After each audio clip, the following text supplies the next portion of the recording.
Hello everyone, this video is my Resident Evil 4 Remake Professional S+, no damage, no save, no glitches, and no bonus items run.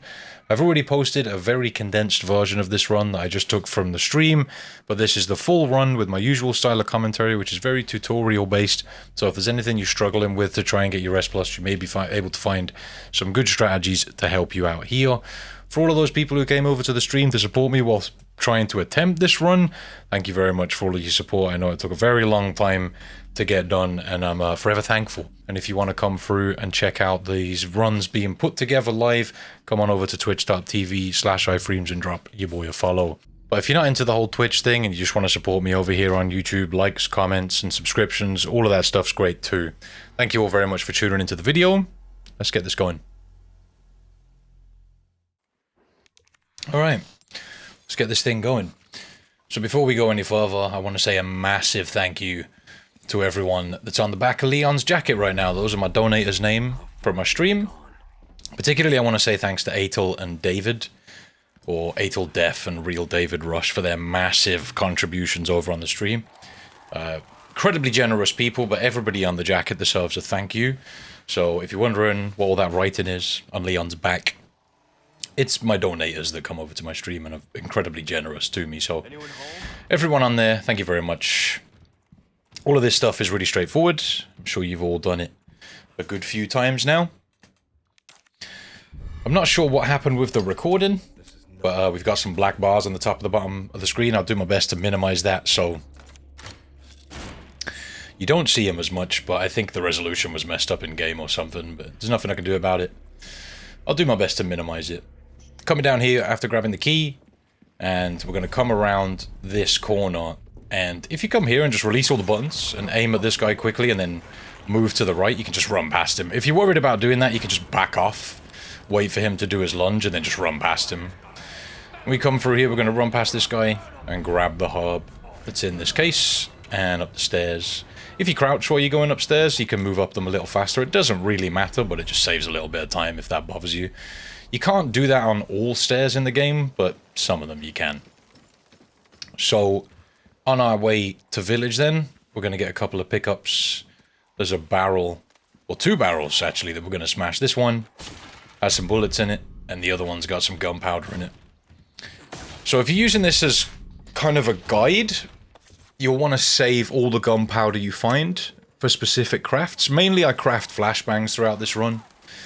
I'll get to that in a moment. We'll have plenty of time to talk about it. If you follow this path I'm taking right now, you'll be able to run past these guys.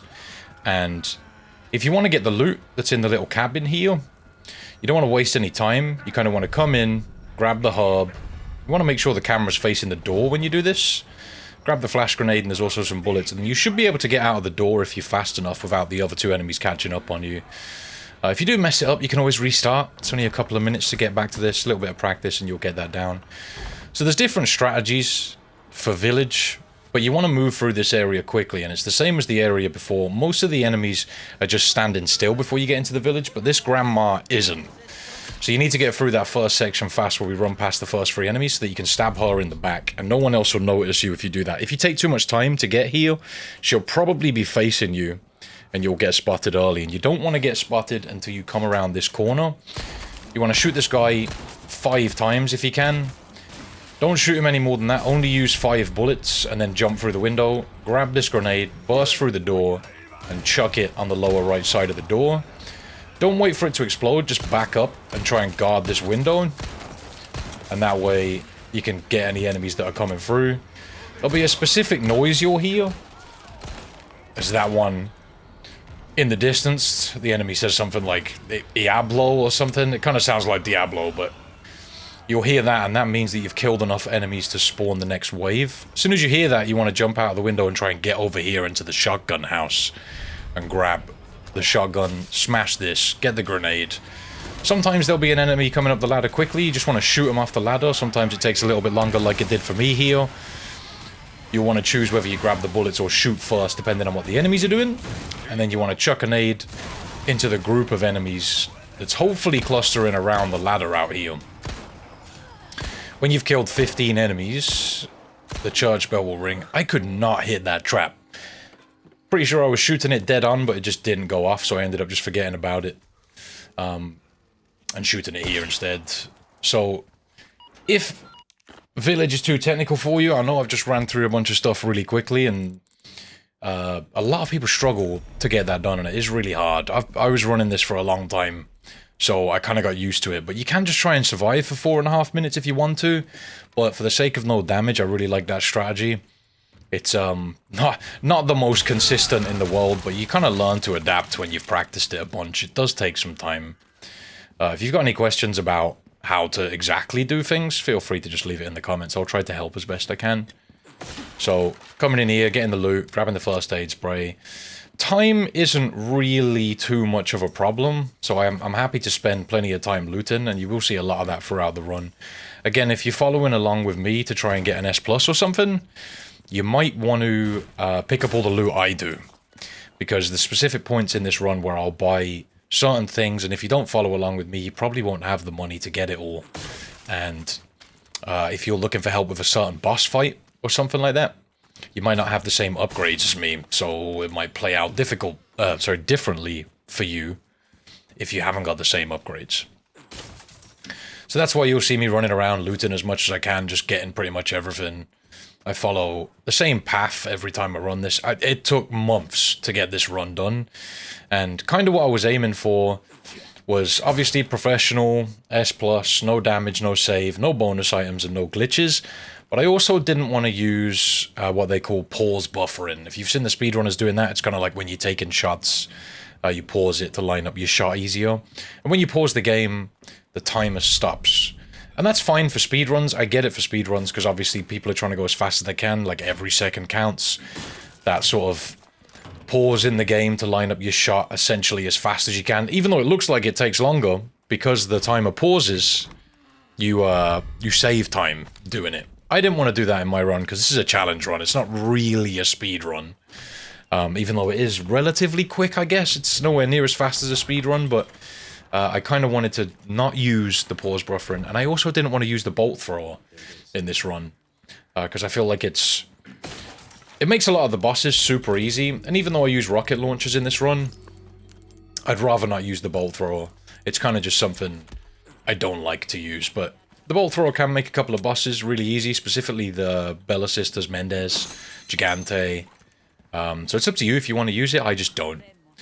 So, smashing that medallion when we come in here, and I'm going to come and stab this granny in the back. Just to get a little bit of loot and get her out of the way, because we want to take out the 2 enemies that are in this area before we go and turn the crank and get the wheel and all that stuff. Just because we'll have less to deal with on the way out of this area. So here's the other guy we're going to get. I got the other medallion that's in the barn right there. You need to be careful of the cow's position in this area. Shoot down the lantern that's on the little mill here to get the pearl pendant. Another medallion in this little shack. There's a grenade that always spawns in that barrel behind that shackle, so if you want to grab that. Another medallion right here. I like to stand right by this fence when I take this shot, because if you're closer, the granny that's inside the barn will tend to hear the shot and get aggravated and come after you. You also don't want to miss the shot on that medallion. If you do, the granny's going to come out of the barn and mess up the positioning of the enemies in this next area we're going to run through. I'm kind of doing this in a very specific way so that we have the best chance of getting out of this area without getting hit. So coming in here, we're going to duck under the explosive, grab the yellow herb that's in the back, and then we're going to go up the ladder and head around. There are different ways to do this. You may have seen people shooting the lock through the window.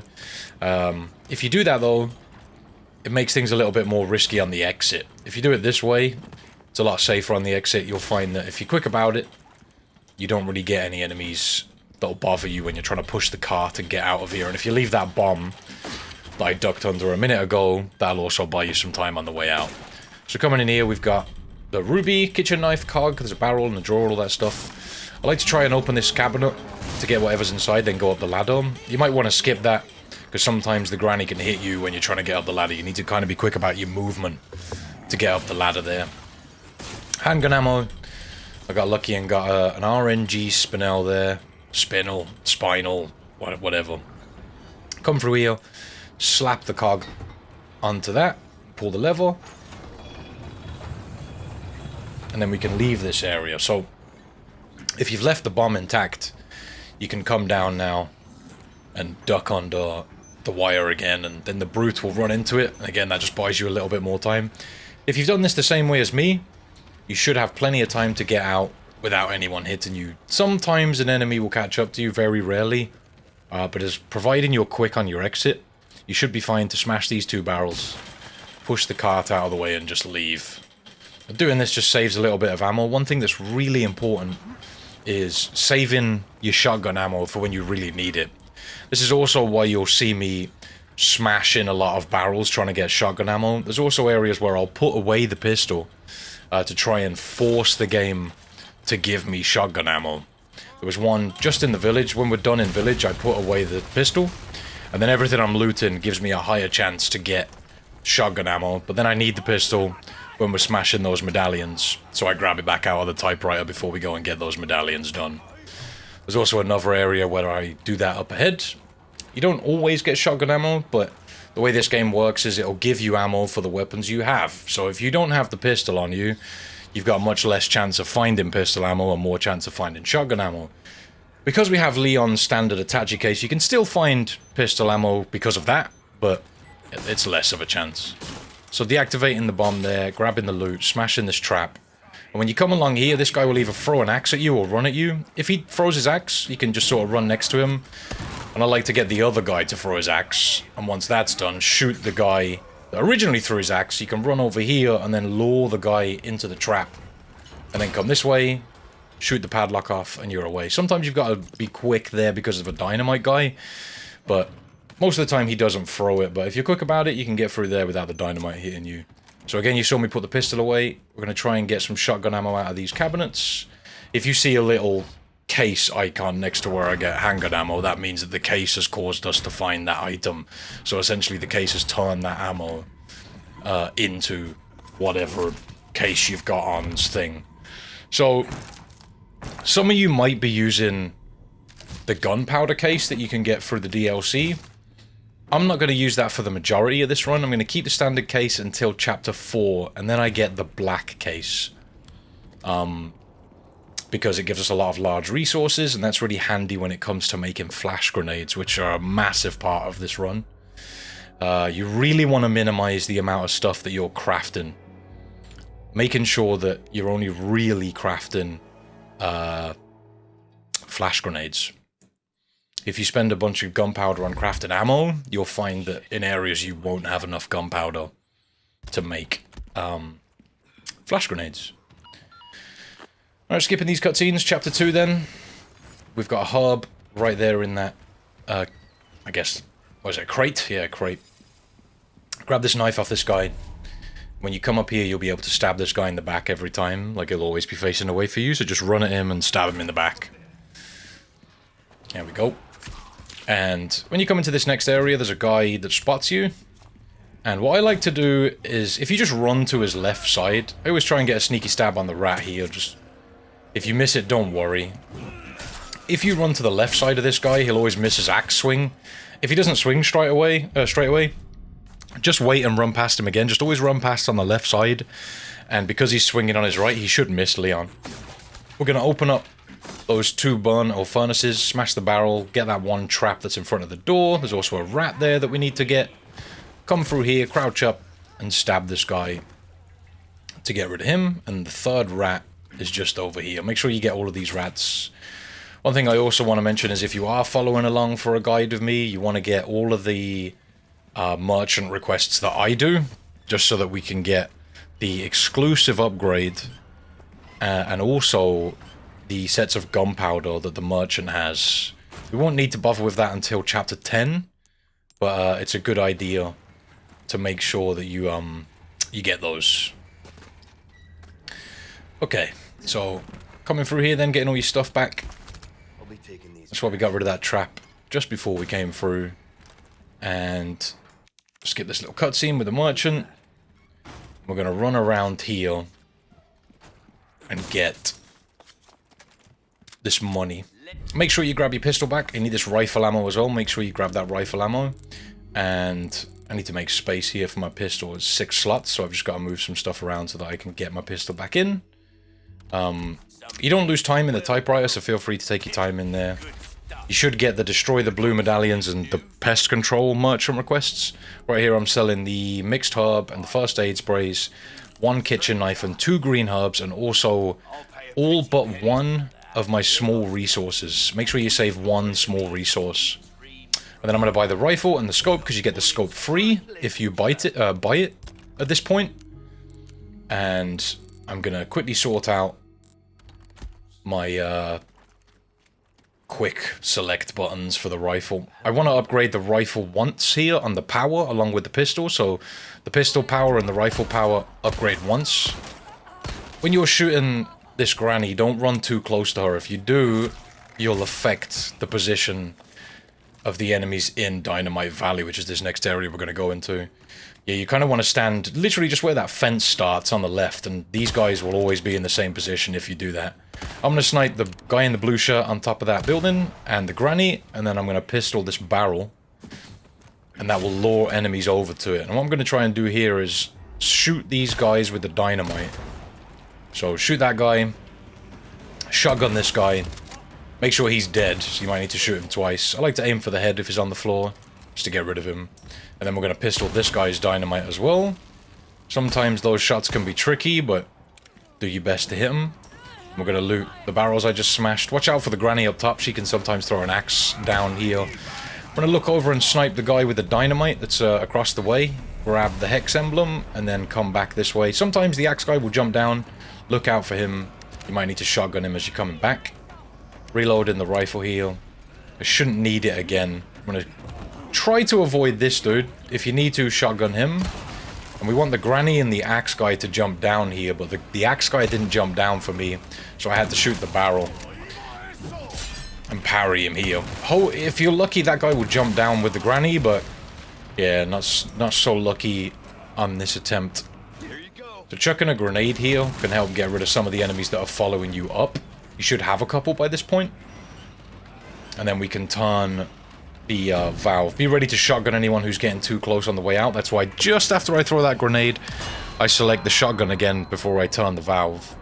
And then this is why we've saved our 1 flash grenade, just so I can chuck it off that roof, stun everybody that's down below us, jump down here and into this room, stab the granny, grab the yellow herb, the first aid spray, and then we can leave. You need to kind of be careful here because of this granny throwing a dynamite at you. Sometimes it can hit you in the back, that's why I'm just kind of beelining for the exit. I know my commentary is moving along quite quick here, but doing my best to explain everything I can as I'm moving along. That area is very difficult, though. A very difficult area to get through. Nobody likes Dynamite Valley. And I'm quickly putting the rifle away and crafting up the green, red, and yellow herb. And then I'm going to tune up the pistol again. We don't need the rifle until chapter 4 now, so we'll leave it put away. We're going to use the emblem to go through here and finish off the level. I do my best to explain everything I'm doing. This will probably be the most detailed run I've done. I know I've done this run a couple of times already, the Professional S+, but I feel like I've learned a hell of a lot in my time running this. We've got 2 enemies here I like to stand in this area and kill with the pistol. This old man will usually run around the corner at you. If you shoot him in the leg, he'll just fall over, and you can just deal with him while he's on the floor. This guy will usually mutate if you don't pop his head. If his head does pop, then this granny will probably mutate on you, but I got lucky and popped her head there. Alright, so coming around here, grabbing the handgun bullets that are on the side, ducking under here to grab this large resource, a couple of barrels to smash, and we're going to open this chest and take the sapphire that's inside, and then heading back out and around this way. Another barrel to smash. Again, doing my best just to loot on the move. We've got 2 crows here we can shoot. You have to shoot the one out of the sky, but he only drops pesetas, so don't worry if you miss. When you get to this point, don't move any further forward. Shoot down the lantern, and then shoot the stick that's holding up the well lid.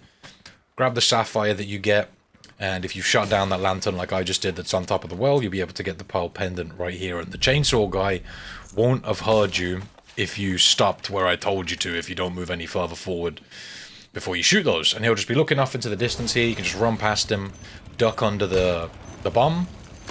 I'm going to shoot down this bird's nest to get some gunpowder and keep moving.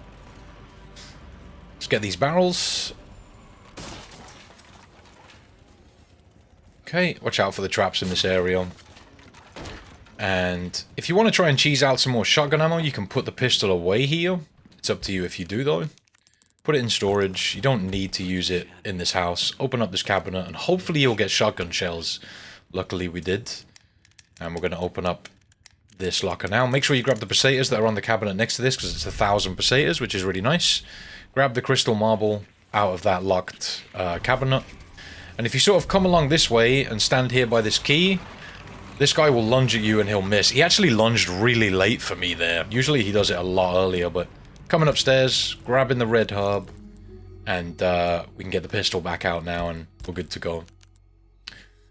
I almost craft some rifle ammo there. Don't do that. I was getting ahead of myself. Alright. So when you slap the marble in, if you just rotate it down and then to the left, it'll be in the right position. And coming in here, open up this drawer to get the key. And just as you grab it, you can run forward and grab these bullets. You can grab those bullets first if you want to. It just saves me a little time to grab the key first. Alright, no saves allowed. This run really was an ordeal. It was very, very difficult. Took me months to get completed. I wanted to try and do it faster than others have done it. A lot of the runs I've seen of this are about 5 hours. I think there's 2 or 3 people who have managed to do it. And I wanted to try and get it under 4, and I think I just made it under 4. Grabbing the brown chicken egg that's in Mendez's oven, and then you don't have to do this. If you leave the dog in the trap, it won't help you with the Gigante fight. It's up to you what you do.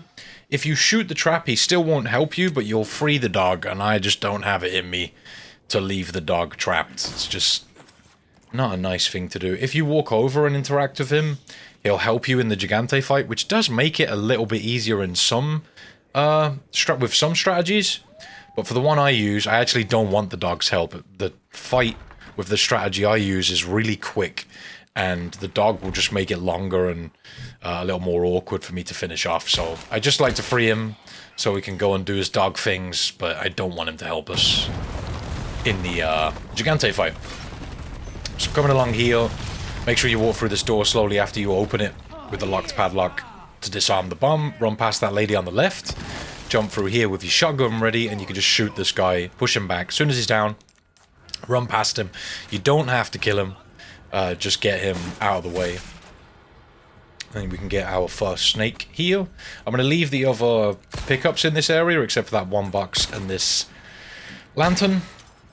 There's also a first aid spray and some shotgun shells we get in here, but the other cabinets I want to leave for when we come back through here in Chapter 5. So I'm selling all my heals for extra money. Let's get them sold. Also one small resource. I'm trying to keep one small resource until we get to, I think, Chapter 10. I tried to keep one on me just in case I'm desperate for ammo for something, but I do need one in Chapter 10, so I like to keep one on me for the majority of the run. I don't think the merchant starts selling them until like Chapter... I'm not even sure. It's really late in the game that he starts selling them. So we're going to run into the graveyard, stab this guy from behind, and then we can shoot down this bird's nest and turn around and swipe these 2 gravestones to get another merchant request complete. Grab the chicken egg that falls out of the nest. Don't ask me how a chicken egg gets into a nest, considering chickens can't fly, but whatever. I'm going to shoot this box and run back to about here, because this guy is going to come out of the door. He's quite weak and only a couple of shots should take him out. But in here you've got 10 handgun bullets and a small resource, so it pays to take him out and get the loot that's in there. So, coming through the graveyard then, we're going to come up here and we can open this gate. And skip the cutscene, back away from the door, and we're going to come around here to the side. Alright, so let's smash this box. And coming around to the left, we've got a large resource on this little ladder and also an elegant headdress in that box that we're going to grab. So I bought the flash grenade recipe from the merchant when we passed through. I forgot to mention that. You can go back at this point and get to him if you haven't got it right now. So if you need to, quickly run back and get it here. You will need one shortly. That's my bad, I forgot to mention as we went to him. But if you need to go back, now's the time to do it. Don't go any further. if you haven't got that recipe, go back to the merchant that's just outside of the graveyard and get the flash grenade recipe. Don't worry, you've got plenty of time. Should be absolutely fine. So, I am getting ready with the pistol here, not the shotgun. I got the shotgun out at the moment, but you want the pistol. I'm going to open this drawer, turn around, let this guy chuck an axe at me and just move out of the way of it. Shoot this barrel. When you shoot it, you want to wait a second or so. That'll give the enemies that are up here enough time to like get out of your way, and you can just run past this dude. If you jump down on the edge of this area, like that platform, the two enemies that are at the end here won't spawn, so you'll be good just to run through. You kind of jump over the trigger, I guess. And let's keep going. So we're going to hop up here. Get around this area, select the flash grenade. And we're going to chuck it right here in between these crows. Don't run too far forward because you'll scare the crows. That'll kill all of the crows, but it'll also stun the two dogs here. And 4 or 5 shots should take out the dogs each. We're going to shoot down that lantern and also get the medallion that's hanging in this area. And then we can loot up all of the stuff that the crows and the dogs have dropped. Just quickly get all that picked up. Alright. Lovely. So coming down here, nothing much we really need to grab. There is a small resource here you can get, but you can also get that later if you want to. And if you didn't get the flash grenade recipe and you didn't want to go back, you can always grab one from the merchant here as well. Open up this box to grab the hexagon piece, and we're going to head this way towards Fishing Village.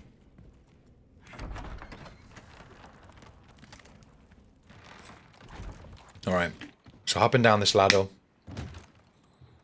and swinging a left will take you towards Fishing Village. There's a few different strategies you can use in this area, but the one I use is pretty consistent.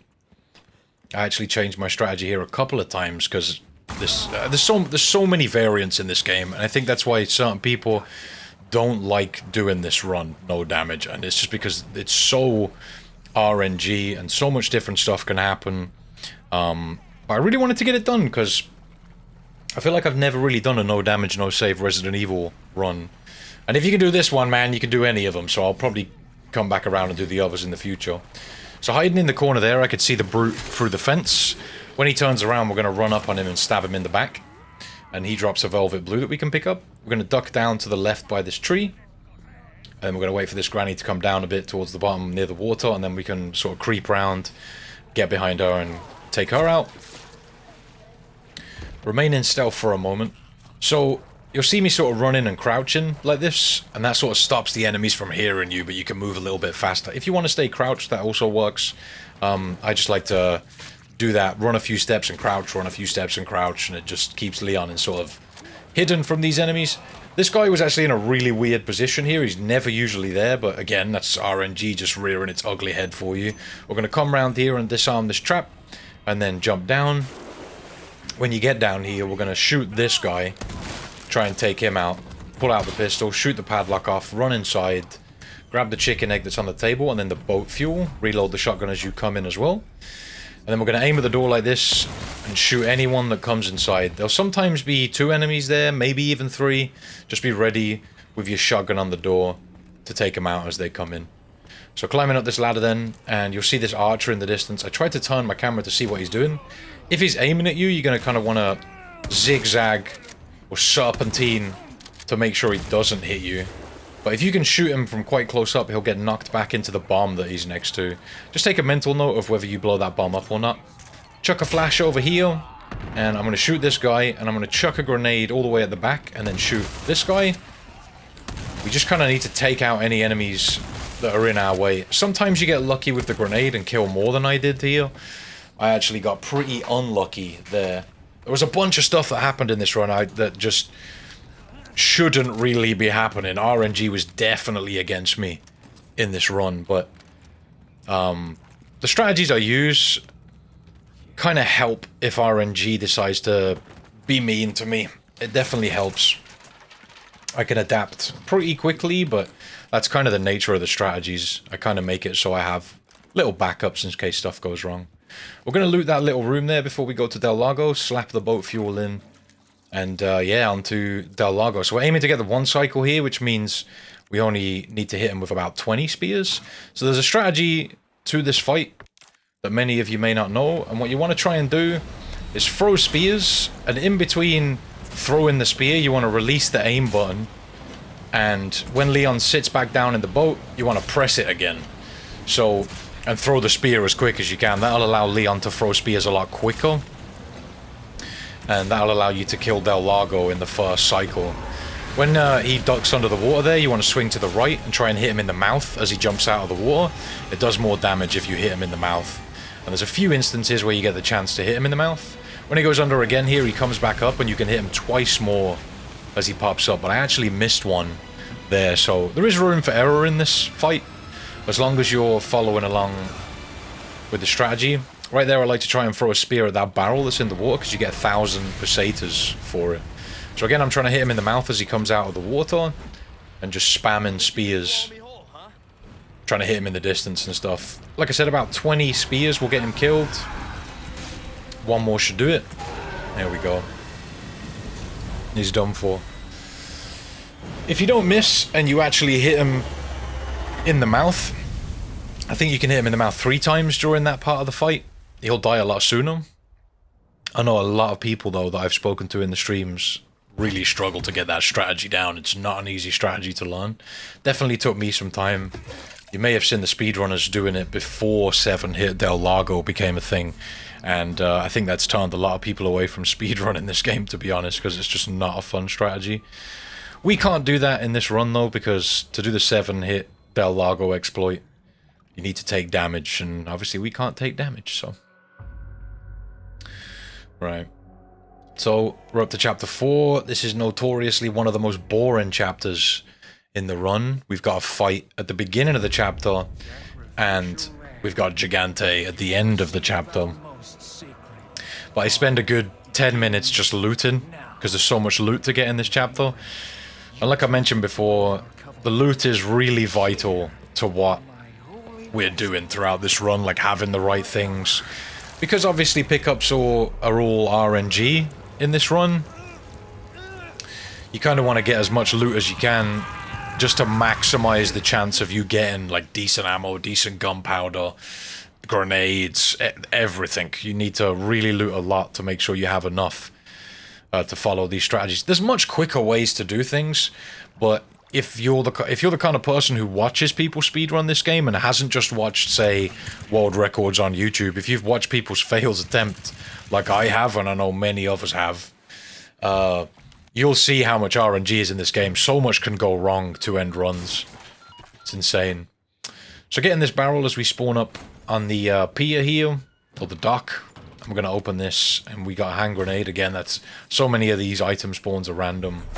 You may reach this point and not have a lot of shotgun ammo. If that's the case, you want to loot all of these items that I am. And if you don't get the shotgun ammo you need, you might want to go to the merchant island and loot the barrels that are around there. And hopefully you can get some shotgun ammo. Failing that, you can always go back to Fishing Village. I am going to go back there this chapter, but not right now. I'm going to wait and do another area first, or a couple of areas. But if you have no shotgun ammo and you don't want to craft any because you're trying to save gunpowder like me, you can go back to Fishing Village. So run past this guy, and when you get next to this guy, if you just run to the right, he'll miss his cleaver swing. You can also do that, a strategy similar to that in Dynamite Valley, when you're running up towards the area with the crank. Okay, so as I mentioned, if you don't have shotgun ammo and you don't find any in any of these barrels that I'm looting, when you get to the boat, you can swing a right and go back to the Fishing Village, and there's a nest in a tree in Fishing Village that has 3 shotgun ammo, and you can also loot that area to try and get some more. Hopefully you've got some though. Ammo can be really tight sometimes. We got another hand grenade there, not bad. Getting some decent loot. Yeah, it's unfortunate if you get to this point without shotgun ammo. It's pretty rare that it happens, but it can happen. Alright, so coming over here to this dock then, we're going to go and get one of the heads that we need to solve a puzzle. So get your shotgun ready and make sure that you knife the box that's ahead of us. I'm just making a little bit of space here, putting the combat knife away, mixing some herbs. I'm going to smash this, grab this flash grenade. It's nice if you've got 2 flash grenades for this area. You may not have if you've gotten unlucky. But hopefully with all the looting you've done, you've found another large resource and you can make another flash grenade. So I was ducking out the way of that one axe and then making sure I shotgun the second guy, avoiding this guy's axe and just running past him. I like to shoot the floor here so that I can try and lure enemies to that area. It doesn't always work, but sometimes it does. I tuck into the right when I go around that corner because the guy we ran past will throw another axe. And if you tuck into the corner, he'll usually hit the wall with his axe. Alright, so pressing these 3 buttons, getting the apostate's head, and when you come around here, there'll be a guy standing here with a dynamite. Sometimes he'll take himself out, but if he hasn't, try and shoot the dynamite out of his hand. And we're going to shoot down the lantern here and jump down. Sometimes there's enemies here, sometimes there's not. But there's always enemies at the end here, so when you get down here, I want to smash those barrels, get the yellow herb, loot the barrels, and then chuck a grenade, or a flash grenade, down here to stun all of these guys. When we get to the gate, I'll throw another flash grenade behind me to stun everyone again, just allowing us to escape. If you've only got 1 flash grenade for that area, make sure you use it just after you pick up the yellow herb and try to just get to that gate and get out. It can be a bit risky there sometimes, but that area is really consistent when you just practice a little bit. Everything requires practice. It's actually crazy. If you're looking for a guide, though, that's maybe a little bit easier to follow than this one, I've done a couple others that haven't got as many advanced strategies as this one, that don't require as much practice. You might want to take a look at those. I've done one that's 4 hours, I've done one that's 3 hours. I'm pretty sure I did one that was 5 hours as well. But in my opinion, that one's probably the worst, but it's also the most casual that I have. So when you get onto that little dock area there, you want to make sure you get the little cabinet open with the key. And there's also a gem there, a couple of barrels. We're going to come out this way on the left and just smash up all these barrels, just to make sure that we get as much money as possible out of this area. And we're going to go to the boat that's in the middle of the lake here, and we can find the red 9 here. I don't use the red 9 in this run, but it's good to get to sell just for some extra money. There's also another gem in this area as well. Make sure you grab that. So we're gonna send the red 9 to storage, craft up some stuff, just make as much space as we can. I tried to keep hold of the shotgun as long as possible. I don't actually need it until chapter 5, but like we discussed earlier, if you're holding on to a weapon, you're more likely to find ammo for it. So that's why you'll see me holding on to the shotgun, just hoping that we find some shotgun ammo. And when I absolutely need to, because I have no space, I'll put the shotgun away. And that'll make space for the other stuff we need to grab. So coming over here to the Chicken Island, or Bork Island if you're a Bork Pursuit fan, and grabbing the eggs that are around this area. Make sure you get the golden egg. We will need that to take out Salazar later on in the run. Do not sell the golden egg to the merchant. Make sure you keep hold of it until chapter 12. Alright, so I think there's also 3 eggs and a velvet blue on the island you can grab. Make sure you grab all of those. And then we're going to come over here and smash this barrel. And then smash this barrel. Got a hand grenade there. And we're going to solve this puzzle. Always the same solution. I like to shoot through here and smash this crate. You don't have to, though. You can stab it if you want to. Grab the Blasphemous Head. Make sure you get the hexagon piece out of this box. When you climb up this ladder, there's a ruby you can get out of this lantern. Grab that. Open this. And come around here to the right, and there's a little cabinet you can open for some extra loot. Just got some gunpowder this time. And then we can leave this area. Alright. Let's go. Okay, on our merry little way. So, more barrels you can smash here. Doesn't seem like a lot because you're only getting 100 pesetas a time. But I think if you smash all of the barrels that are on the lake that I do, you end up with like an extra couple of thousand pesetas. So it's definitely worth getting them. Individually, they really don't seem worth it, but together, definitely worth it. Alright, coming over to Fish and Village then. And we're going to clear up the rest of the medallions we need to get this merchant request done. And also, if we go back into Fish and Village, we can get snakes. There's another hexagon piece there. You may have thought, as I was running through there the first time, that I was leaving stuff behind, but it's way safer to come back now to get all of that stuff rather than grabbing it the first time you come through. It's really risky to try and get all of that stuff as you come through here the first time. So I just shot down the bird's nest that's in the tree. You don't have to shoot it from there. You can get it from down here somewhere if you want to, but there's guaranteed shotgun shells in that bird's nest, so make sure you get those. Come in here, smash the medallion. There's a grenade on the sandbags there, and there's also a couple of barrels for you to pick some stuff up. So look out for snakes as you're coming through. I'm pretty sure I just ran past one actually on my right now, but get that medallion as you run up there and get that barrel. There's a snake, and there's another snake.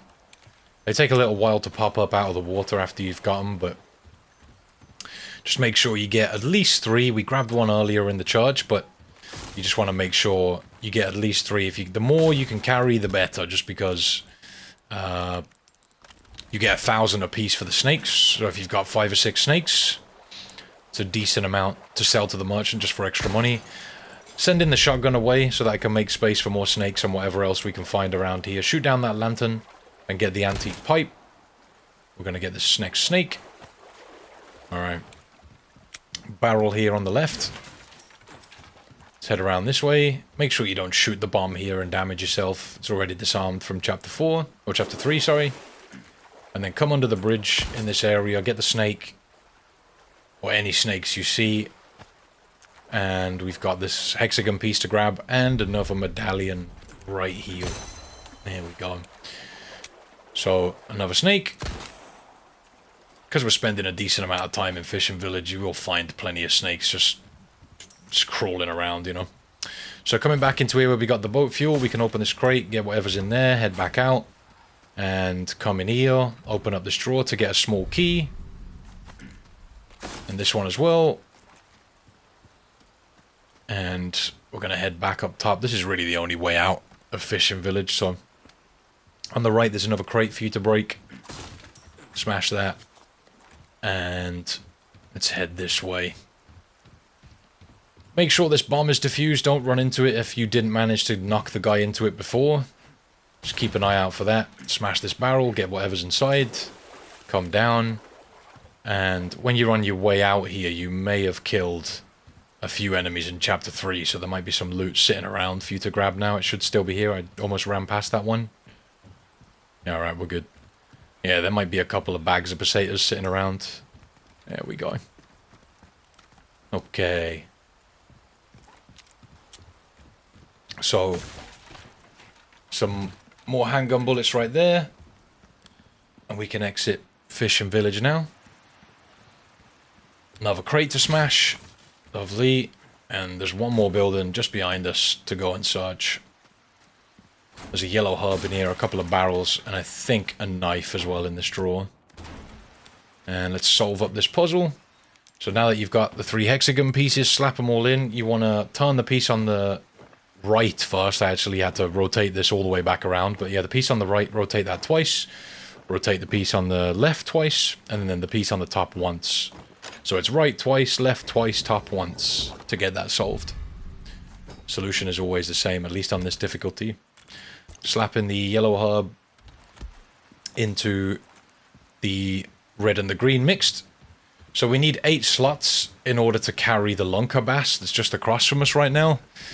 You should, well, you might have enough just to put it in your inventory at this point. If you don't, put the handgun away and you should be fine to carry the lunker. And we can just get all of our weapons back. We haven't got to fight anything else until we fight Gigante, so you're good to follow along with me and you won't have to fight anything else. There's one more area in this lake sort of area where you can get some more loot, but it has enemies and it's kind of just not worth taking damage for the stuff that's there. We get plenty of loot throughout chapter 4, so I tend just to leave it alone and just basically loot what you've just seen me loot every time. So coming up here then we can put the blasphemous heads in and the apostate's head to get the church key. Lovely. There we go.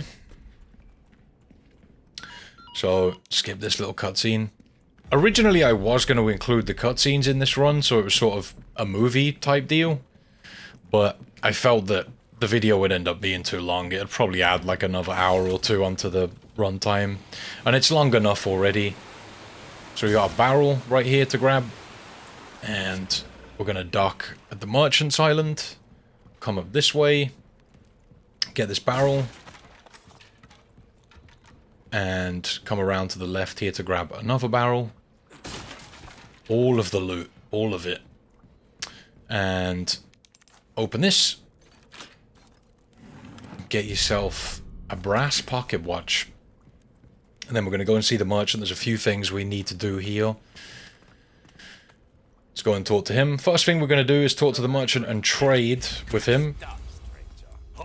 And get the elegant mask and the attache case black. And then we're going to buy the case upgrade, the biggest one you can buy at this point.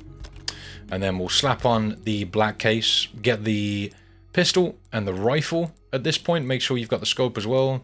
Sort out where you like your weapons. It's kind of a preference thing. Don't have to do the same as me. So that's all fine. Once you've done that, we need to craft a couple of things with gems. We're going to put the 3 rubies into the elegant mask. We're going to put 2 sapphires into the flagon, and we're going to put the 2 what are those things called? The purple ones into the splendid bangle. Yeah, we can also sell a bunch of other stuff: chicken eggs, mixed herbs, small resources, vipers, lunker bass, and that should get you about 150k. If you've done, if you got luckier than me, to be honest, you'll have more money than that. But I'm taking the power up to level 4. I'm taking the capacity up to 9, which I think is level 3, and then the bottom 2 for reload speed and rate of fire. I'm just taking those up to level 2. And you should have the same amount of rifle bullets as me. That's kind of why we didn't use the rifle more in Chapter 2. 9 and 7 is a good place to be. We're going to open this and get the butterfly lamp out of it. There we go. Very nice. Okay. Alexandrite is the purple gem's name. I almost forgot. Alright, let's smash open these boxes, get all the stuff. Make sure you stick to the left before you come to Gigante. As soon as you start, you want to aim for Gigante's head, and you need to hit him 4 times in the head, and that'll make the worm come out of his back. You can hit him as he roars, and once as he goes down, and then twice when he's on the ground. You need to be very quick about that. Those are tough shots to make.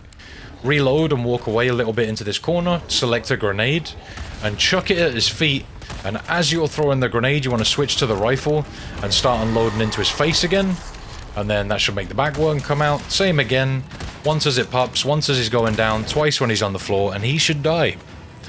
That is a very difficult fight to do that way. So I don't blame you if you don't, or if you struggle straight away. If you are planning on just saving the game to try and learn this run, or you're just trying to get S+, if you save just before him, you can practice that fight a bunch and get it down at least halfway. That's the reason why I get the fire rate and the reload speed upgraded. You'll see in speedruns that they don't do that all the time, which makes that fight even harder. But it makes it a lot easier just to get those upgraded, and you can sort of learn to take the shots. You'll see people using pause buffering a lot on that fight. But again, I don't want to use pause buffering in this run, just to make it more challenging. I understand it's different for speedrunners.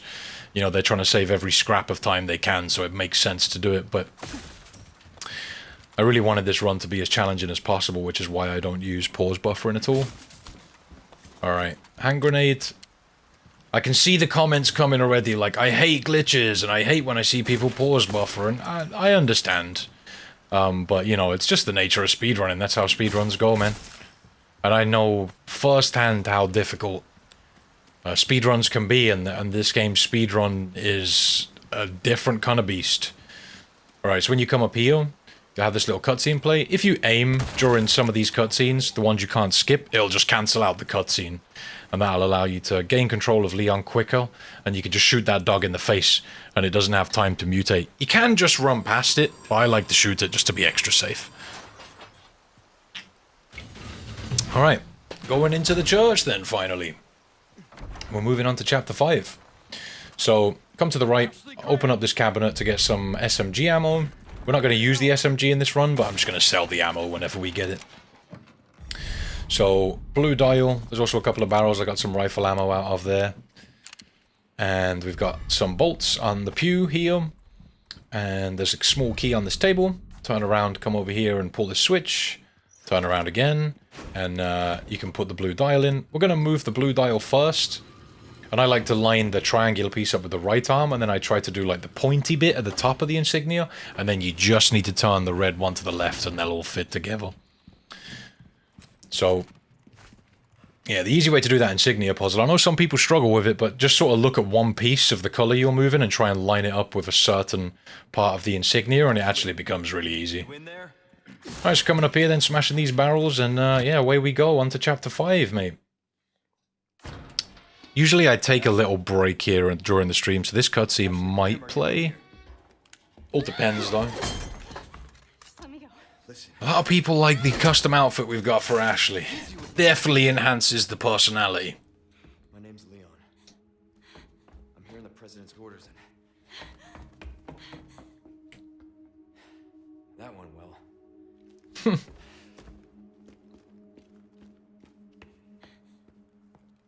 Hey, it's dangerous outside. You need to listen to me. What is that? Over there? Pursue them. The lost lambs are escaping. Deliver unto them salvation.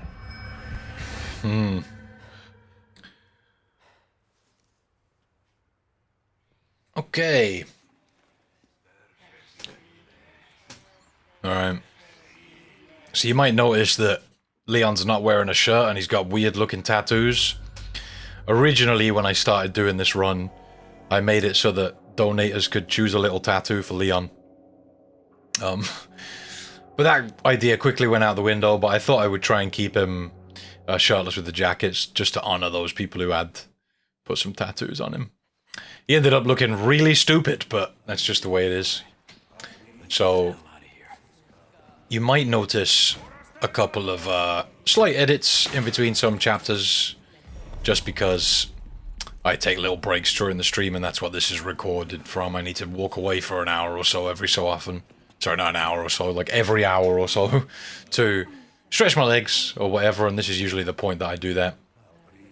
But if you don't believe me that this is one solid run, you can find the full video over on Twitch. It is there. I got the proof to back it up, and also lots of witnesses. And this took months to do. If you're just watching this on YouTube, man, you have no idea how long this run took to get done, man. Like, so long. Alright, so coming up here then, we can grab up all the loot that's up here. We can jump out this window. My Twitch chat likes me to play this cutscene because it definitely shows off Ashley's personality a little bit. Okay, I've got you. They're not looking at a booty. I promise.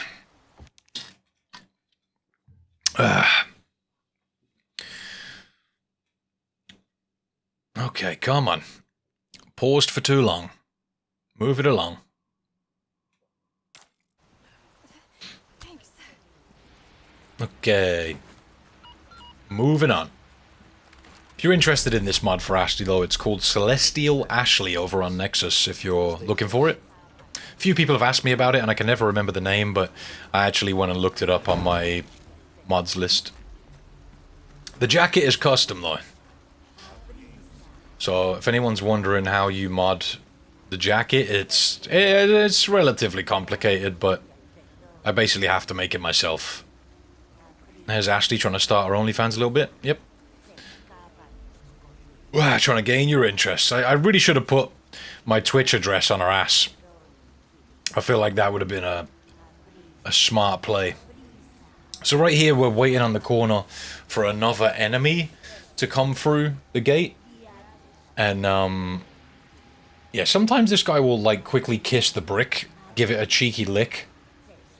I don't know why, but If you see him do that, don't panic. The reason I noticed that is because it makes you think that he's looking at you, but he's not. He just sort of takes a sidestep to lick the brick or something. So just be careful of that. And if we just duck down after taking out that granny, we're basically waiting for that guy who walked into the wall to walk into the church. Then we can take out this granny and then get behind this rock. And this guy, when he gets close enough to the steps, we can just crouch around him.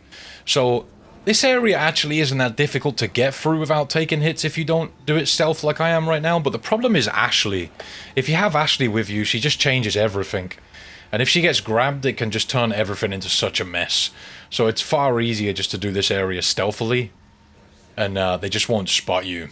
So wait in here, just behind this wall, and there'll be a guy who walks around with a torch and sort of looks in your direction. Make sure you're tucked into the left a little bit like I am and he won't see you. And then I like to wait till this guy moves past that first gravestone and then I go. If you go too early, there's an enemy that's to our left about now or so, and he'll see you if you go too early. So it's a good idea just to wait for that first guy just to walk past the gravestone, and then you can get to here. And I like to smash this barrel. Sometimes you can get ammo in it. We just got gunpowder this time, and we can just run past this guy. He'll throw a Molotov at you, and Leon won't take damage if he's standing in fire for like a second. You'll sort of see him do that thing where he waves his arms. If you stand in fire for too long, he will take damage, but doing that will make it so that he just doesn't take damage. And we're going to get all of the stuff here. Get rid of all the shit we don't need, like bolts, submachine gun ammo, the attachable mines that we got in the church. I'm going to combine up some herbs and craft some flash grenades here just to make space. We will need a bunch of flash grenades. And this is where the black case starts to pay dividends, because you just find large resources all over the place. And you can just make loads of flash grenades, which just helps keep you safe so much. So we're going to open these cabinets now to get some rifle ammo there. We got some gunpowder. There's another barrel right here. And we can leave now.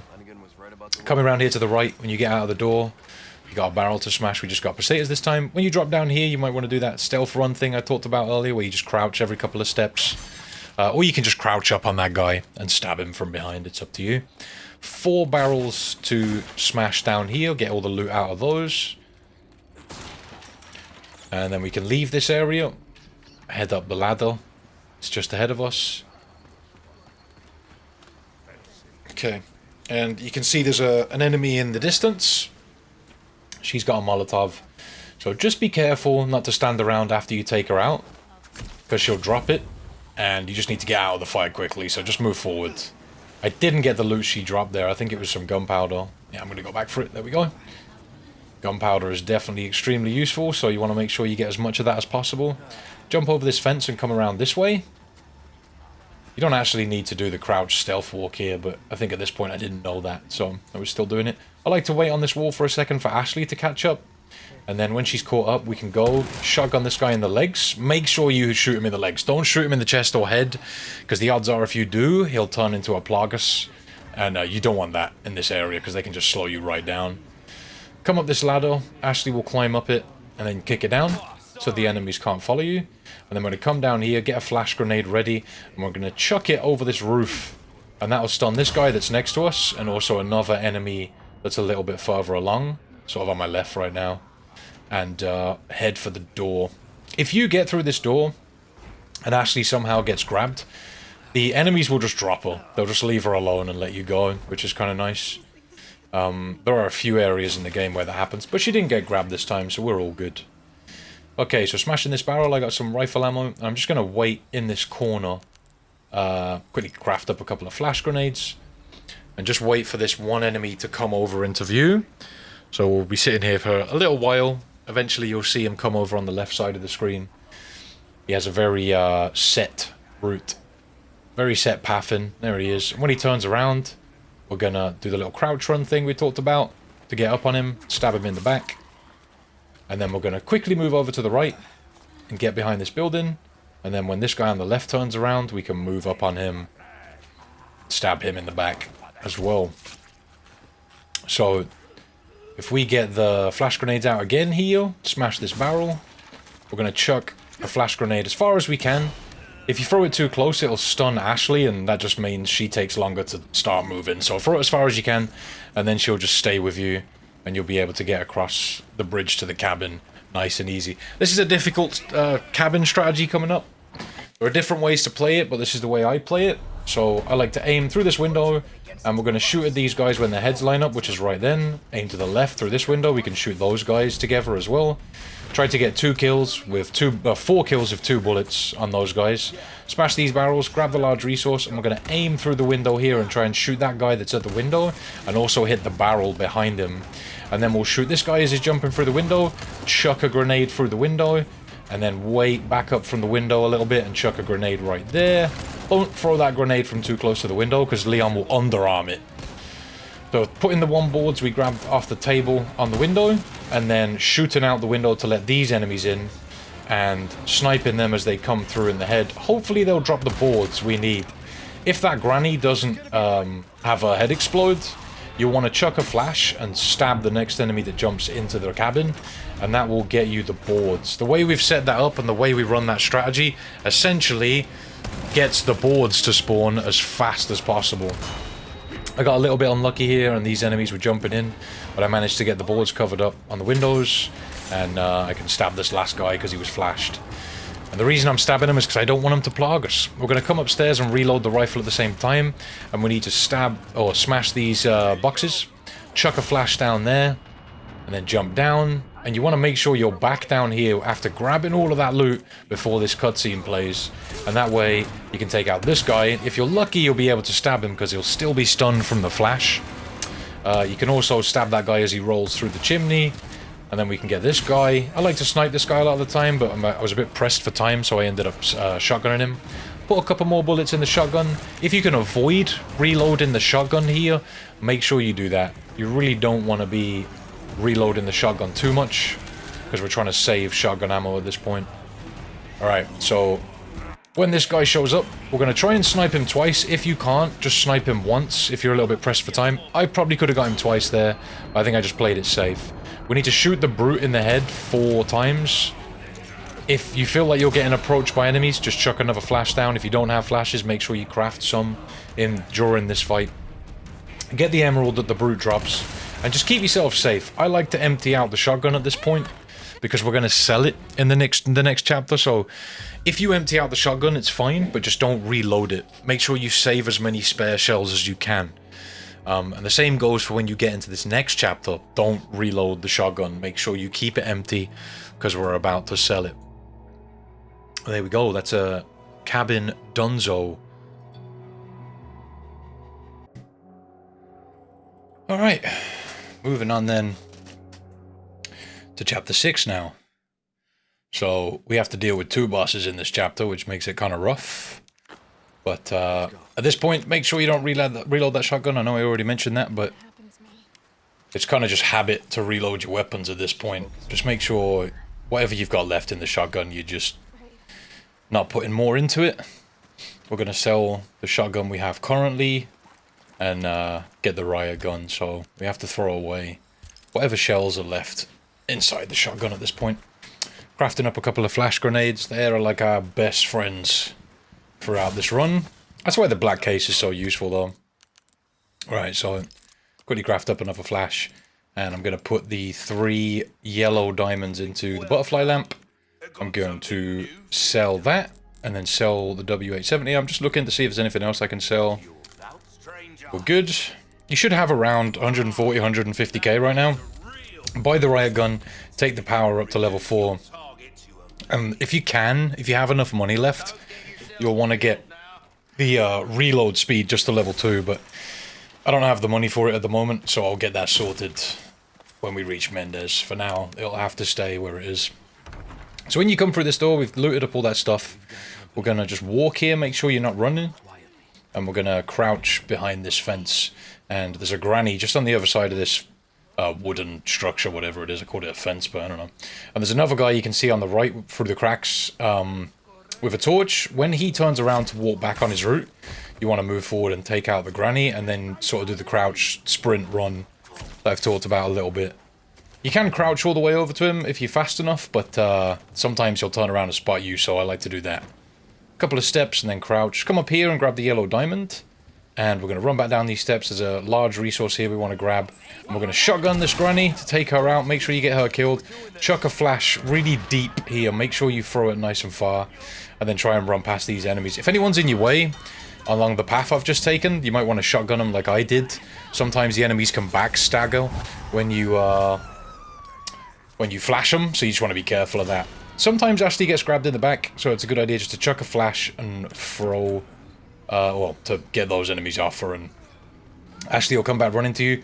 This game works with a lot of tethers, and that means that the enemies sort of can sometimes run out of areas, but a lot of the time, you see this one granny that ran after me, they're sort of like stuck in the area that you're dealing with them in, so that group of enemies will mostly stay on the other side of that gate.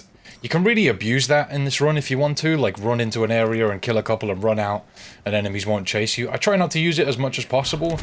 Obviously in some places, if you can just run through, I feel like that's a little bit different, but some strategies that I've seen, people will run into an area and just keep the enemies tethered to one place, kill a couple and run out.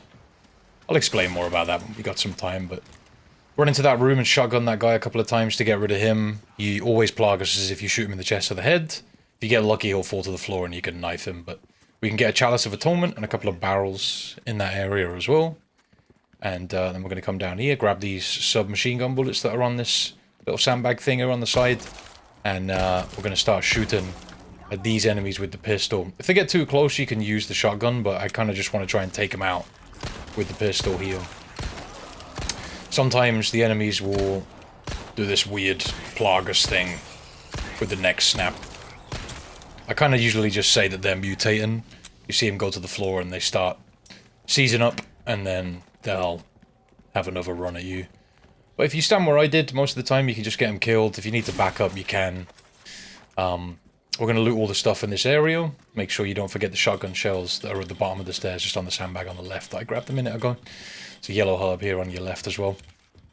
Yeah, tethers are kind of strange.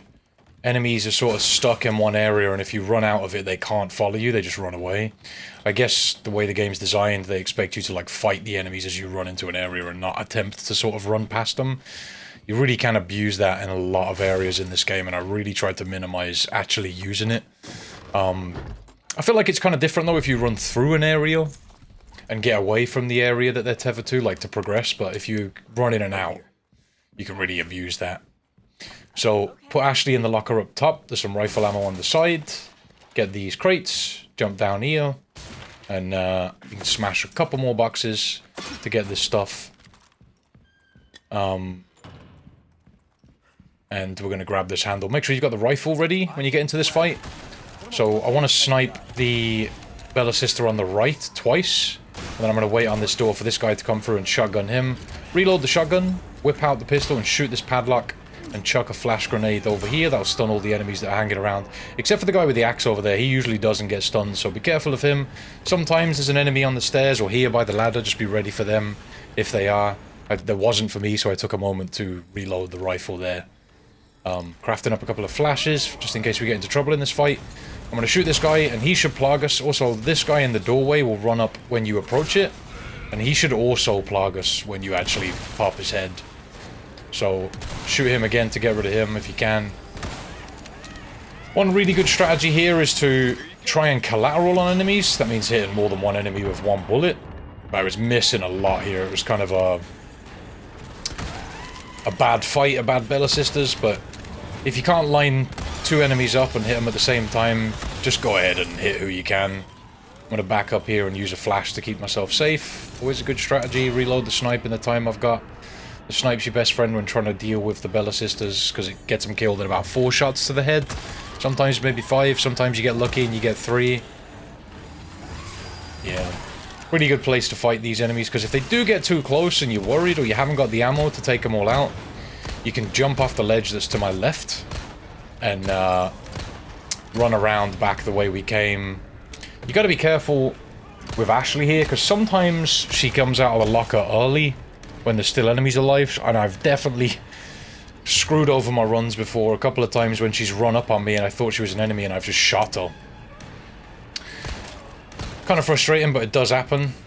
If you wait here though, the enemy should run through the door, the music will chill out.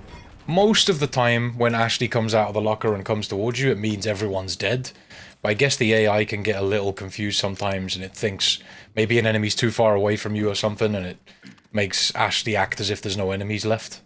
So just be careful when she does run out, that there might be 1 or 2 enemies just hanging around in the back somewhere. Can happen, it doesn't happen very often, but it's very frustrating when it does. Can definitely end your runs. Alright, so let's go ahead and use the crank on this door. Get that open. Seems this isn't your first time running from creeps. I can't tell if that's meant to be a compliment. Okay.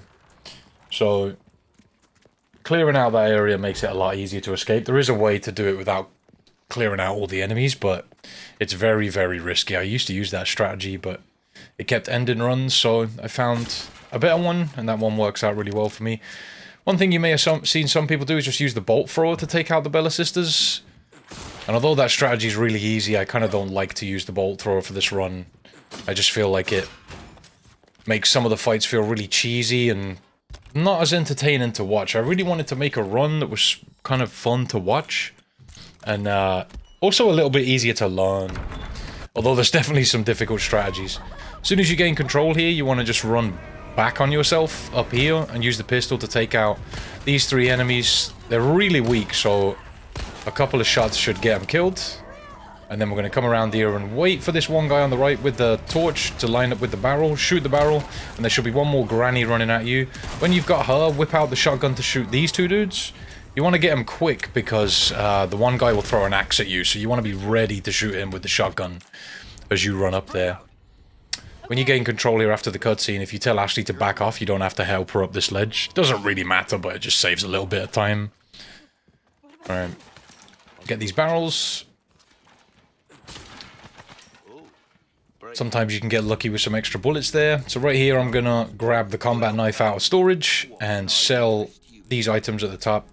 The green, red, and yellow mixed, the herb, I sold a small resource, the submachine gun ammo. I'm going to get another level of power on the pistol, taking it up to level 4, repair the knife, and get the reload speed on the riot gun, and that should be everything.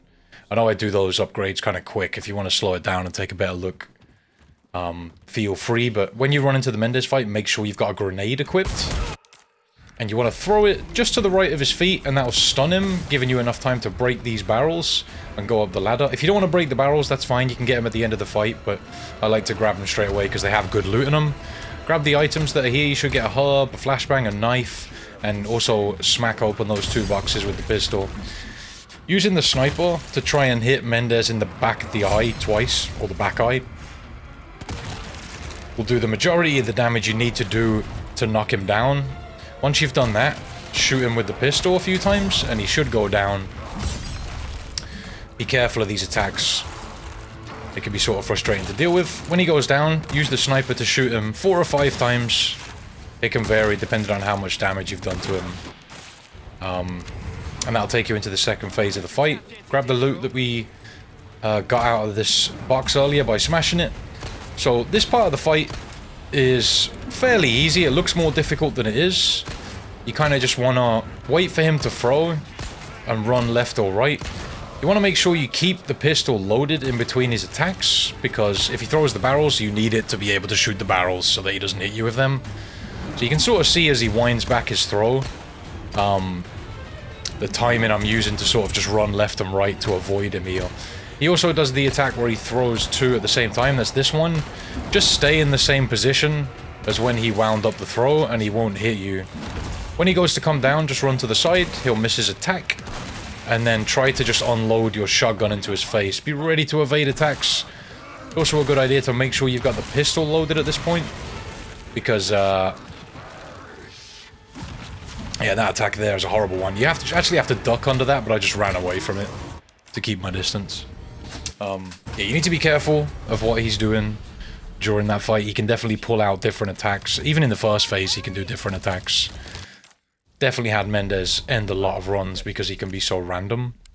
But But yeah, it's You're not gonna turn into one of them, right? a rough one to learn, definitely. But that strategy is pretty solid. I like to use the shotgun to take him out. So don't reload the pistol here if you can help it, because we're going to sell this pistol and get the blacktail.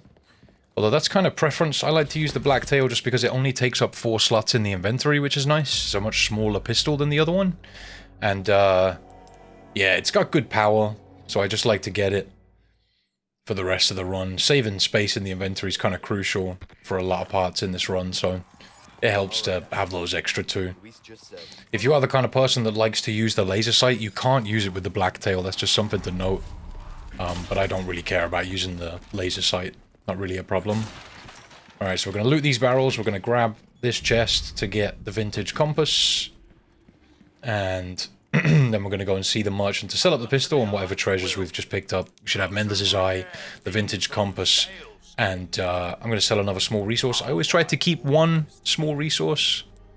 And there's the pistol we're going to sell. So at this point we'll buy the blacktail. And we're going to put 2 levels of power on it to take it up to level 3, and 2 levels of reload speed to take that up to level 3 as well.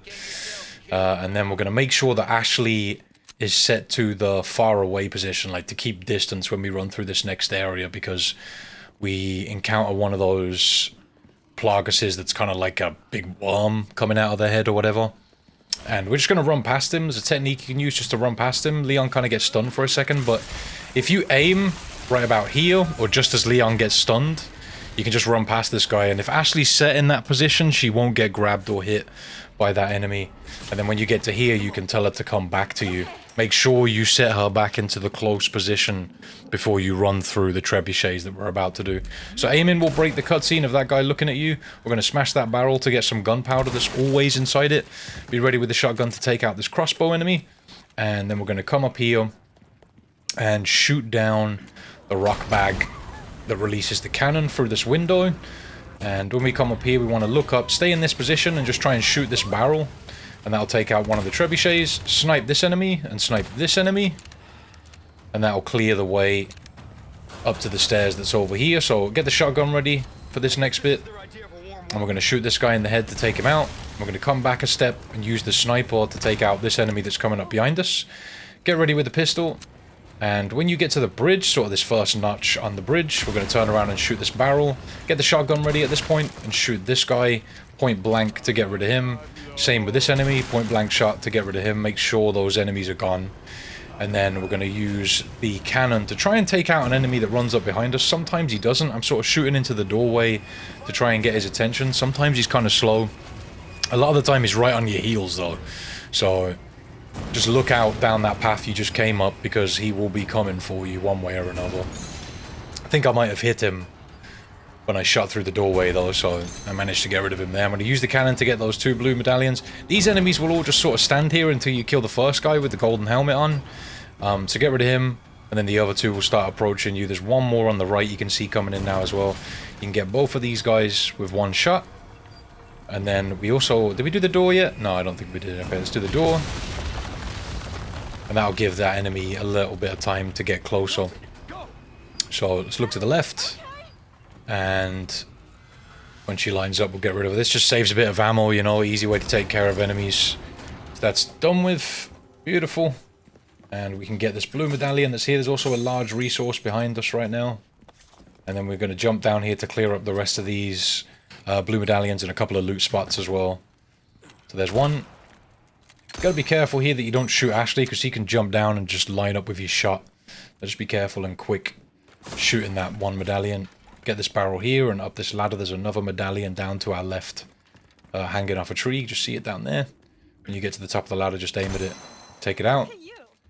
That's 5 of the 6. There's always rifle ammo in that one crate I just smashed. There's another barrel there as well to get rid of. We got 3 barrels here to get. Let's get all the stuff in there.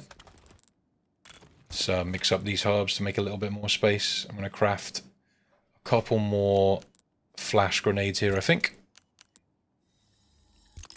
Okay, going to be very important throughout this chapter. Okay.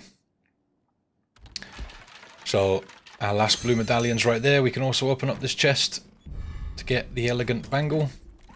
And Make sure everything's loaded along the way as well. Gunpowder there from that enemy we had to shoot through the doorway. We got another barrel. We can also just grab up the loot from all the enemies that we took out with the cannon at this point as well. So, again, make sure everything's loaded. Keep everything stocked up, ready for the next fight. I'm a little low on shotgun ammo here, so hopefully we can find some along the way, although we have got enough to do what we need to do. Let's smash these barrels and crates, get the stuff, come through the door, and we got a couple of vases to break. Look at this place. Just trying to maximize the amount of loot we get by picking everything up. Gunpowder is very, very useful. Be ready with the shotgun running down here. The cutscene will trigger. We're going to skip this cutscene and then head back on ourselves. There's one enemy that spawns in and comes to the bottom of the stairs right here. We're going to take him out by hitting him with a point-blank shot. Hopefully he dies. If he doesn't, hit him again. And then I tried to shoot the golden helmet guy once in the foot to trip him over. And then I chuck a flash, use the shotgun to take out one of the shield guys, and then stab the other. And then I'm just going to use the pistol to try and clean up the rest of these enemies. If these guys are sprinting at you, which they often do, just shoot them in the foot or the leg, and they'll fall over, making it a lot easier to deal with them. You can hit easy headshots if they're lying down on the floor. Makes your life a ton easier. Because sometimes they'll be running at you, and you shoot them in the chest or the head, and they just don't stun, and they get so close, and those guys can throw their scythes, which can be pretty frustrating. Although they're easy to duck, it can be an easy, well, it's a hit that you don't want, put it that way. Can also take out Ashley if you duck under it and she's standing behind you. It can just hit Ashley. It's kind of funny, but not ideal. So, opening up that locked drawer to get the gold bar. We're going to push Ashley through that gap in the above the door first, just so that we can run around and loot everything while she's doing that. She takes a little while to open up that door, so it's a perfect time to grab all of this loot. Get that yellow herb out of that cabinet. It's always there. Make sure you don't forget that one. And we can go ahead and get all of these loot items out of these vases and stuff. Come down here to get the elegant perfume bottle out of this chest. And away we go. Back on ourselves a little bit to squeeze through the gap in the wall. And if we look to our left, there's a lantern hanging. We can take that out to get a ruby. Stab these little barricades to open up this cabinet to get a random loot drop. But I got lucky and got a grenade there, which is kind of nice. You do need to save your grenades for specific points in this run. That's why you don't see me using them very often. Handgun ammo right there, and if you take a left as you come through here, you can find some shotgun shells as well. Those are always there. Be ready with the rifle for this next fight. Grab the key, and then I accidentally activated that little scene. Alright, skip this and turn around. Make sure you stay crouched for a moment, and when you walk into this first chain that's dangling, start running. And then we're going to move to our left and duck right here. Wait for this guy to come in. And he'll swing, miss, and that gives you an easy chance to hit him in the back with the sniper. You should have to hit him 3 times. When you hit him once, come around here to get this handgun ammo, but also come all the way around these barricades, and that'll put you in the perfect spot to shoot him in the back again. So that's 2, and then we're just going to head to the opposite area here where this handgun ammo is. Make sure you're not hitting the chains on your way, because he hears that, and if you do that, then he'll come after you. Alright, there's the 3rd shot, and that should get him killed. Nice and easy. You get a red barrel from him. And there's also a couple of vases for us to loot up in this area. A lot of people really don't like Waterhall, which is coming up soon.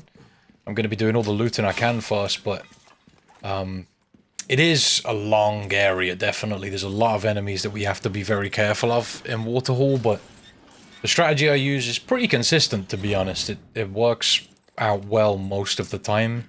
Stuff can always go wrong. I think a lot of people worry about the archers that are in that room, but if you play it a very specific way, then you don't have to worry too much. Alright, so coming through here, opening up this gate, and getting Ashley back with us. She'll be set to the far away position here, just by default, so make sure you tell her to stay close again. I think I forgot to do it until I was in Waterhall. It's an easy mistake to make, and through Waterhall you want her to stay in the close position, so make sure you press the button just to get her back in that stay close to me setting. Alright, so getting all the loot in this room. There's also a static spinel that's always there. Come in here and shoot these 3 little sign things. Open up the cabinet to get some gunpowder. And then we want this sword. And then smash this vase, go back on ourselves. Quickly solve this sword puzzle. Alright. So, in case you don't know the solution, the first one has the iron sword, the second one has the golden sword, the third one has the bloodied sword, and the fourth one has the rusted sword. I think I put the bloodied sword in the wrong slot there for a second, but yeah, so it goes iron, golden, bloodied, rusted. It's always the same. Alright, so smash this open. Some of this. Snake in this crate, be wary of that. Later in this run, I think it was in chapter 9? I'm pretty sure, maybe it was 10. No, I'm pretty sure it was 9. I got bitten by a snake. Luckily for us, snakes don't actually do any damage. And I know there's going to be someone in the comment section that's like, oh, that's damage, you gotta do the run again. And to that person I say, fuck you, alright? I'll do it again when hell freezes over. But no, I am actually doing another run of this just without the rocket launcher, so expect to see that at some time in the future. And I don't worry, I won't get bitten by any snakes, and you can sleep peacefully at night. There's always someone who leaves those stupid comments. But yeah, it's bear traps, snakes, and a couple of other things in the game actually just don't do any damage. Same as if you're standing in the fire for a second, it doesn't do any damage. And look, alright, if we're doing damage counters, the end of the level stats tell you how many times you took damage, and it says 0, alright? And that's good enough for me. I don't want to hear any complaints. Alright, so selling up all the stuff here like the Viper, we got a few treasures to sell. At this point you want to tune up the pistol one more time, just to level 4. Beautiful. And if you want to, if you've got decent money, you can bring the ammo capacity up on the shotgun, but I just leave it at this one, it's fine, to be honest. Alright, so that should be everything we need, and we're going to head into Waterhole. I haven't got a lot of shotgun ammo, which is kind of miserable. I've actually got pretty unlucky with ammo drops. If you want to manipulate it in this area, you can. If you look at your ammo count and you're like, light on maybe rifle or shotgun, you can put the other weapons away and smash open loot cases, and hopefully you find the ammo you want. You definitely increase the chance of finding that ammo if you do that. But yeah, the game was being incredibly stingy here when it came to shotgun bullets, and we kind of need some for the beginning of Waterhole. But I'm sure it will give me plenty.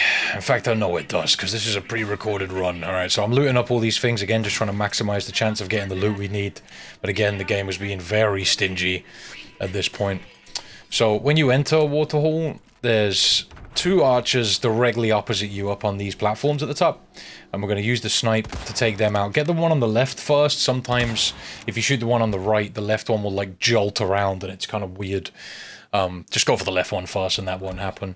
So, I think 6 shotgun ammo is all I got here. I'm pretty sure I got some out of this vase though, which was kind of nice, because now we've got just a tiny bit more to help us with this section. So, the enemies won't spawn up until you start running down here. Make sure Ashley's in the close position, which he isn't for me. Directly hit this guy in the shield, and then try and headshot these enemies to take them out. I'll get rid of them, and then we're going to use the shotgun to get rid of this guy's shield, and chuck a flash at them to stun them all up. Select the sniper, come down to these stairs, and try and take out this archer that's up on the right. And yeah, because I didn't have Ashley in the stay close to me position, she got grabbed, but a cheeky flash grenade will sort that out for us. I gotta be careful though, because these enemies can easily just line up with Ashley and I'll hit her by mistake. One shot to her and it's all over, mate. Alright, so I'm going to chuck a flash just in case there's any enemies around, and then I can take out the sniper that spawns up once I've killed that group of enemies. Keep an eye out on that balcony for that guy coming out, because he can just ruin your day if you're not paying attention to him. So at this point, I'm going to try and take some shots at... I think there's 3 more enemies we've got to deal with down here. The last couple will be this shield person, and also an enemy carrying a torch. This guy with the shield will always plague us if you shoot him, so if you can stun him and stab him like I did, it just saves you having to deal with a Plagus head. So here's that lady with the torch. This chick is weird. She will sometimes levitate down from the bridge that's up. You'll see her like glitch through the wall to get down here. It's really weird. Sometimes she'll go down low. Other times she'll drop down on the balcony. I'm below right now. She definitely does random things. So just be wary of where that torch lady is. She'll always show up, but she can just be in different places. It's kind of dumb. So staying in this position makes it so that these archers can't hit us. Ashley was giving us a cheeky little show there. This guy with the crossbow is really difficult to take out. That's specifically that one in the back. He's really tough to hit, so just be careful of him. If you're feeling brave, you can run out and get an easier shot on him, but I like to stay safe at this point and just not risk getting shot by him. Alright, so let's grab all of the loot that we can in this area. I really don't have a lot of shotgun ammo, but to be honest, I don't need a huge amount for the rest of Waterhall. A couple will do, and there are a few more bullets below us when we go down. So, there's some more shotgun ammo right there. When you stand up here, these enemies will just sort of allow you to shoot them. You can jump down and stay on the wooden planks below us, and they will still not come near you. But I prefer to stay up here. It just feels like a little bit safer, more of a viable strategy. Hitting them with enough bullets just to plague them is what we want to do. Just get them to mutate. All of these guys will mutate except for one, usually. So just shoot all the enemies you can. There's one enemy with a golden helmet that was hiding behind this waterfall, and I was trying to get an angle on him. These enemies are quite often in slightly different positions. They sort of move around a little bit. So I was shooting through the edge of the water here to try and get him, and I think that managed to take him out to make him plague us. So all you want to do is get a flash grenade ready when you jump down and throw it sort of into the lane that I do right here, and that'll hopefully take them all out. I think one of them managed to survive from my throw, but you need to be careful of these enemies because even at a distance they can attack you with their spit. They sort of like spit that black goo at you. So that's why you'll see me using the flash grenade to take them out. They're notoriously tough enemies from a distance. If you're close, you can just shoot them in the mouth and kill them. But when they're at a range, they won't open their mouth and they'll just spit at you. So I just like to use flash grenades when they're about. It makes things a lot easier to deal with. So grabbing the wheel, looting the vases that are in this area, trying to get as much ammo as possible. And going ahead, getting some gunpowder. Come down here and there's another vase just behind where you want to put the wheel. Just checking that I did get all the vases and stuff, but yeah, I did. Alright. Okay. Definitely a long area. It's a big fight down here, but like I said, it's fairly scripted, so if you practice it the way I'm doing it right now, it'll most of the time play out exactly the same. It's pretty rare that anything random happens. There's a little bit of RNG to it with where enemies can come from, but for the most part, it's very scripted. So when you put the wheel on, this enemy will spawn up with the bow and run out. I like to take her out just before we turn the wheel, and then if you come back over here, another enemy will come with a shield, and he's pretty easy to take out, to be honest, because when he goes to jump down off the ledge, if you don't manage to take him out before he reaches the ledge, he'll put the shield on his back and go to jump down, and it just makes the shots on him really easy. But you want to keep an eye on him for a second after you take him down, because he can mutate, and if he does, you just want to chuck a flash at him to get rid of him. He'll be another one of those annoying heads I just spoke about a minute ago. So when we turn the wheel here to lower the stairs, we're going to go up about halfway and look up to this balcony, and another archer will spawn, and we're just going to take them out by shooting them in the head. And then we're going to come down here and we're going to have 3 enemies that spawn up that run at you initially, and then 2 more, two with scythes and 1 with a golden helmet and a shield. So be wary of these guys. They usually mutate into normal Plagas heads as well, so just be careful. Don't have a lot of shotgun ammo to use, so I'm trying to use the pistol as much as I can. You may have been watching up until this point and thought, why are you saving so much pistol ammo? This room is why. I will use the pistol if I really need to in areas, but keeping the pistol ammo for here really helps us conserve other ammo that we need. We also need a decent amount of pistol ammo for chapter 10, but we'll talk about that when we come to it, although pistol is usually running low by that point, which can make things kind of rough. But and I think the game was being particularly stingy during this run I used the barrel there to take that one guy out. This chick was getting a little too close, so I just used the shotgun to push her back. She does tend to sprint to us. Shot that one in the leg just to take her down quicker. We got another Plagas. I'm going to back up so I don't get smacked. Got to be careful around them because I'll just run at you and swing, and it's just a hit that nobody wants to take. Alright. There we go. One more to deal with then. Okay, we got one more archer after this that's in the back. That is really easy to take out, but that's all of the enemies down on this level that we need to deal with. Let's grab all the loot we can possibly get. Not leave anything behind. And now that we've done that, let's head up to the top of these stairs and look over this way with the snipe, and we can take out that last archer, and that just means that this next floor is completely clear now. We don't have to worry about any enemies here. There's a much faster strategy you can use for this room, just using flash grenades, but it's so risky. It's so much more risky than this strategy. And as you can imagine, getting all the way to here 7 chapters deep without getting hit, doing the risky strats really isn't the play. Entirely up to you how you take it. If you don't care about getting hit as much, and you're just trying to get the S+ or something, you might want to try the other strategies I've used in my other runs, but I like to keep it nice and safe throughout this room and use these consistent strategies. I really wanted to create a run that was, I guess the most important thing was just that it was entertaining to watch. Because, although it's not, I don't want to knock anybody or say anything bad about anybody else's run, you know. I just don't like to use the strategies that I personally feel are cheesy, I guess. Like, make it super easy, you know. I tend to avoid those like the plague, but whatever works for everyone is, you know, whatever works for everyone. I guess I just wanted the run to be as challenging as possible. Over here. And there's more I could do. There's definitely things that I could do to make the run harder. I'm currently putting together this same run just without using any rocket launchers, I got this. which definitely makes a couple of the areas a little bit more difficult, but to be honest, it's the majority of the run is the same. So when you push Ashley up onto that ledge, come over here and immediately turn this wheel. And then we're going to use the pistol to take out the first 3 enemies that are coming off after Ashley. So 1, 2, 3. And then this last one, I like to leave him until he lines up with this second torch right here. And then I take him out.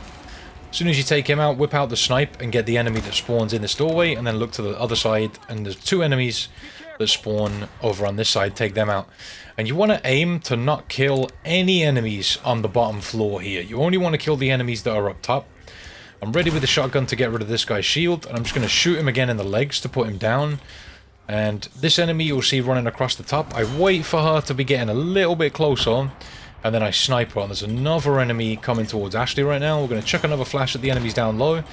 And take him out. And that'll just allow Ashley to get this platform raised without being disturbed. If she gets disturbed at all, it sinks all the way back into the water. And she has to start again, which really sucks. So if you kill more enemies that are on the bottom floor, more enemies will spawn up top and come after Ashley. So it's a good idea to just leave the enemies down low alone and just keep stunning them. But you don't want to use too many flashes because we'll need some for the next chapters. Make sure you've got a good few. I think I need 6 in chapter 8 in total. You can get away with a little less sometimes, but yeah, I'm holding this door, waiting for Ashley to show up, but I was a little bit... well, my timing was a little bit off. So she has to open the door herself, which just makes the situation a little bit slower, but it's fine. So we're going to boost Ashley over this wall, and then we can destroy the crates you just saw me run past. And yeah, that just makes things a little more optimal when it comes to time, because we have to wait for her anyway to open the door. So you just backtrack a little and get these crates. Hopefully we get good drops, but it was just pesetas. It's always miserable when you open a crate and you just get pesetas. No gunpowder, no ammo. It's kind of frustrating. Alright, so that's chapter 7 done with. It's definitely a long chapter, one of the longer chapters in the run. You okay? I think so. Ashley is not okay. Instead of worrying about her, worry about your own skin. Worry about your own skin.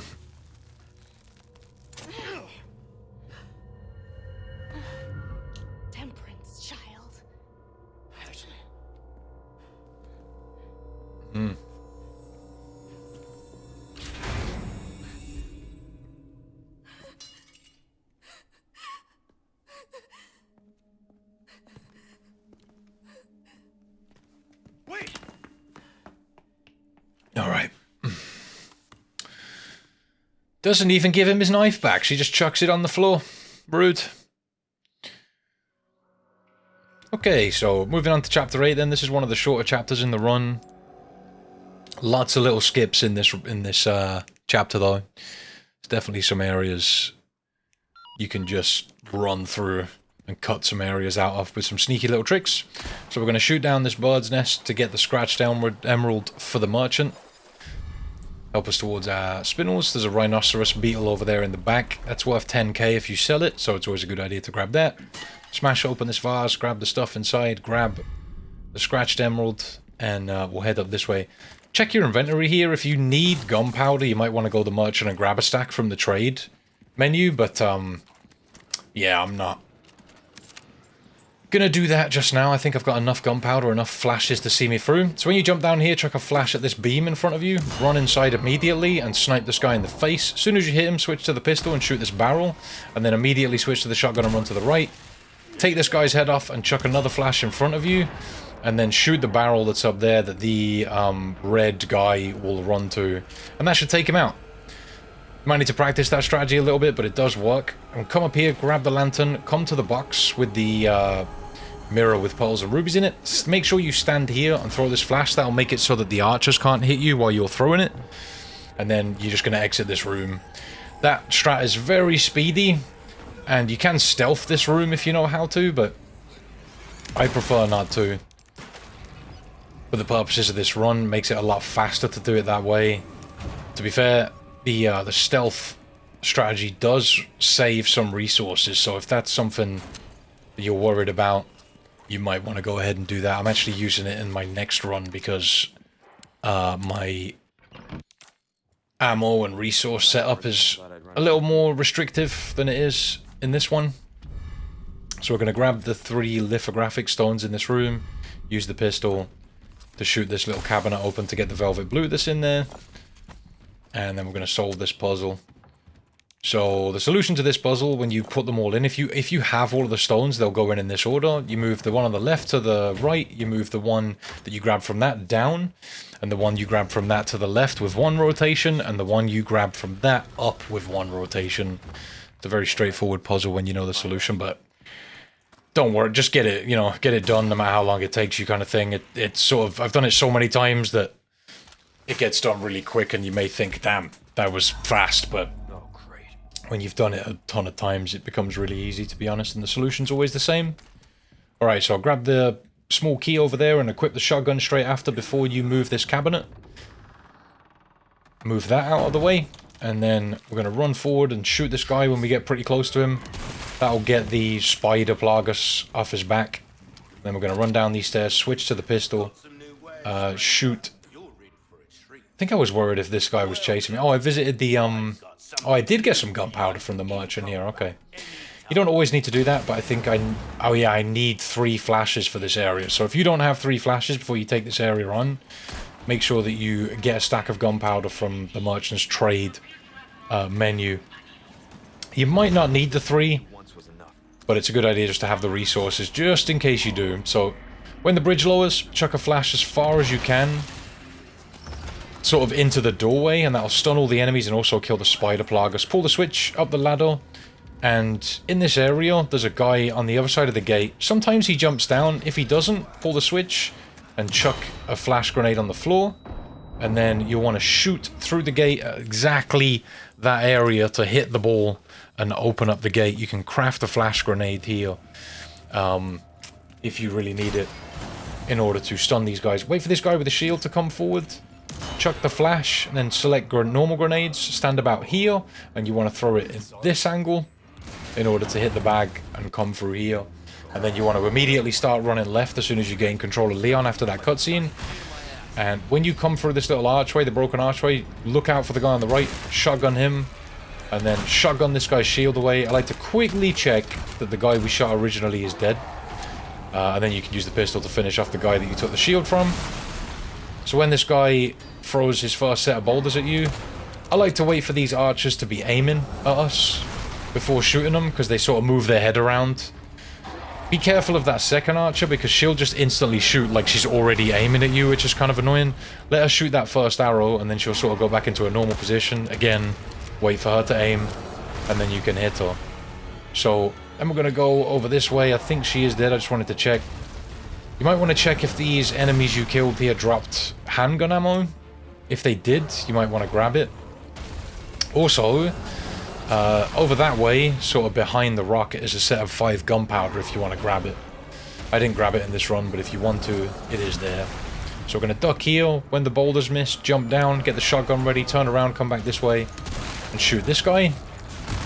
And then we'll let the Gigante take out the other enemy. Be ready with the shotgun to shoot that guy, because sometimes he can run at you. Just as long as you're ready to shoot him, you can let either the Gigante do his work or shotgun him if it gets too close. Alright, so we're going to open up this drawer, get the ornate beetle, come this way, open up the barrel, smack down this bag, and we're going to look up and try and shoot this enemy as she drops down. Didn't manage to hit the shots there, so just shoot on her when she hits the floor. Loot her, head up the ladder, and we can open up this barrel.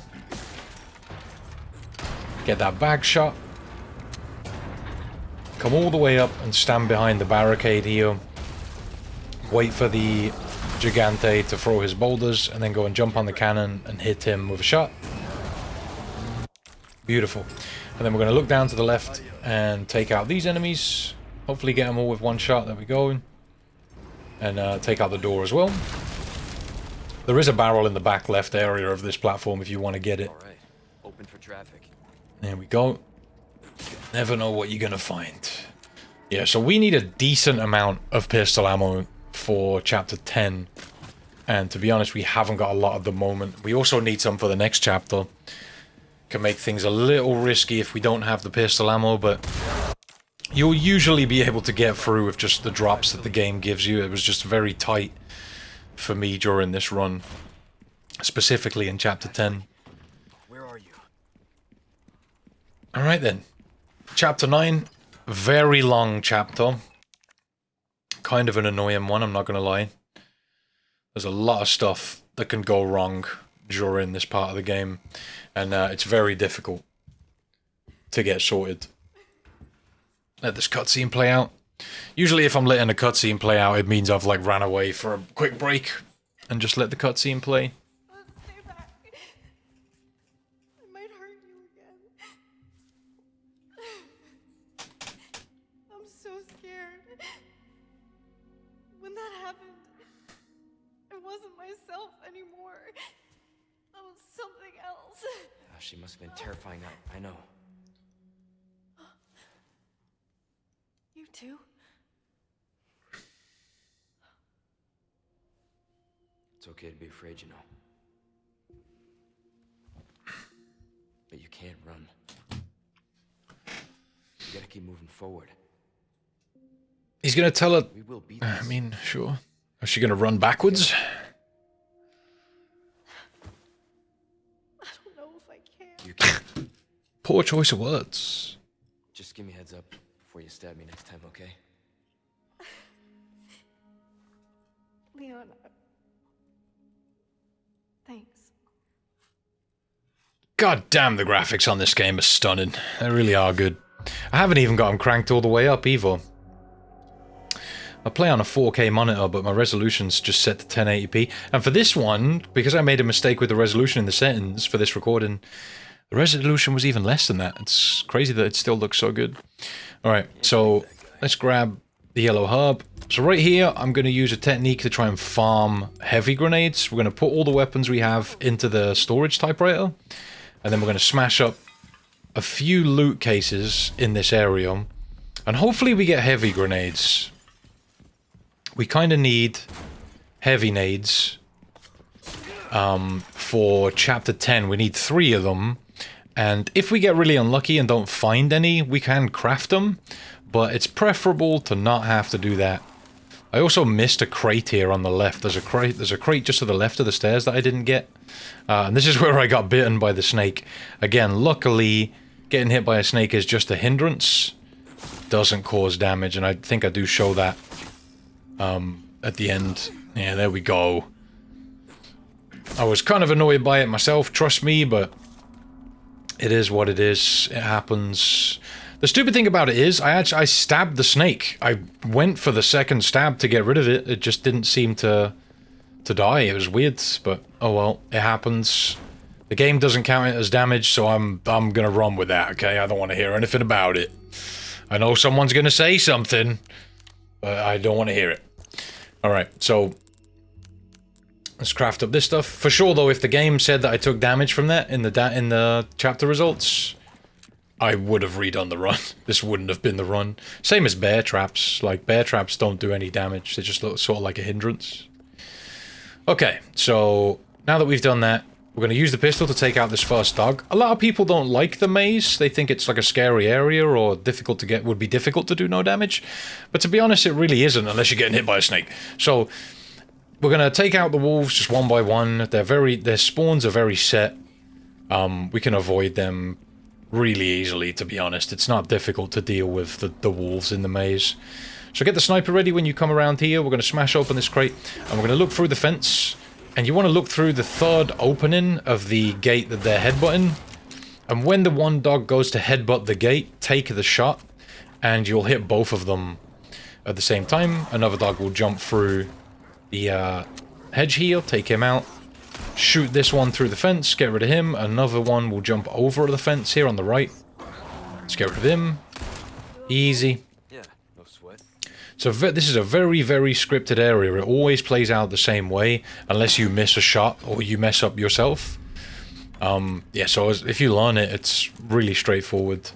Not a lot of shotgun ammo at the moment, which is kind of crap. We need more. But we'll have to just make do if we don't get it. Alright, so opening up this here. Like I mentioned before, the aim is to not have to craft anything unless we really, really, really, really, really need to, apart from flash grenades, sorry. So even the heavy grenades that we might have to craft if we don't get the heavy grenade drops we want, I want to avoid doing that because it costs so much gunpowder. It's 12 gunpowder for one heavy grenade. And that's a lot, man, so we'll use a few cheeky techniques throughout this chapter to try and farm them by putting our weapons away when we can. So stay back to this wall and don't walk too far forward and chuck a grenade to the left of this cage. That'll take out two of the wolves and the other one will jump out and you can just pistol him to get rid of him. Yeah, just make sure you stay with your back to the wall there and don't run too far around the corner, and that will always play out the same way. We're going to shoot open this box, tell Ashley to hold down the lever, come back around here and shoot this wolf with the shotgun that's coming at us.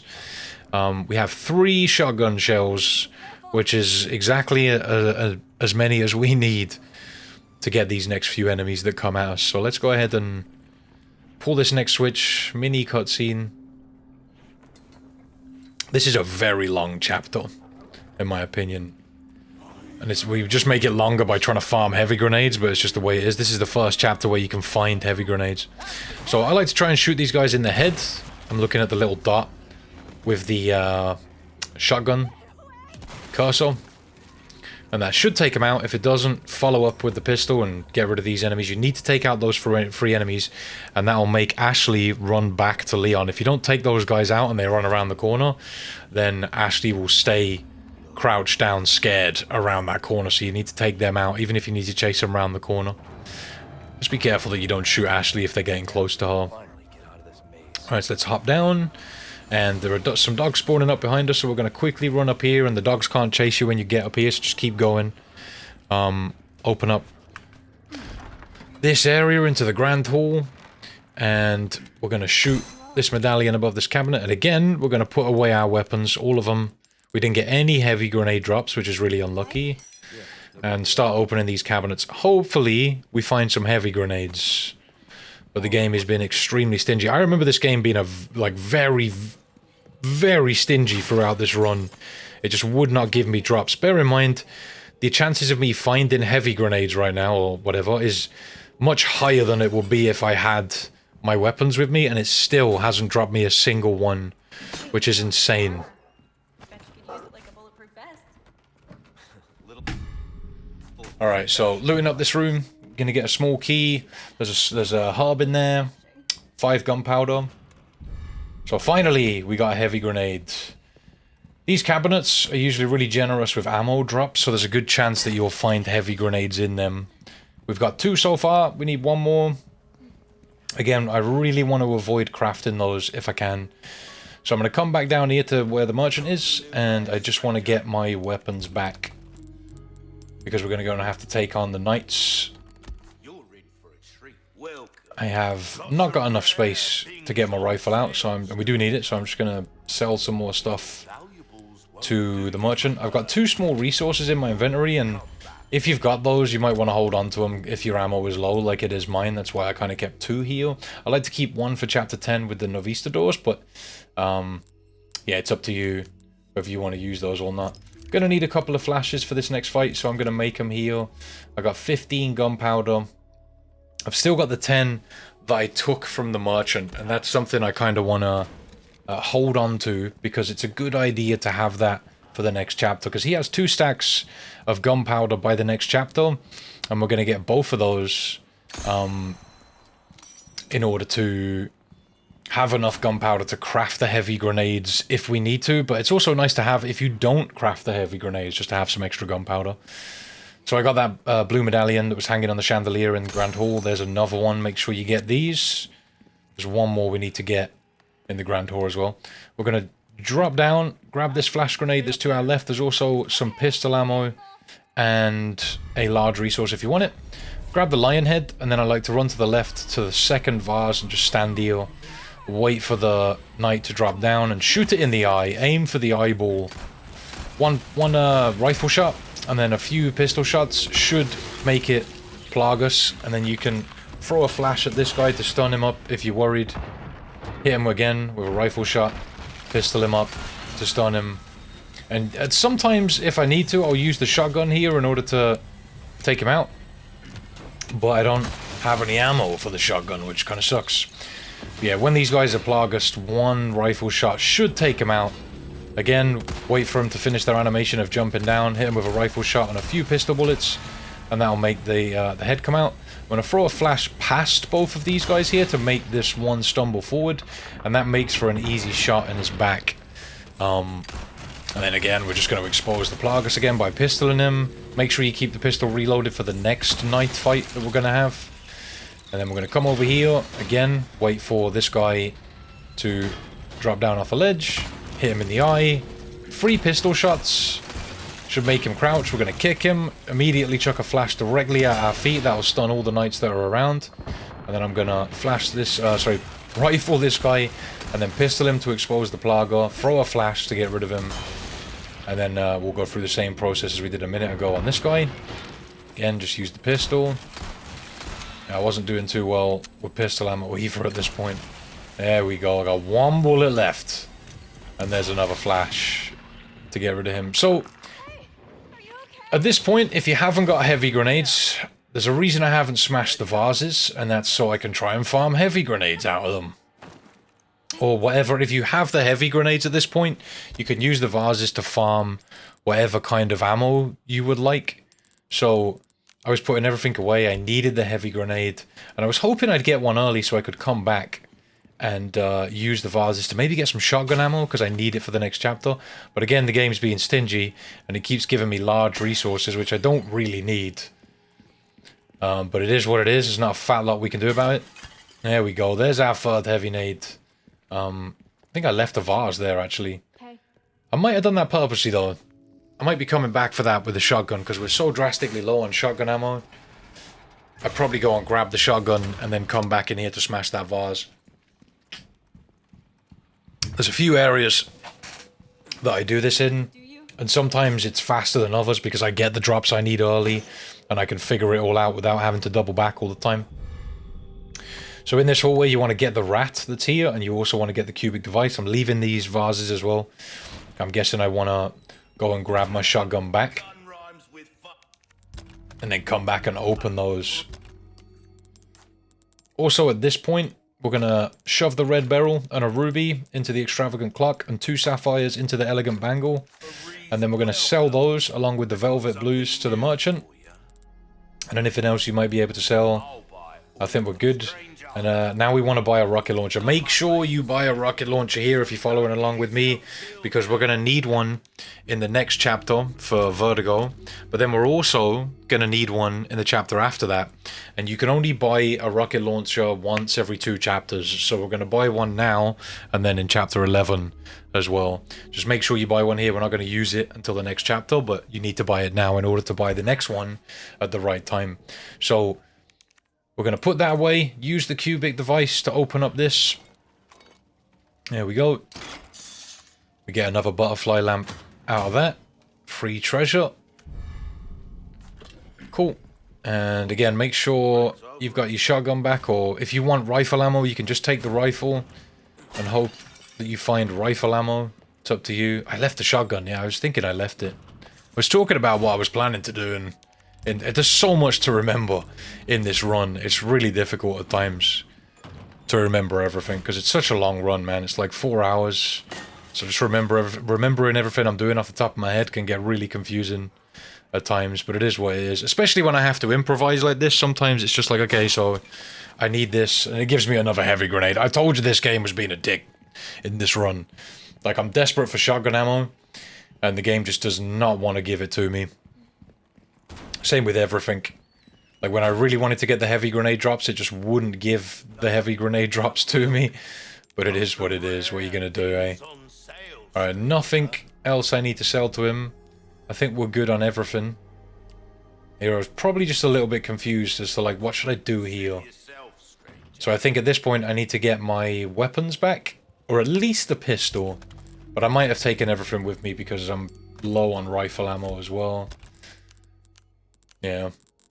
I'm low on everything. I have not got a lot of ammo for anything at all, but it is what it is. Sometimes you just gotta deal with what you've got. I'm gonna get this other blue medallion that's behind the statue here. So we're at 4 now. And we're gonna go and do this next room. I need one more flash grenade. Not sure when I'm gonna craft that, but I'll probably do it in a minute. Alright, you want to make sure Ashley's set to the close position here. I probably forgot to do it, but she'll be shoved into that position in a second. But make sure she's in the close position. You're going to chuck a flash here at the switch, and then run forward when it explodes, and that'll stop the bridge from getting dropped, allowing you to very easily grab the goat head. I'm going to wait for Ashley to run past me before I smash that medallion, and when I have smashed the medallion, I'm going to send my pistol back to storage. I got 3 shotgun shell drops there. Finally, the game's being nice to me. I've got to craft a flash grenade so we can escape this area. We're just going to chuck it all the way down here, and then hopefully we can just run past these enemies.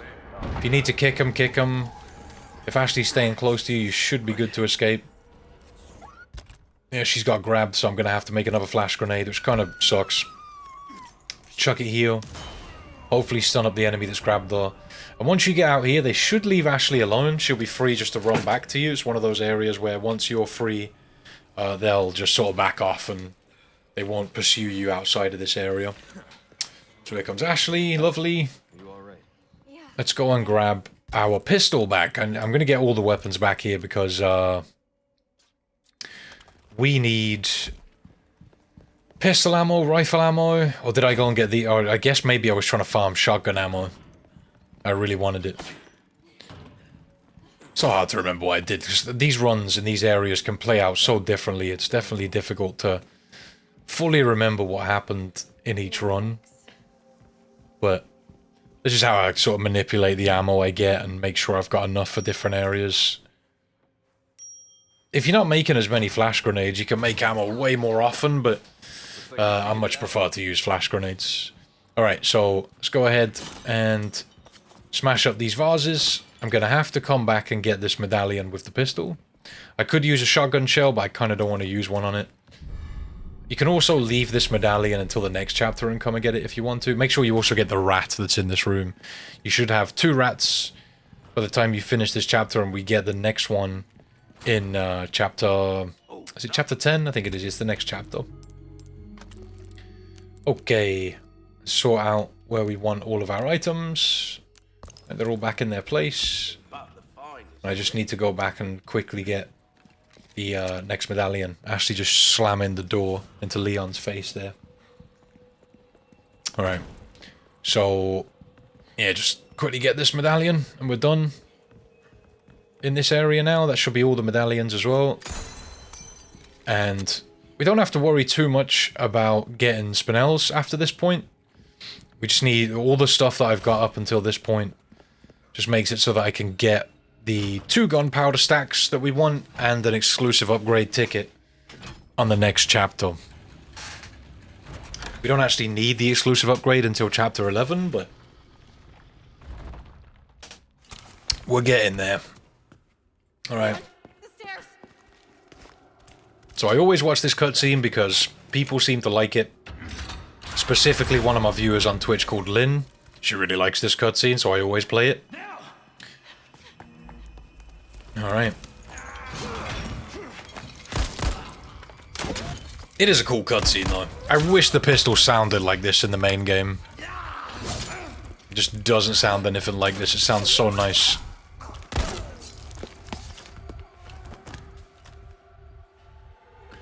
John Wick Leon. Alright. So now for the Ashley section. This is really straightforward. Although, in the early stages of my runs, I really didn't like this section because the run up to getting a no damage run is kind of learning the run. Obviously, you'll take some hits as you go through the run, and you set a PB of, say, 10 hits, and then you work it down to 5 and 4, 3, 2, until eventually you've done it with no hits. And whilst I was in the PB stages of this run, you need to set this clock to 7 in order to progress, by the way. Whilst I was in the PB stages of this run, if Ashley gets hit once, it's game over. So it was always a super scary part for me. But obviously now that we're doing 0 hit runs, and I've done it that many times that it always seems to play out the same. So I'm not too bothered by it. Alright. So you're not in any danger here, you just need to get into the lift. As long as you run straight into the lift and press the switch, the enemies behind you won't catch you.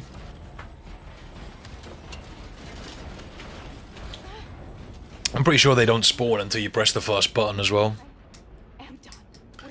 Alright, so the enemies here won't spawn up until you start ringing these gongs. So we're going to do the one on the right first. Turn around, head back this way past the stairs, over here, to ring this one. And then when you come back around here, you're going to freeze all 3 of these knights. Make sure they're all frozen. And then come over to this one diagonally across on the opposite side. Ring that gong, turn around, come back this way. And pull the final one. And you'll have to freeze 1 knight here before you escape. I think that's him, and then you can just leave. Sorted. Let's get out of here. Right, so this lantern needs to go on the pedestal at the back. The heck? It's all the way around. Slap that on. And then this one goes on the one to the right. Just like so. And this one goes over here. Just there. Sorted. Alright, so grab up the emblem. Or the insignia. No, don't. We're just going to run back on ourselves. I've had enough of this. Flick the camera around when it allows you to. And then come back this way and crouch under the knights.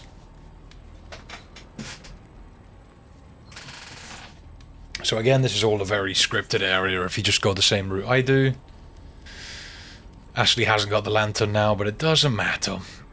So, when you gain control, go over to the left. Here. And then go right this way, around that knight. And just straight for the elevator.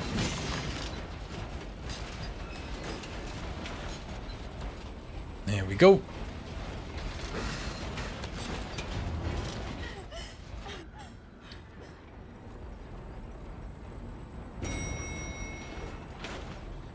Right, so let's head up.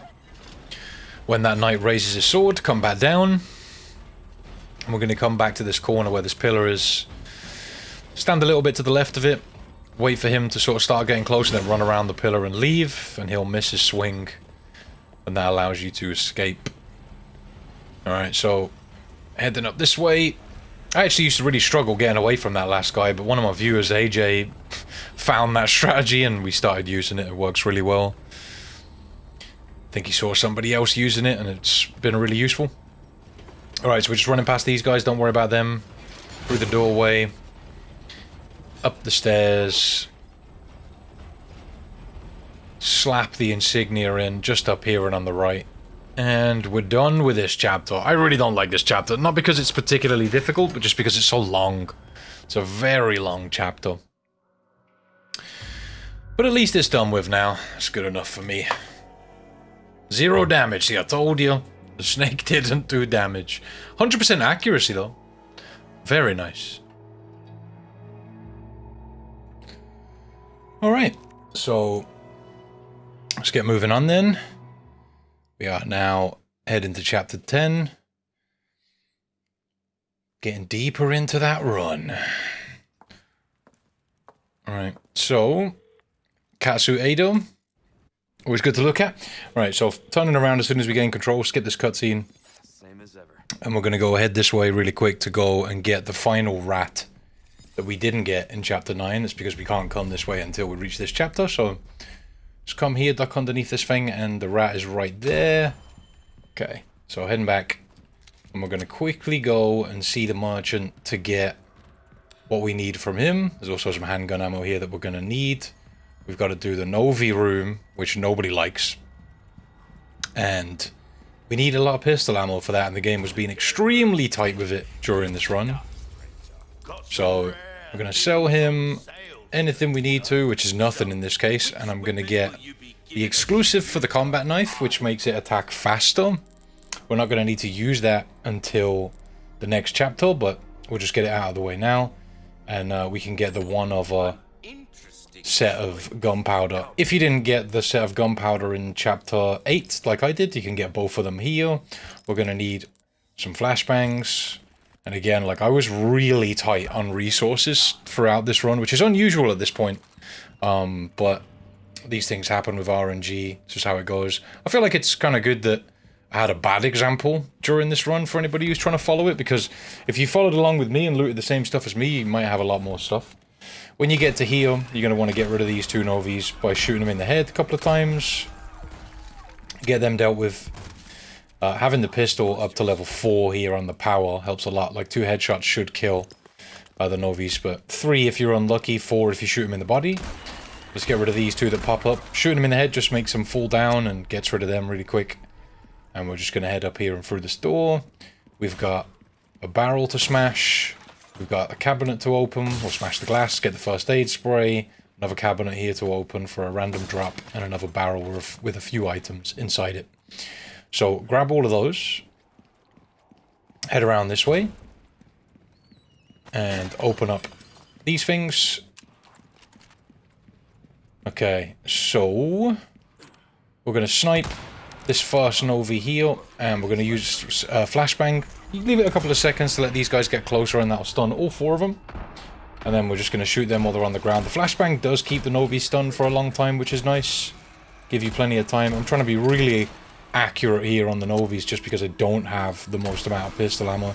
If you get lucky in this area, the Novis can drop pistol ammo, but I was getting very unlucky through this area and they just weren't dropping any at all, so I ended up having to rely on my other ammo sources. So once you've killed those 4, 2 more Novis will spawn up, 1 from here and there'll be 1 that comes up from the left in a moment. But you also, if you don't get the one spawn, there's 1 down here that's originally camouflaged, but the flashbang should have stunned him, so you'll be able to shoot him as you come along. And I'm waiting for this other one. I'm standing here thinking, there's 1 more, there should be 1 more, but I don't think he showed up yet. Their spawns are tied to how many of the others you've killed. We're going to look across and get this one after getting the one down below, and get this one up here as well. These 2 are both camouflaged and hidden. That should spawn 2 more from above you. This one will start floating down from above, and the other one will get stuck on the chandelier here, so you can just sort of easily pick him off. Again, like I said before, 1 shot in the head will bring them to the floor, and then you'll need to finish them off when they're on the floor. If you hit them in the body, they won't fall down like they do if you hit them in the head. So you can keep them in the sky and keep them in the same position if that's something you want to do. So I used the one sniper bullet here I had to get one of the Novies that's across from me. There's actually two there, and I do want to kill them both. Usually I would if I had the sniper ammo, but I don't have the sniper ammo. So we're going to come down here and pass the little shadow on the steps, and that'll spawn up a bunch more Novies, like 4 or 5. I don't have pistol ammo, so I'm going to have to use the shotgun to take these guys out. I kind of don't want to do that, but I really don't have a choice. So I'm just trying to look out for these guys. They can do that lunge attack that nobody likes. So I'm using the pillars to try and block that and get rid of them as they get close. You need to be really careful because these guys are really sneaky. Alright. So that one didn't drop anything, which is unusual considering it died on the ground. If they die like on a ledge or in an awkward position, they won't drop anything. But I felt like that one probably should have dropped something. And I got very unlucky, like I mentioned, and I just didn't get many handgun ammo drops at all. I was surviving by the skin of my teeth. I got 5 ammo. I'm going to smash this vase. Found a few shotgun shells and 10 handgun ammo, which is going to come in useful. But I will run out of that very quickly. Coming around this corner, getting everything loaded, picking up the drop from the one we killed earlier. There's always one here that you'll need to take out. He'll become active when you get close to him. We've got this box to smash. I've got some shotgun shells, which is useful, but I'm kind of looking for handgun ammo.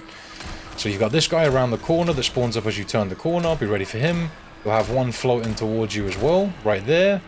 And you'll get, I think, 3 more spawns here. I'm pretty sure I got one of them. Maybe I didn't. No. And I think the reason these guys didn't spawn is because of that one extra enemy that I left alive up top that I said I couldn't snipe with the sniper. The only way for me to really get him at the time was with the sniper because I didn't have any handgun ammo. I can squeeze off the shot with the handgun, but I didn't have any ammo for that. So one thing we're going to have to do here is backtrack and get that enemy. If you have the sniper ammo, you want to take out the Novi that I take out next before you come down here. Like I said, a lot of these guys' spawns are tied to how many you've killed. And you'll see now that I'll kill this one and 2 more will come after me. So here we go, this guy that managed to survive. I'm going to have to try and squeeze a nice shot off with the pistol through the banister here. So here's the other 2. Need to be careful of their lunge attacks. I really don't want to use the shotgun ammo here, but I kind of have to sometimes just because these guys can suddenly zoom up on you so quickly. Alright, so now we're caught up to the amount we should have killed by the time we came around the middle. There's a grenade and a herb in the middle that you saw me grab a minute ago. Make sure you grab those. You also just want to be careful when you're running around this area, because if you haven't fully killed one, they can just sneakily get back to a platform and go camo, and they'll try and jump you as you run past them. So be really careful when running around this area.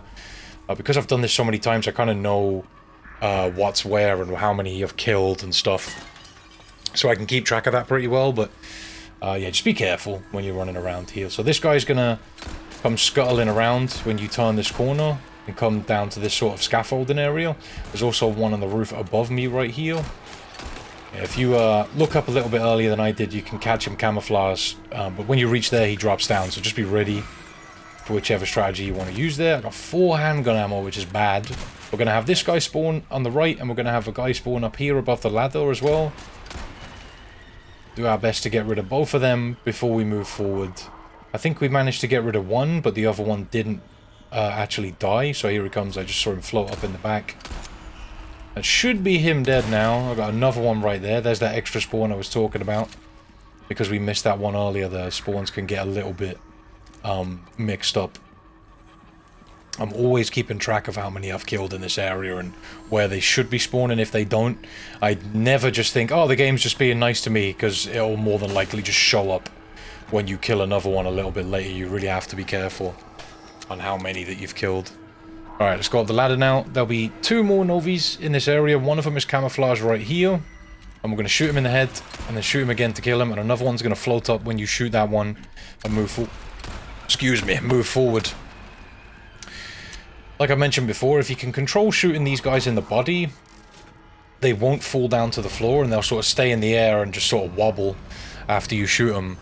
And for some of the Novies, that's a better idea, because right there, that guy, he was floating in place. If I shot him in the head, he'd go down below me and I'd have to wait for him to come back up. So it just depends on how you want to deal with each individual Novi. And for that one, I like to just shoot him in the body. It costs more ammo, but it's a little bit safer. When you're running towards these stairs, keep the shotgun ready just in case any enemies have gone camo and they decide to jump out on you, you can kind of get rid of them quickly with the shotgun.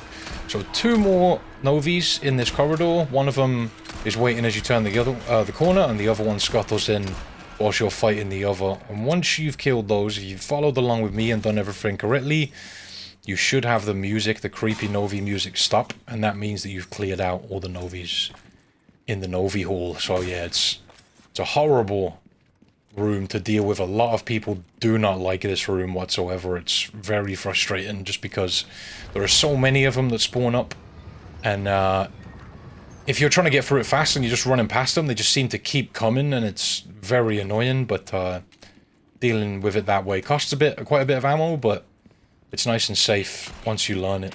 So I'm going to shoot the rock bag from here through the gap in the statue there. You can go around and shoot it if you want to. Couple of vases here that we can get.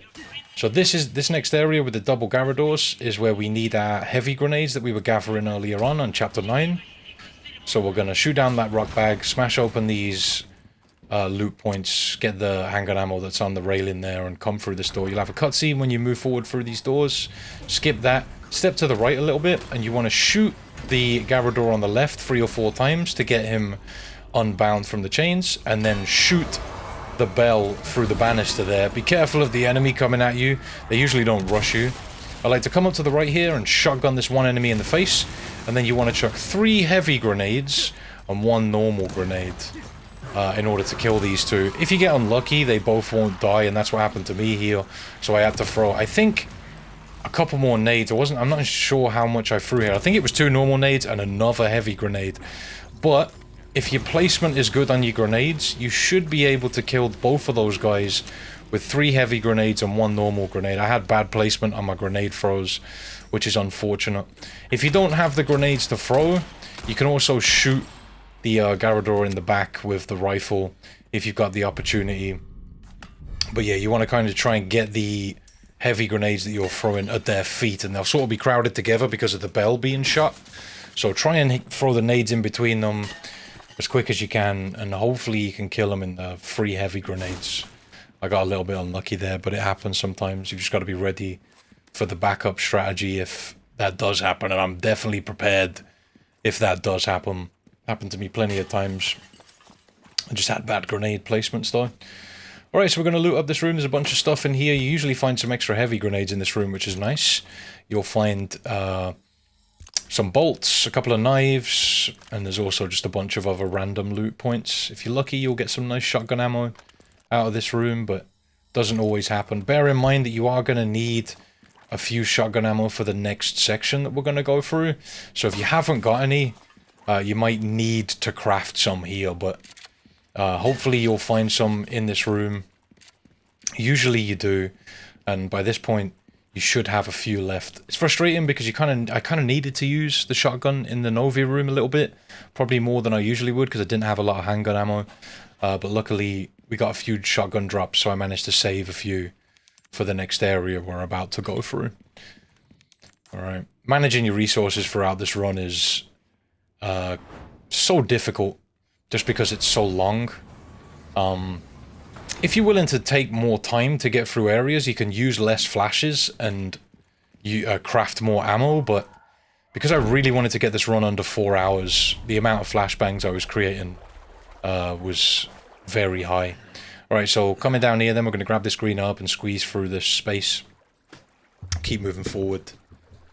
And we've got to deal with the invis Novis that are just ahead of us. So the invisible Novis are kind of frustrating to deal with, and I like to use the shotgun to get rid of them just because you can only really hit them. Their hitbox is so weird. Even though their body is there and you can see it moving around in the water, they only seem to register, or the shots only seem to register if you shoot them in the head. So you need to look for the glowing green eyes and aim for those. And that's why I like to use the shotgun, just because it has a bit of spread. And my advice here is to try and shoot them in their eyes, and then keep an eye on whether they die or not. Don't just shoot them once and run into them. I've done that many times and lost runs here because I'm waiting for this guy to spawn. So I'm aiming and just walking forward, waiting for his eyes to show. And then when I shoot him, I just sit there watching to make sure I get the death animation, because sometimes they can be super annoying and they don't die, and then you'll run forward thinking you've killed it, and it'll jump out of the water and attack you because you haven't hit it with enough pellets, I guess, out of the shotgun.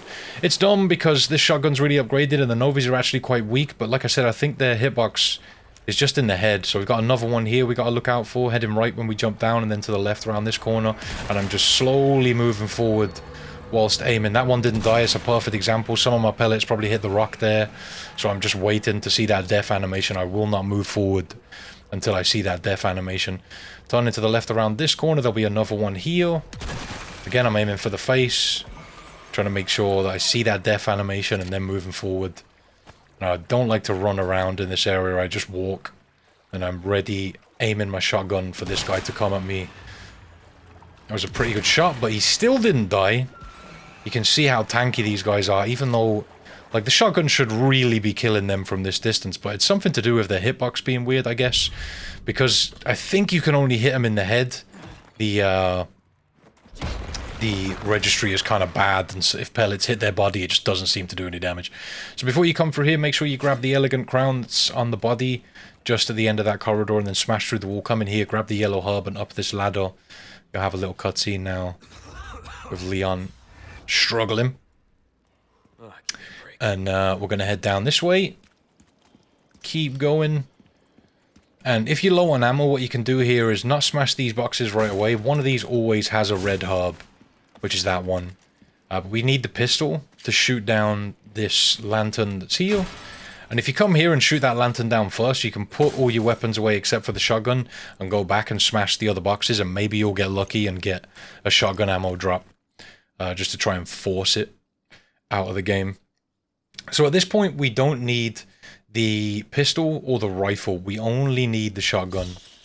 I think there's a few pauses coming up in my gameplay. And usually if you see that, it's because I've stopped to, like, talk to chat or something. But I've done my best, excuse me, to edit out my my pauses so they're very brief. So putting away the rifle and the pistol, keeping the shotgun, make sure you keep the shotgun on you. And I'm going to sell everything I can to the merchant. You can also fully inlay the butterfly lamp with sapphires. You'll have a random number of sapphires at this point, depending on how nice the Novista doors were to you. You need to keep 2 of them for later in the game after you've put one into the crown. So try to keep 2 more. And you want to put a Alexandrite or a emerald, a red beryl, a sapphire, and a yellow diamond into the crown, and that'll give you 100k off it. I'm just selling the bolts and attachable mines and whatever else I'm not going to need for this run as well. I got unlucky there and didn't get any shotgun shells, but it's better than nothing. I almost forgot my rocket launcher before we move forward. We're going to need that for Vertigo. This is the first time we use a rocket launcher in the run. There are 4 that we get in total. Again, this is where all the stuff we've been looting along the way comes into play. So even though you hear Vertigo moving around and you get a little cutscene here, you don't need to worry until you pull the switch in the room that has the valve in it. So you can loot up a little bit here, but my advice is to leave all the boxes. I like to leave them for the way out. And again, because we've only got the shotgun with us, you're way more likely to get shotgun ammo out of these boxes. You can also find a lot of heavy grenades, which are useful for later. Make sure you're not wasting heavy grenades when you get them. Only use them if you absolutely have to. You will need some later on in the run, so make sure you're keeping those and not just using them willy-nilly. So after you pull that switch, you're going to have 2 evade moments that are very scripted and really easy to look out for. But even at this point, if you really need to, you can back up and go to the merchant. As long as you haven't pulled the switch that's ahead of us right here, you can go and chat with the merchant if you really need to. As soon as you pull that switch, though, you can't go back to the merchant. So we're going to come back around this way. Vertigo is going to drop down out of the vent. We're going to come all the way around and press the button on the nitrogen shower. And then Vertigo is going to run into it. I like to aim for his feet when he turns around, and that'll get him killed. And you can get the gold monocle, and that's Vertigo dealt with. A very easy fight when using the rocket launcher. I've had to come up with a new strategy for that because I'm doing a no rocket launcher run at the moment. But yeah, it's a fun fight. A lot more fun without the rocket launcher. Alright. So, now that we've got that we're going to get this little cutscene with the elevator. We'll also have another one basically just telling us it's arrived. If you kill Vertigo quick, it'll just arrive more or less instantly. So there's a couple of pickups that we want to get in this area. Again, make sure you've only got the shotgun at this point. That'll just hopefully force a ton of shotgun ammo out of the boxes we're about to open. Because this is like a boss area, the game's way more likely to drop ammo for you, I think. And you'll find just a ton of heavy grenades and shotgun ammo if it's all you've got with you. Make sure you bring a gun with you. If you don't want shotgun ammo, make sure you bring something. Because if you don't, the game will just scam you. And you'll get boxes that have absolutely nothing in them. So make sure you've got at least one weapon with you. Entirely up to you which weapon you do it with. I like to do the shotgun. I mean, the shotgun for me is the most important. But I actually got pretty unlucky here and I wasn't getting a lot of drops. I ended up getting some shotgun ammo, but nowhere near as much as I would have liked. I ended up with, what, 22? And if you get lucky, you can get 30, sometimes even 40 shotgun shells by the time you leave this area. But yeah, we didn't have a very good drop rate for the shotgun shells. Although I did get a few heavy grenades, which are going to come in very useful later on. You need 2 for chapter 14, and I think 2 for chapter 15 as well.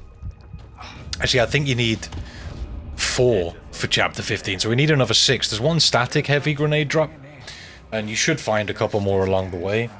I'll try to mention when you do need them, but yeah, at the moment, you should definitely hold on to 2 heavy grenades for chapter 14. And I'll talk to you guys about what you need for the chapters that are upcoming. Go now. Deliver to these vagrant children their salvation. Alright. As you wish. So this next chapter is horrible. It is not a fun chapter at all. I had a ton of problems learning this one.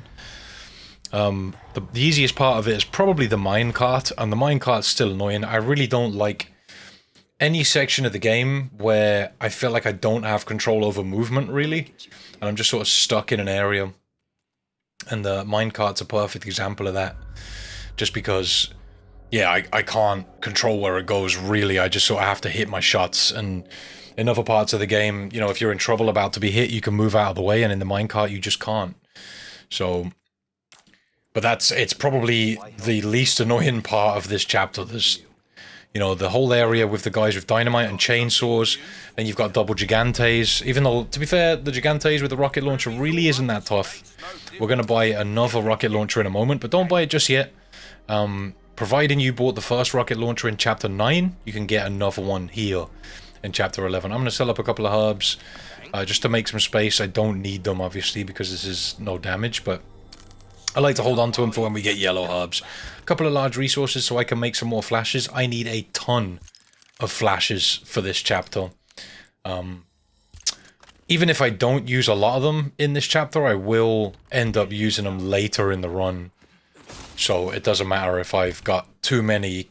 I can't really have enough at this point. I think I've got something like 11 at the moment. Also, I want to just say, don't buy the next case upgrade. We're going to wait till we get to the island for the next case upgrade. I've put away the combat knife here. Don't sell it, whatever you do. We need it for Krauser. And I'm just trying to make space here in order to get my guns back. So we've got the rifle in. I just need to get the pistol back in. And I accidentally pressed... I think I clicked on the handgun, but it must not have registered because I just ended up pressing the sort button and it messed me up. Alright, so I gotta put my guns in the right place. Let's get all of that sorted. Scopes back on, all that good stuff. Yeah, inventory space is very tight at this point.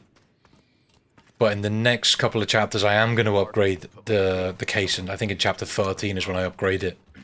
And I just don't want to waste money by buying the case right now when I'm going to get one real soon anyway. I know it seems silly having so many flash grenades.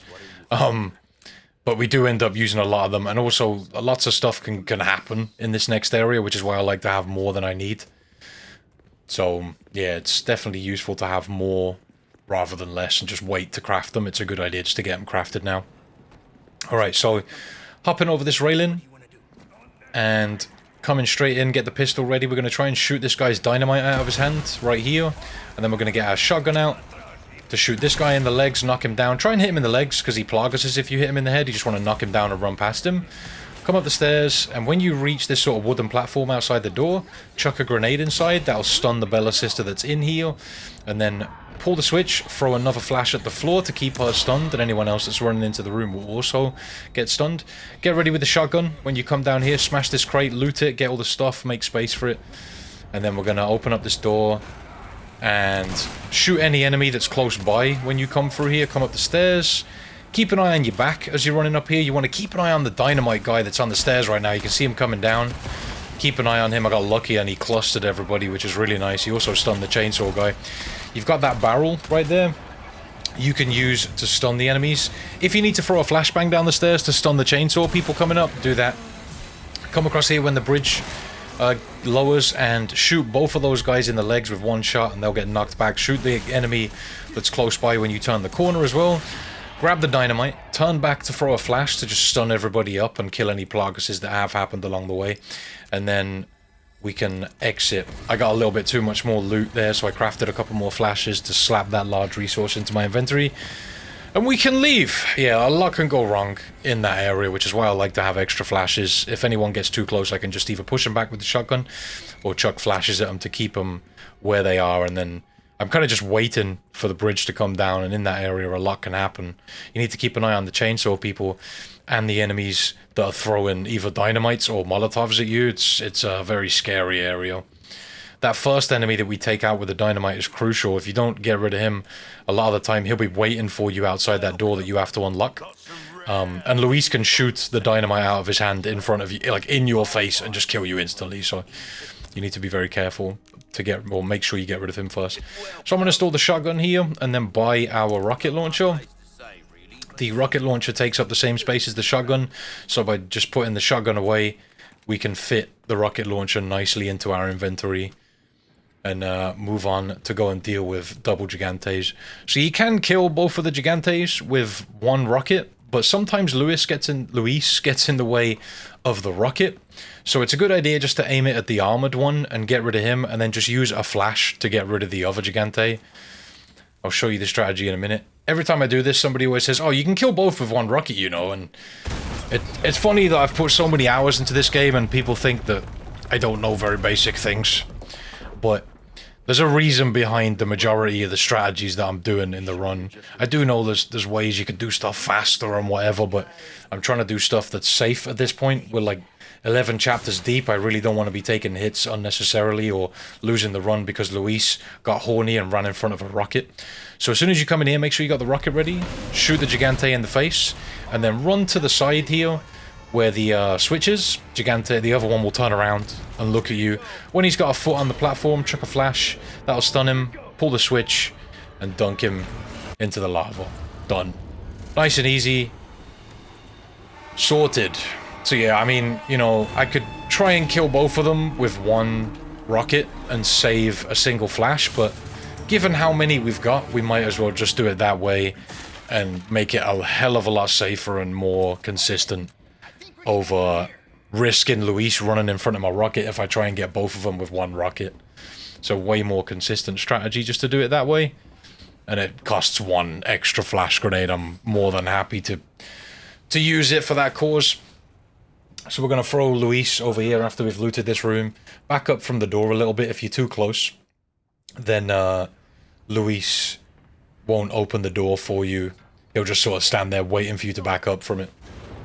When he says there it's open, he'll either open it for you or you'll have to open it yourself.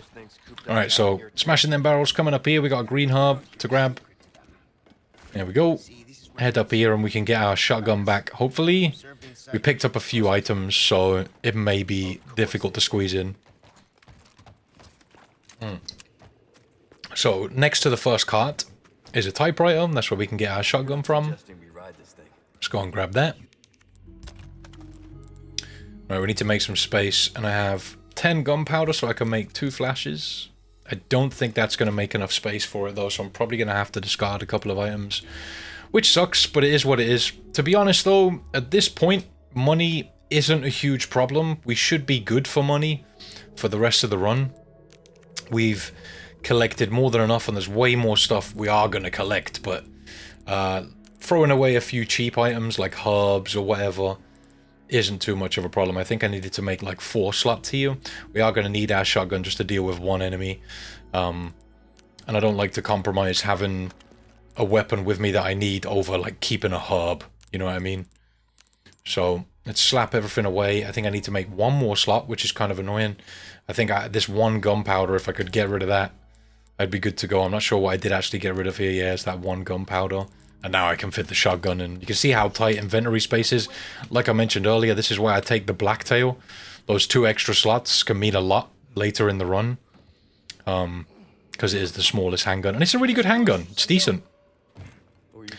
So here we are given Luis's Red 9, which is unlimited ammo. I think it's fully upgraded as well. One tip I'll give you for the Red 9, certain areas in this part, you kind of want to spam when you're shooting certain enemies. If you just hold the fire button, the Red 9 fires really fast. Obviously for some enemies you just want to be accurate, so you'll pick your shots, but specifically for the chainsaw guy, if you just spam by holding the fire button, it fires really quick. I guess that's something to do with it being an upgraded Red 9 of Luis's. But there's not really a huge amount to say here other than hit your shots and don't tip the cart. The second part of this cart area is a little more complicated with the chainsaw guy, but for the most part here, yeah, you just want to hit these guys as they show up. Don't miss. Yeah, you really have to hit them relatively fast so they don't shoot the cart. Cart damage does count as damage, so yeah, I can't get hit at all whilst riding the cart. Kind of frustrating, although like 2 hits will destroy the cart completely, so I think it's 2 hits anyway. It's either 2 or 3. There's an achievement tied to getting through this entire section without getting hit. Not an easy feat first time, but once you've practiced it a bunch, it is really scripted and you learn where all the enemies are. I've had some weird stuff happen to me whilst riding the cart. There was one time where enemies were glitched behind me and I couldn't do anything. Yeah, if you see me pause like that and then unpause, it's usually because I've paused it to talk to chat and I've just edited out the pause screen because it's paused for like a good 20 seconds. Or I got interrupted during the stream that this was recorded from and I had to go like answer the door or something like that. Okay, there's a couple of instances where I had to pause it.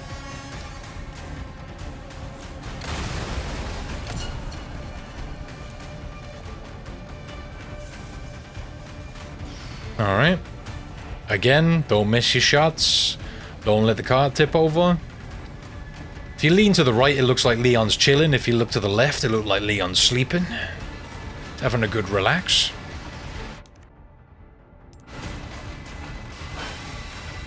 Alright. That's the first section done. Fairly straightforward. Right. So, we're going to hop out of the car. And we don't have the Red 9 now, so we're going to switch over to our rifle. We need to use this for the first enemy we're going to take out. This is just up here. We're going to shoot him in the head. Hopefully he dies 1 shot. If not, shoot him again. Get the shotgun ready. Get rid of this pitchfork guy. Switch to the pistol. Shoot the dynamite out of this guy's hands. I actually missed my shot, so I had to run away. I'll come back, and you can just shoot the next one that he has in his hand. Be ready to run away if you miss that shot. Alright, so we got some pistol ammo on the shelf there, or the windowsill. And we got a couple of boxes to smash. Yeah, I didn't have any gunpowder here, so I couldn't stack this in. I ended up discarding this small resource. I don't want to leave gunpowder behind, really.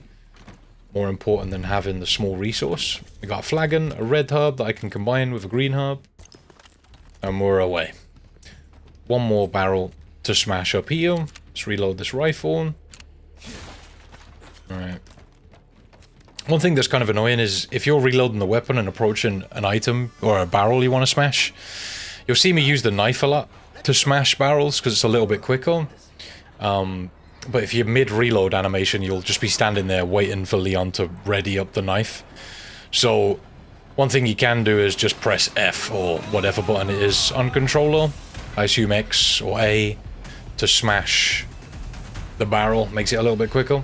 Alright, so we got the chainsaw dude to deal with during this section. When you first see him here, just ignore him, and you want to focus the enemies on the right.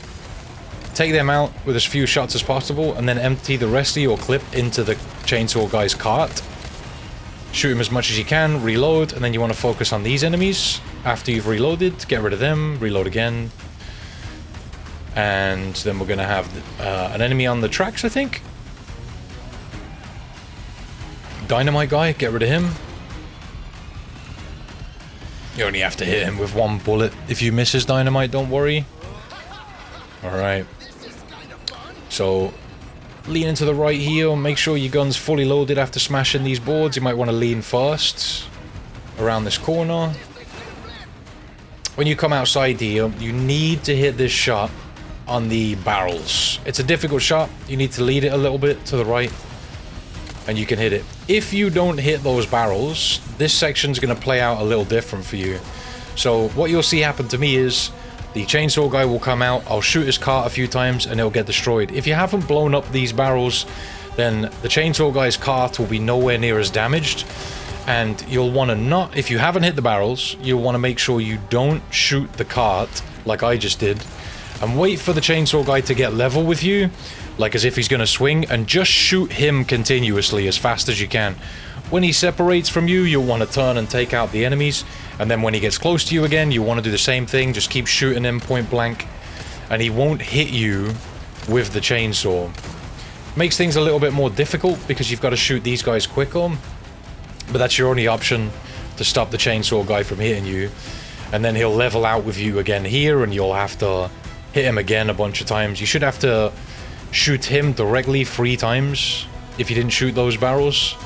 And after this point, he'll leave you alone, or you'll have shot him enough to kill him. It's a difficult situation if you miss those barrels, but it is still doable to avoid damage if you don't manage to hit it. Alright, so we're coming to the end of the minecart section. Thank God, I really don't like the minecart. And then we've got to deal with a bunch of novies, and then knife fight Krauser, which is not fun. Probably the worst part of the run, to be honest, is the knife fight with Krauser. It's always a massive point of celebration during a run when I get here and beat Krauser with the knife, just because he is so random, and it's all about parrying. One tip I can give you, especially if you're on mouse and keyboard, is to bind the evade button and the parry button to mouse buttons, or specifically 2 buttons that are next to each other. And when you're fighting Krauser, you can press them both every time, whether he's getting you to evade or to parry, and it always works no matter what you've got to do. Obviously you've got to time the parries, which is annoying. When you come down here, you can either get the Novi spawn early like I did, or they'll spawn late and won't show up until you get up here. But either way, when you get here, follow the same path as me, chuck a flash grenade here, and then come around here, chuck another flash over there, get ready with the shotgun, shoot this guy off the wall. You can run around this one Novi here, but you want to be on guard. Just look around, see if there's a Novi getting close to you, ready for a lunge or something. When you come through here, shoot this Novi, switch to the pistol, shoot this barrel. Keep moving. You'll probably have some Novis coming up from the rear. Coming up from the rear. Get ready to shoot them, either with the shotgun or the pistol. If you can, save your shotgun ammo, but if you have to use it, obviously, sometimes it's unavoidable, you know. You'll have some more Novis probably coming after you here. Be ready to take them out. They are sneaky, and this corner's a bit blind, so you just have to watch out. Alright, so coming up here then, we're going to craft up some more flashes. Just, I didn't really need to do that, but why not? Chuck a flash here, then chuck a flash further down the path. Be ready for Novis that are getting close. If there are enemies close, be ready to shoot them. But if you can get away with it, throw a 3rd flash, and that should get you closer to the entrance where the merchant is.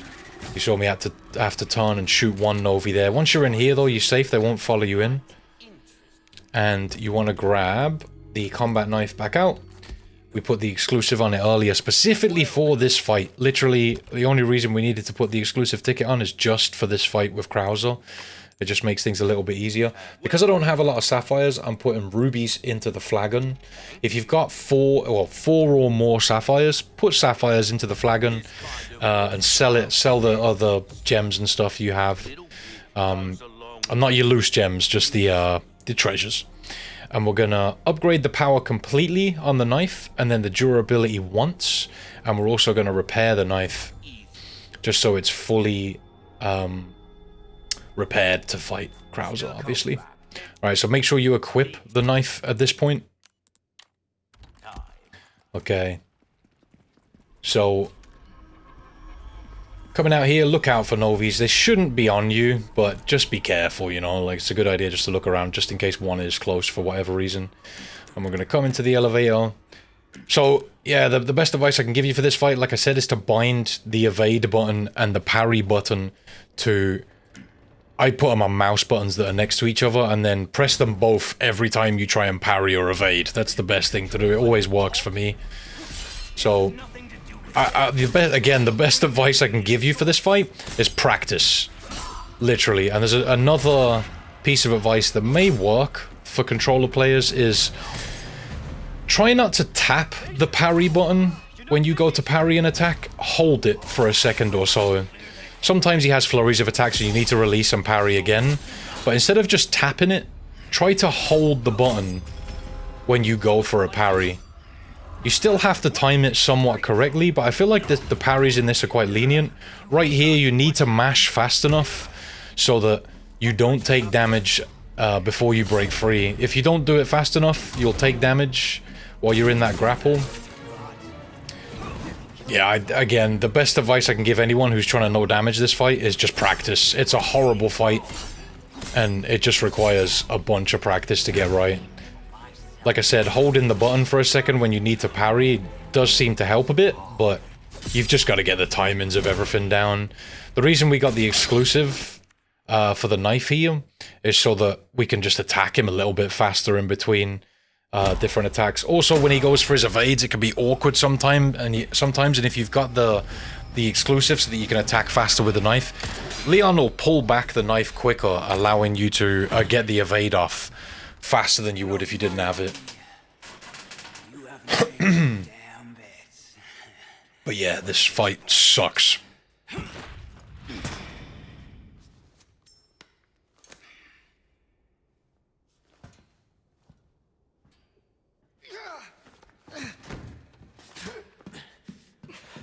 Alright.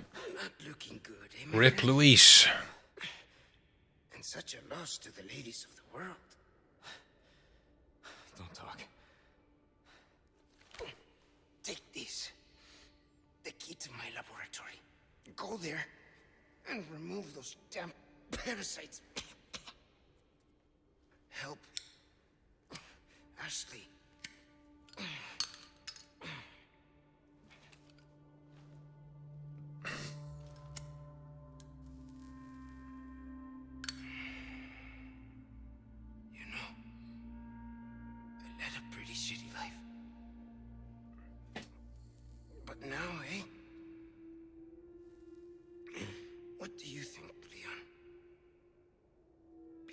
Change, right?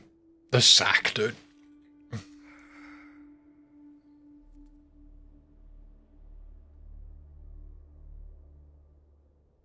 Rip sack.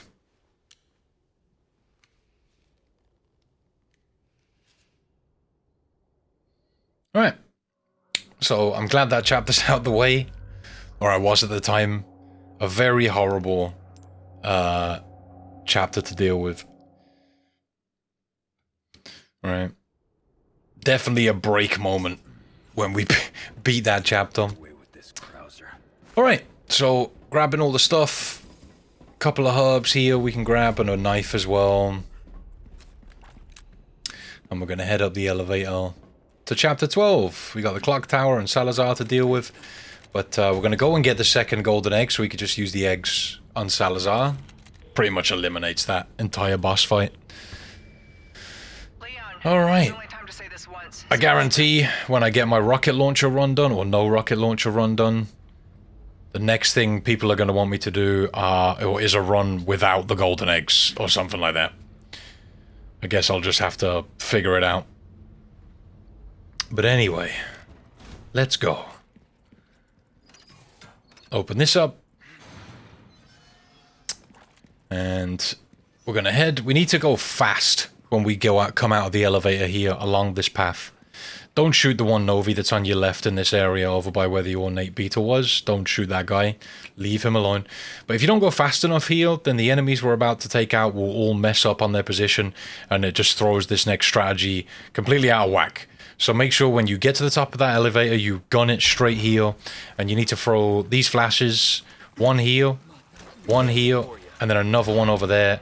And that'll kill all of the spider parasites or the spider plagas, whatever. Get rid of them. And then you can easily just pick off the enemies, and it makes this room a whole lot easier if you just do it that way. Like I said, if you take your time getting here, then these guys will be in random positions. They'll probably already have the plagas parasites on their back.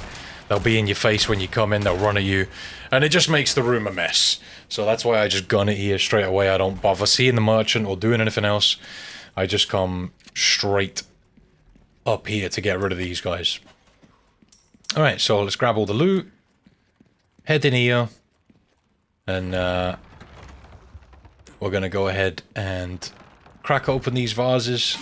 So in this room you can get a brown chicken egg from one of the chickens. You can also obviously get the golden egg, but you can force a brown chicken egg by walking. You can do it a couple of ways. You can go and sit on the throne by sticking to the right here and just walking.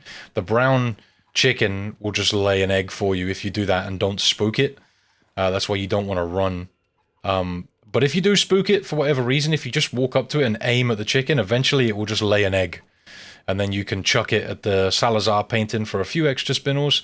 That'll give you a yellow herb or a yellow diamond, whichever you prefer. I like to get the yellow herb so that I can mix it and sell it to the merchant. There you go. Equip that guy and chuck it at the Salazar painting, just to get some extra spinels. So we got a few vases we can smash up, combine the herbs if you need to, and yeah, we're gonna open up this cabinet with the cubic device.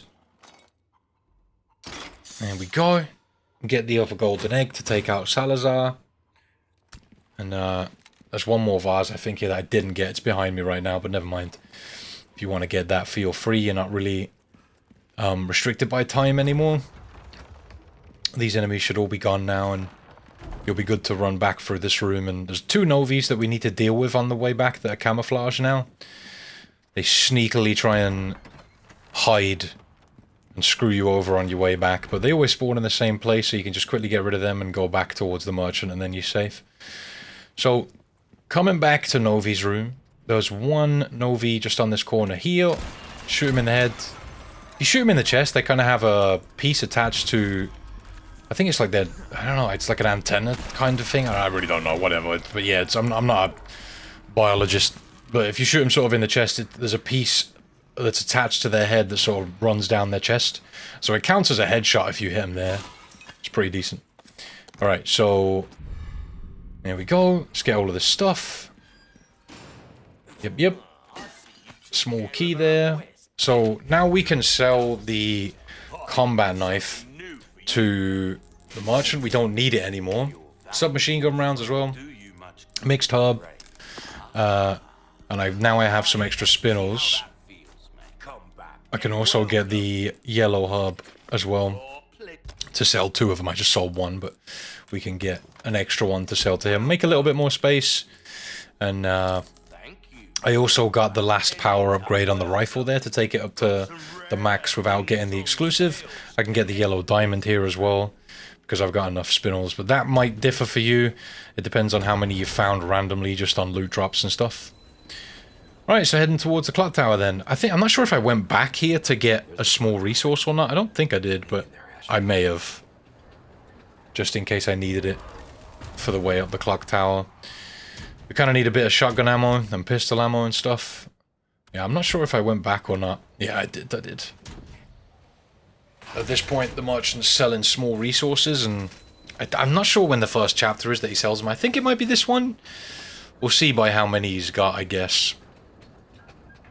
Or, no, actually, I think it's chapter 9 that he starts selling them. So he should have 3, but... yeah, I'm gonna buy 1 right now. Yeah, there we go. Yeah, it's chapter 9 that he starts selling them. Because you can get them... oh no, I think it's chapter 10. It's chapter 10, because that's what you can get them for Novi's room. A little bit confused, but... yeah, I tried to keep them on me up until chapter 10, and then after that they're not really as important, but having one here will just help me out in case I get into a bad spot. You can always find one on the way up the clock tower, but... yeah, I just wanted to buy one just in case. Alright, so looting up this vase. We got a couple more loot points over here as well. Grab all that stuff. And I'm going to craft some shotgun shells. I've got a few flashes on me.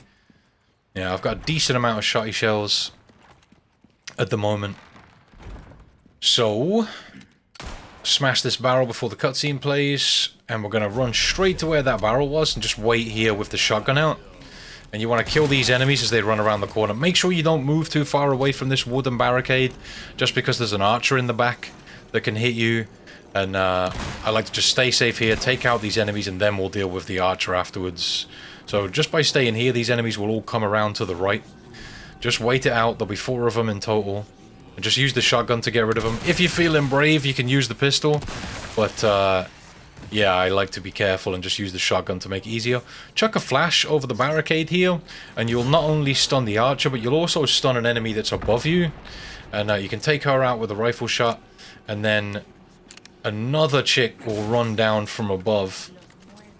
You can quickly loot up these spots if you want to. There's also, I think, a golden hourglass in the corner. But I decided to wait for this enemy to run down. It takes a second. She gets stunned up by where the fire-breathing Salazar statue is, but she runs all the way down after getting stunned, just because you've kind of like activated her or whatever. So when she comes down, just get rid of her by pistoling her or whatever you choose. She fell down the stairs, which is kind of funny. Honestly, doesn't matter. It doesn't really bother me taking her out up top, because she kind of is just standing there when you get up there, but it's just something that happens by throwing the flash and stunning the archer that's looking at you. And she's a nightmare to deal with. I just like to get rid of her, to be honest. That archer can cause problems. That's why I throw that flash. Okay, so from down here, you can take out an enemy that's up there. You can sort of see their head bobbing around. Sort of a specific position you have to stand in order to hit her head. But yeah, there it is. Get the loot that's here. When you come up here, you can shoot the barrel that's in the back of the Salazar statue to blow it up. And then you don't have to deal with the fire on the way up. You can also kick this barrel, get the Alexandrite that's in this lantern. And then when you step onto the scaffolding here, an enemy will come up the stairs from where you've just come from. So just be ready to shoot him, get rid of him. There we go. Sorted. He dropped me a ruby, which is also pretty nice. And from standing around here somewhere, you can sniper another enemy. This one, you want to make sure you get rid of this one, because they throw axes, and it's really annoying to deal with them when you get up top. They can throw a sneaky axe, and it can hit you while you're trying to get these 2 barrels. So turn around here, and a guy with a shield will start coming across the scaffolding towards you. You can hit a couple of sneaky shots on him while he's coming over. And if you just wait, he'll sort of turn to the side, allowing you to hit him a little bit easier. So you don't have to get rid of his shield if you don't want to. There we go. Alright. So, coming this way, grab this, crack the barrel, and run up the stairs a little bit, and 2 scythe enemies will start coming down. You see I aim around the corner. What I like to do with these enemies is shoot them in the leg as they run down the stairs, and they sort of fall over, making it a lot easier to deal with them. These enemies have a weird glitch when they run downstairs, and they can sort of like float down the stairs and end up in your face really fast. So that's why I like to shoot them in the legs, just to stun them. You can also look over, and when you've spawned those 2 scythe guys, 2 more enemies will spawn on the stairs there, and you can see the one and just snipe it. So I'm going to come back to this position where these barrels were, and chuck a grenade up through the bars in the fence. And that'll get these 2 enemies either killed or just stunned up. And by doing that, they'll run down the stairs at you, making it way easier to deal with them Big thanks to Real David Rush for showing me that strategy. Very useful because those enemies, they're not actually too difficult to deal with, but there's an archer in the background near them that can cause a lot of problems while you're trying to deal with them. You've got the balls coming down the ramp. You've got these two enemies and an archer looking at you, so it can make things really awkward to deal with. So it's a good idea to chuck that grenade up there and get those enemies to come down. And it's way easier just to deal with that way. Grab a couple of pickups here, and don't go too far up the stairs just yet. Shoot this barrel out the way, and you can see this guy with the shield. And I just like to get rid of his shield and shoot him a bunch. Get rid of him. Nice and easy. Right, if you run too far forward here, a cutscene will play, so I like to smash that barrel, then run up, get the loot, and the cutscene should play once we've done that. Be ready with the sniper as you come up here. Skip this cutscene, come up, and you want to duck into the left and avoid this chick with the crossbow. A very annoying enemy because shooting through the bars is difficult. But yeah, try to get rid of her quickly. Just be ready to parry an arrow or walk out of the way of an arrow. I'm also looking up and shooting the guy on the switch to stop him from dropping balls. Alright, so once that's done, we're going to go up, grab any loot that's around. We've got another barrel here to smash. And as soon as you get up here, you want to pull the switch, and that'll drop a ball on the enemies that are behind you. Nice and easy strategy to deal with them. And then we've got a green hub in that barrel that's always there. A mirror with pearls and rubies in this chest that you can grab while that ball's rolling down. I like to drop another ball here just in case any of those enemies survive. It might even take 3 sometimes to get all the enemies. At this point, just keep an eye on whether they're all dealt with or not, and you can just drop another ball. And they're kind of stupid and they won't stay in the safe position. They'll all run out into the balls and just die, making it nice and easy for you to run back down and get their loot. It's a good idea to go and get their loot. You might get some extra handgun ammo, and we're going to need it for the elevator. Make sure you've got some shotgun ammo as well. We are going to need it for on the way up. So grab any loot that's here, and then head back up to where the lever is. So a really useful strategy you can do here is use the spiky boulders to take out the Gloria Las Plagas guy.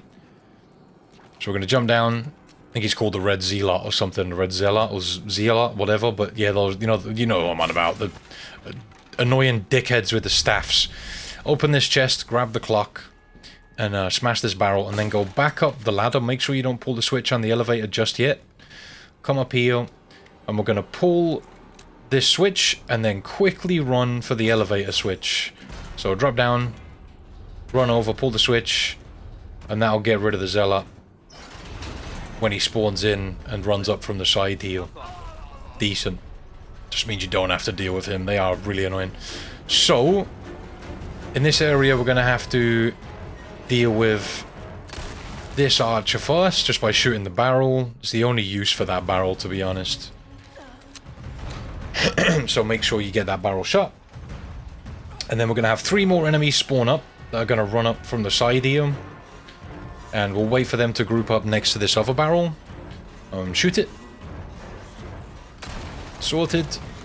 One thing you want to be ready for on the elevator is if an enemy drops onto the elevator at any point, just whip out your shotgun and blast them away. That's the best way to deal with it. Look out for enemies that are waiting to jump onto the elevator. I think there's one that comes from above here that stuns me in a moment. But keep an eye out for this archer. You make sure you get rid of the archers fast. We all know how annoying they are. Alright, getting rid of these axe people.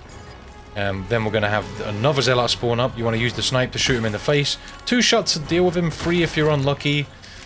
4 if you're very unlucky. Or maybe you haven't got the snipe fully upgraded. You can relax for a short moment here because there's not going to be any enemies pushing you too hard. But just look out for anyone you can shoot. There we go, there's one. Made it onto the elevator. Alright. I got no pistol ammo left, so it's shotgun only time. There's some pistol ammo. Just reload up the pistol if I get a chance here. You want to use it to shoot this barrel, get rid of that archer. And then after you blow up that barrel to get rid of the archer, this guy's going to jump down and you can just shoot him out of the sky. Making it nice and easy to get rid of him. I was trying to use the rifle here to save a little bit of shotgun and pistol ammo because I don't have a lot. hit the bar there. That's kind of frustrating. Missed him again. Rough. Really rough. Alright, so... sorted! We got one more enemy, and I just like to get rid of these guys in case they chase you out. I don't think they do chase you out of the clock tower door, but... I just like to get rid of them just in case, because you've got to hang around out on the scaffold in here for a moment. Right, let's reload up. And we're going to use the pistol in order to... oh no, we need to kill these 2 archers first. Let's kill these archers. Get rid of them from here. Nice and easy. And then we're going to jump down the ladder, use the pistol to shoot the lantern that's just above the scaffolding down. Right there, that's got a yellow diamond in it. And we're going to need that for later. Let's duck down here. Make sure you don't sprint across the scaffolding. If you want to be extra safe, you can crouch. But just don't sprint, and you'll make it across safe and sound. So we're going to have one more archer to deal with on the right. There we go, get rid of them. Smash this barrel, come in here, get the yellow herb that's on the table. Get this barrel. And we're going to go up this ladder around this corner to get a first aid spray and a few other pickups. Nice and easy. There we go. Alright, we're going to go deal with Salazar. So, if you have taken damage throughout the run or your health isn't full right now, make sure you don't click use on the eggs. It's a very easy mistake to make. Just make sure you select equip. If you are full health before you select the egg, you won't be able to use it. So just make sure that you're not clicking use. You want to click equip. You can see for me it's grayed out because my health is full, but yeah, make sure you're clicking that. Alright, so when you spawn up in the fight, run forward to the top of the stairs, and you want to aim this first egg sort of to the right a little bit, and he'll move to the right into it. Select the other egg, and I like to line this up. Take a second just to aim for around the orange eyeball area. The 2 eggs will get him killed. Sorted. Very nice to basically not have to deal with that fight. Get all the loot in this area. There's 6 barrels for us to smash. Usually you get ammo drops because it's a boss area. The game's kind of like, here, just have some ammo. So hopefully you get lucky and you get shotty ammo. If you want to force a certain type of ammo, you can do that here by putting away other items. But to be fair, I was low on the majority of ammo types, so I was just keeping everything on me and just hoping for the best. Alright, so moving on to the island then. Chapter 13. There's a few dodgy areas on the island. But we'll cross that bridge when we come to it, right? We're doing pretty well. We got 2 nights to just run past before we exit this chapter. Yeah. A lot of the really difficult stuff is out of the way now. There are still some difficult parts, specifically boss fights, but a lot of the very difficult stuff is done. Krauser has one specifically very difficult part to not take damage on. You can get past it easily, but not taking damage there is pretty hard. And there's also chapter 15, which has a bunch of bullshit in it. But the next chapter, chapter 13, isn't so bad, to be honest, once you learn some strategies for it. Okay, so let's head out here and smash up this barrel. 12 chapters down, 4 more to go. Peek around this corner and get this knight to swing before you try and run past him. That makes it nice and easy to get past. And there's one more knight just ahead of us. But if you just stick to the right as you run past him, he won't hit you with his swing. So just stick as far as you can to the right and he'll miss. And then you can loot up this barrel and just leave. The blue fire that's up above you there on the right will stop the knight. So if you need to take a breather here, you can. But you can just pause it anyway. The timer doesn't continue when you pause it, so...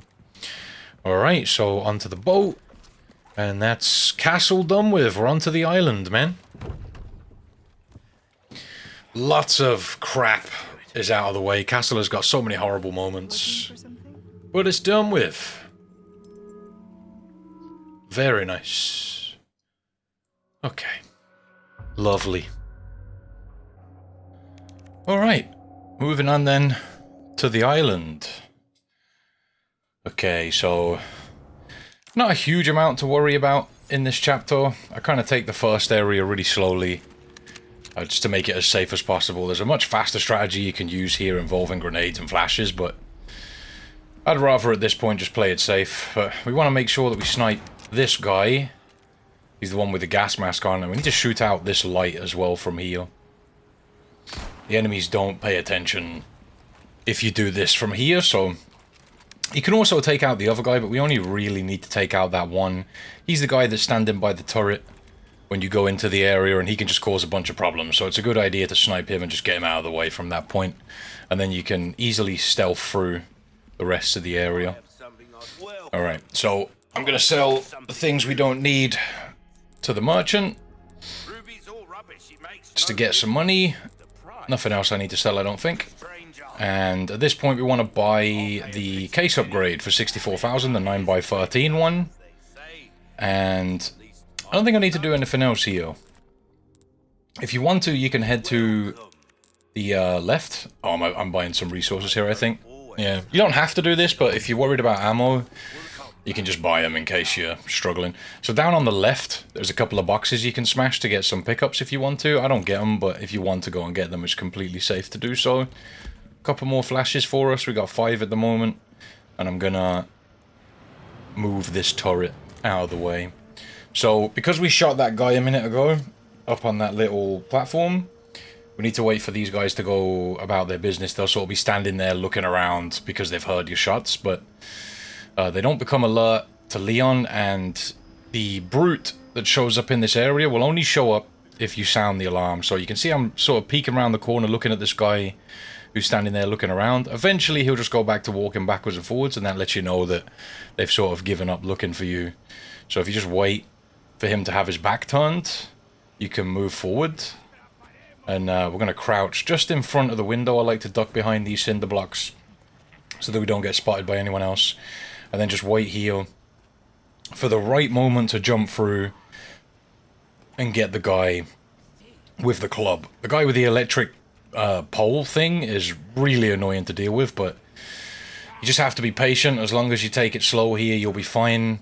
And you need to just wait for the right moment for this guy to be able to stab him. And the other guy is walking away. I could go now, but I think I was just playing it extra safe. And I like to wait until they sort of line up in an ideal situation for me to go and stab this first guy. Just have to have patience here, because you've shot the guy that we did in the gas mask and took out that light, their patterns can be a little bit messed up, and you just need to wait for the right moment. So I think right now is probably when I'm going to go. Get rid of him, and then we're going to wait on this little corner on the left for an opportunity to go up the ladder to our right. If we go now, there's a chance that the guy with the pole will see us going up the ladder, so it's best just to wait. Again, just play it nice and safe, be patient here. We've come this far. There's no real rush or reason to just risk losing the run to something stupid. So let's go up this ladder. And we're going to try our best to look at what this guy's doing. He's kind of hard to spot. But when he's going back past the barrel, you want to press the turret. And I'm going to wait another cycle for him to go back and forward before I jump down. I could have probably gone then. But again, I'm just playing it extra safe. It's really not worth getting spotted. If you get spotted at all here, the enemies aren't really a problem to deal with. It's just the brute. And even getting away from him isn't that hard. It's just because he shoots at you, and he can easily just catch you with a couple of arrows, and it's just not worth losing the run over that. And it just... doing it this way only costs us a couple of knives for stabbing the enemies. But obviously, if we've got to escape this area, I'm going to have to use a bunch of flashes to stun enemies to get away, and I'll probably end up using like 3 or 4 flashes to just get away from these guys and get everything done. So, it's a good idea just to take your time, use the knife. We're going to hop over here now that he has his back turned and sort of tuck into this little corner, and we'll just wait again for the right moment to get him. This guy's patterns are really weird, and he just sort of does what he wants half the time and just moves backwards and forwards between 2 points. I'm not sure if he did it here or not, but sometimes he just takes way longer to turn his back to you. But he shouldn't spot you if you sit here right in this corner. I'm just sort of keeping an eye on what he's doing. There we go. There's our opportunity. Let's go get rid of him. And now I need to backtrack a little bit to go and take out the other spotlight that can cause us some problems. So I'm going to go back and back up the ladder here and take out the other spotlight If you don't do this, then the spotlight can just spot you and bring the brute in. So we're just going to play it safe, take out that spotlight. At this point, I'm trying to keep an eye on what the guy with the Molotovs is doing up by the turret we need to get to. Sometimes he can hear your shot and come over here. He doesn't always do that, but as long as you do what I'm doing now and just take it slow and safe, try and get a look at what he's doing, you should be fine. You can stay up where the turret is, where you shot the spotlight, and keep an eye on him there as well and just see what he's doing. He does usually hear the shot and stand there looking around like this. But sometimes he'll come over to where he heard the shot, so just be wary of what he's doing. When he starts walking back over that way, you're in a good spot to just continue taking out the enemy. So I'm going to wait for another cycle just so that we definitely don't get spotted doing this. We've only got to take out 2 more enemies. One is above us right now, and the other one is that guy with the Molotov. So we're going to get the guy with the Molotovs last, but we just want to make sure that when we take out the guy that's above us, the guy with the Molotovs doesn't spot us while we're up there. So we'll just wait for him to come back down, and then he'll turn his back, and we can go up and take out the guy above us. Alright, so he's going to turn around soon. There we go. It's our time to move. Just go up. Get rid of this dude. And there's also some handgun bullets on the side if you want to grab them as well. Hop down. Same position as before. Just keep an eye on what that Molotov guy's doing. Wait for him to come back around, and yeah, we can take him out when he turns his back again. I use that crouch run technique I've talked about a few times throughout this run. Just run a few steps, then crouch, run a few steps, then crouch, and they won't hear you running up on them. It's a lot quicker just to get or gain the distance on these guys. For some reason, certain enemies in the game don't damage your knife as much. A lot of the enemies, I think the game has areas that obviously it wants you to try and do stealth, and this is one of them. And when you're in one of those areas, they don't do a lot of damage to the knife when you stealth kill them. So I'm going to come back now, grab this pearl bangle out of this chest, and we can leave. We won't have to deal with the brute, which is decent. We're going to have to use our shotgun here, so if you don't have shotgun ammo, you might want to craft some if you can, but there's 3 enemies that we need to deal with along the way here, and you can just use the shotgun to sort of take them down and run past. So there's the first one, there's the second one. Keep running, this other guy's going to run out. I'm going to shoot him in the legs. Make sure you shoot these guys in the legs, it just reduces the chance of them plaguing on you. We're going to go straight up the ladder, and those enemies will chase you to the ladder and then leave you alone. They won't follow you any further. And now we got this guy, using that little stealth run technique to get up on this guy. And we got a couple of barrels here we can smash as well if you want to. So we're going to get ready with a flash grenade in this next section. You need to be careful and quick here because there's a guy with a rocket and also an archer that we need to avoid. So as soon as you see that cutscene pop up, skip it and run over here to this barrel. And then the archer won't be able to shoot you, and the guy will shoot his rocket and just hit the wall. And then we're going to flash these enemies with the shields and axes. We're going to chuck another flash deeper to stun them again. And we can also stun these guys that are by the barrel. When you get to the door, chuck another flash. That will stun them up. I wanted to just go through the door there, but I ended up kicking these enemies. But it's okay, we're just going to get through and leave. That axe was very close. It's a good idea to look back when you go through the door and just make sure you've not got an axe coming your way. Look over here down to these guys and try and shoot the guy with the RPG. He's the most annoying enemy in this area just because obviously the RPG can really ruin your run. I'm going to use some flashes here to deal with these guys. If you want to just take these enemies out with the sniper and just sit back, pick them off, that does work.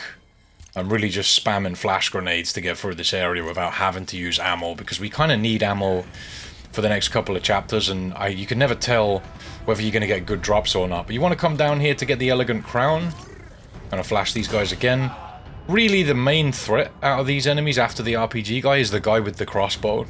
He can just obviously hit you from distance, so you need to be careful. Make sure he isn't taking shots at you while you're running away. If you don't look at him, obviously you can just take an arrow in the back. So we're going to shoot this bomb that's blocking the door, come through here, and those enemies won't follow you anymore. And we're going to open up this crate. We got some gunpowder out of it. Up here, if you keep your back to the wall after going up these stairs, you can shoot at these enemies. And I'd like to try and just keep them back. Do as much damage as I can with the pistol. And eventually, one of them will run into the bomb. If they start getting too close, don't hesitate to pull out the shotgun to push them back. The riot gun's super useful for that. Just be ready to push any enemy that gets too close back after that bomb is destroyed. Sometimes you can get lucky and line all those enemies up and they'll just all run into the bomb and die that way. And that's why I'm using the pistol, just to try and stun them a little bit and gather them up before they run into it. That didn't work out as ideally as I would have liked, but yeah, it's a nice bonus just to use the bomb. As long as you got your back to the wall as well, the bomb can't damage you. Open up this case, get the velvet blue, come through here. You're going to have a little cutscene where Leon looks at Ashley. Just skip that and we're going to head to the right, down here. As soon as you get that down after the roll, you just want to run forward this way and go up this ladder as fast as you can, and you don't have to deal with either of these enemies. There's a box here you can smash.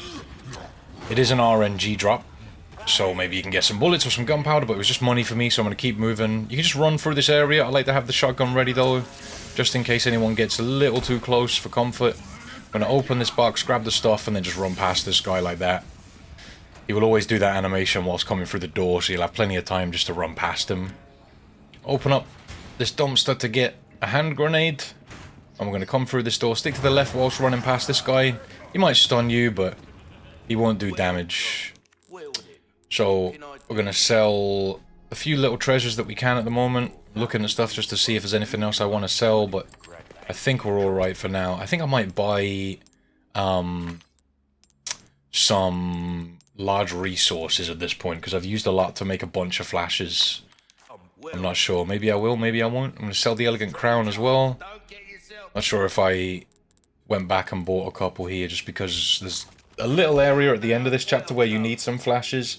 We're going to be using the shotgun to get through the next area with the regenerators. A lot of people don't like this area, but to be fair, if you know where you're going and you just use the shotgun in the right way, it's really not too much of a tough fight. The final part can be a little bit annoying with the biosensor scope. Don't ask me where this regenerator goes, I have no idea, but we need to go into the room that he was going towards. We're going to go in there and pull this switch. And once you've pulled this switch, you want to go and pull the switch that's just to your left over here. As well, open up this gate, and then we're going to come back this way and go into this little room on the left. Don't go into the room on the right, because the regenerator's in there. You just want to avoid him at all costs, to be honest, at the moment.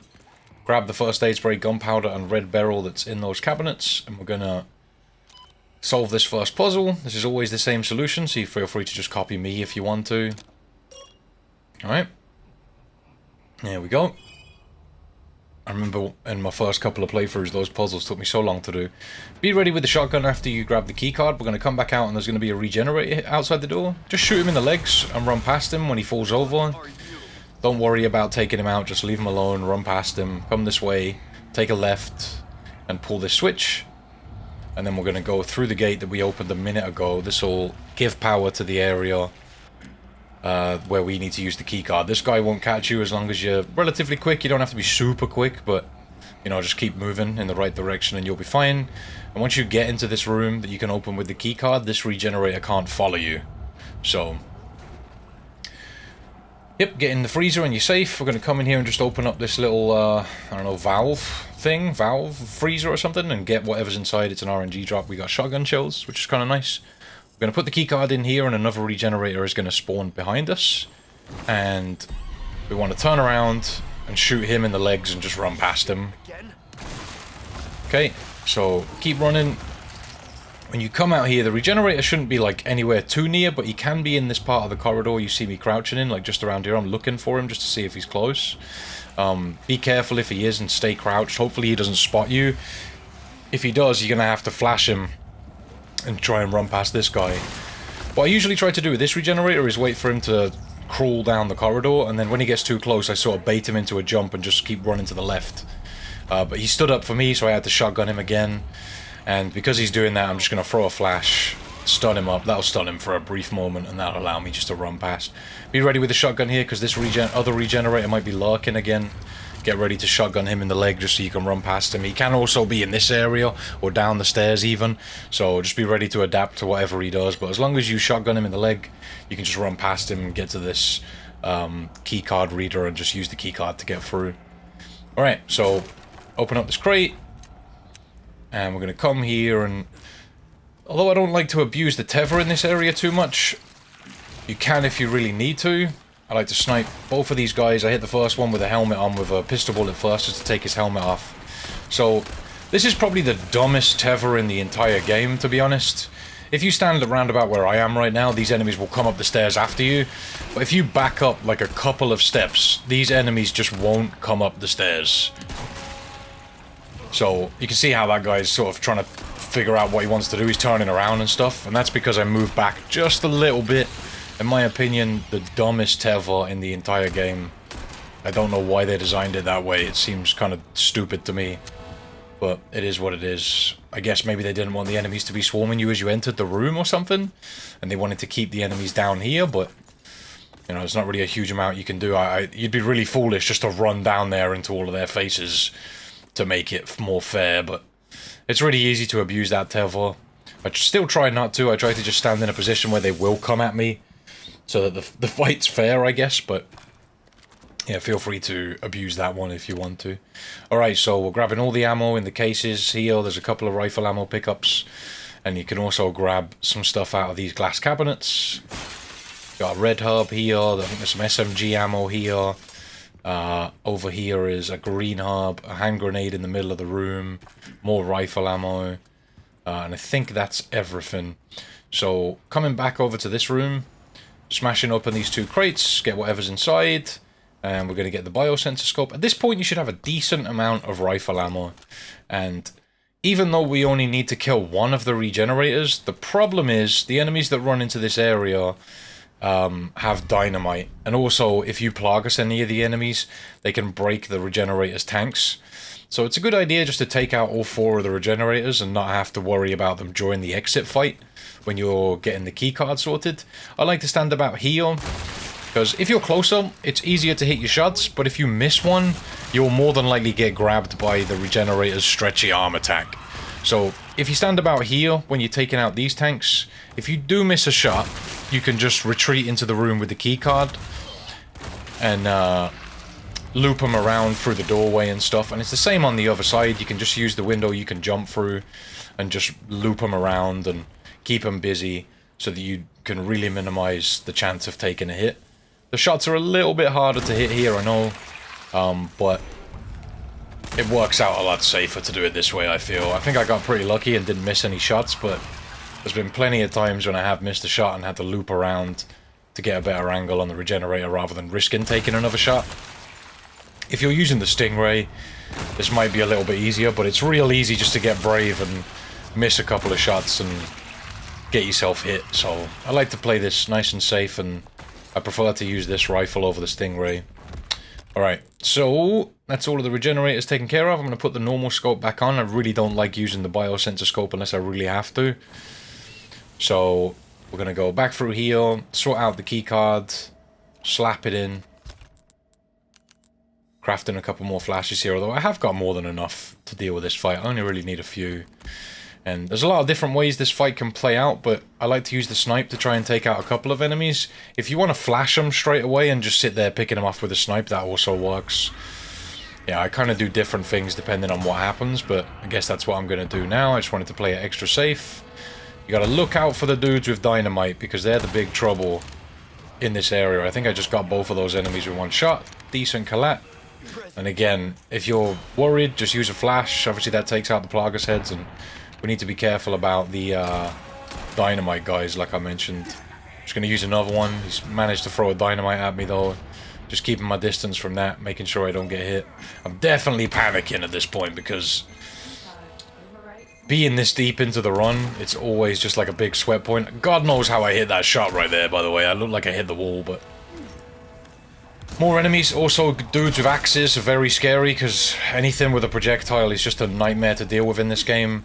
I was really spamming flashes and just in a bit of a panic in this area, but yeah, I'm just going to leave. Pick up all the loot I can on the way out. There's a bit of gunpowder on the left, but I'm just abandoning that just to stay safe. I can hear a dynamite fizzing away behind me, and I just wanted to get out of there, so that'll do. Managed to escape. Used a little more resources there than I would have liked to, but it is what it is. So I've got a couple. I think I've got a couple of heavy grenades, and we need those for the next chapter. This area, I'm not sure if this has been patched yet, although I know it wasn't patched recently because I've had it happen to me a couple of times. After skipping these cutscenes and loading up this next chapter, sometimes this chapter can just infinitely load. It just sort of freezes up and continuously loads and doesn't load the next chapter. Luckily, it didn't happen to me this run, but it can happen. It's very annoying if you're on a no-save run, just because obviously that just means a complete restart. There's nothing you can do if it does happen. But oh well, didn't happen to us this time, I guess. Just another one of the memes I've had to fight through whilst getting this run done. You got it? Alright.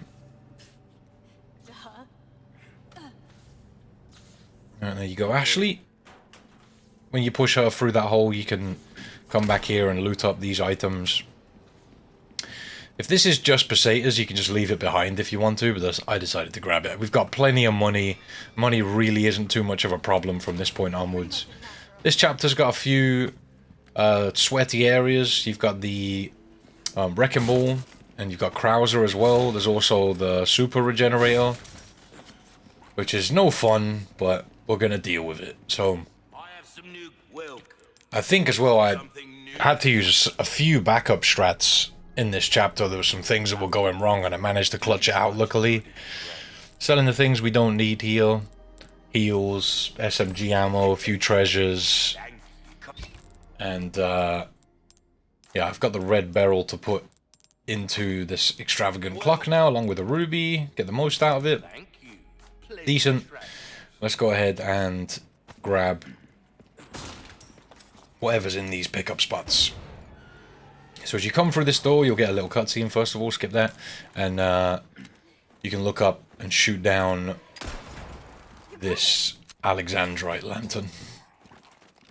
Another treasure to help us along our way. So we're going to have 3 enemies in this area to deal with. And you can just use the snipe to pick them off from a distance. Usually one of these guys will plague us. Most of the time it's not this guy who's at the front. The one in the back likes to plague us a lot. If you get really lucky, then none of them will. But just be aware that most of the time one of these enemies will turn into a Plagueis head. I think we got very lucky and none of them did, which is nice. It's kind of rare that that happens. It's about time this run started being nice to me. Alright. We're going to go and get a few barrels that are in this area. There are some medallions around here as well if you want to get them, although we don't really have a need for spinels at this point, so I just leave them behind. I'm not really interested in getting any more of those at this point in the game. Alright, so I'm not sure where I was going there, but let's head on up this way. There's a green hub at the top of the stairs for you to grab on the right.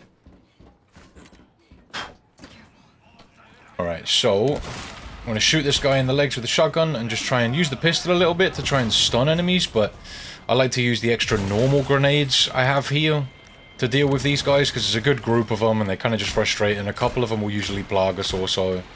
So use the shotgun if you need to push them back. That one is also Plagueis, so I'm just going to chuck a flash now. There's 2 or more Plagueis heads. I'm going to end up having to sink a bunch of pistol ammo to get rid of them, and ammo is something we really need to conserve at this point, so it's a good idea just to use the flash grenade to deal with any enemies that you can. Alright, so pick up the loot from these enemies. We got this couple of pickups in these barrels. We're going to look up, shoot down this lantern to get another velvet blue just above the window. I'm going to come back this way, reload everything up, make sure we're fully stocked on ammo. And we're going to come into this room. There's a gunpowder and a handgun ammo pickup. Something in the locker as well. More handgun ammo this time, although it can vary. Get Ashley to hold down the switch, and then get ready with the shotgun. Come through here, head left. There's going to be 2 enemies that come through the door, and you want to try to headshot them with the shotgun. Focus on the dot in the center of the cursor rather than the edges of the cursor. It makes it easier, in my opinion, to headshot enemies. Focusing on that rather than the brackets around the dot in the middle. So when Ashley gets dropped down with this guy, you're going to shotgun him in the leg and then just pistol him to finish him off.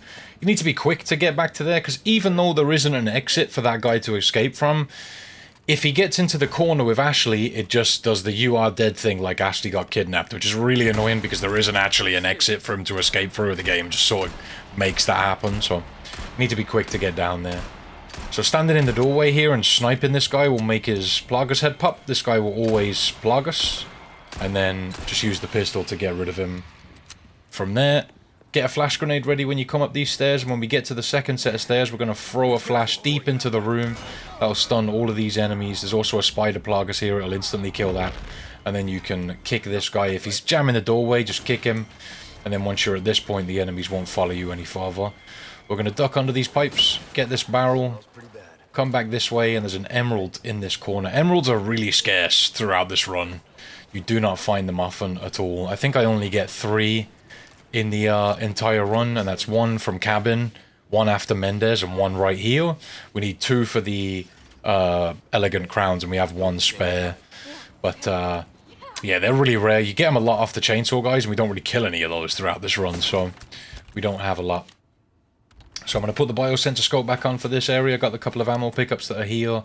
There's some rifle ammo on the right side that I grabbed early, and that will really help you with this fight if you need to. So with this dude, we need to shoot 5 of his little, I don't know, parasite points, I guess.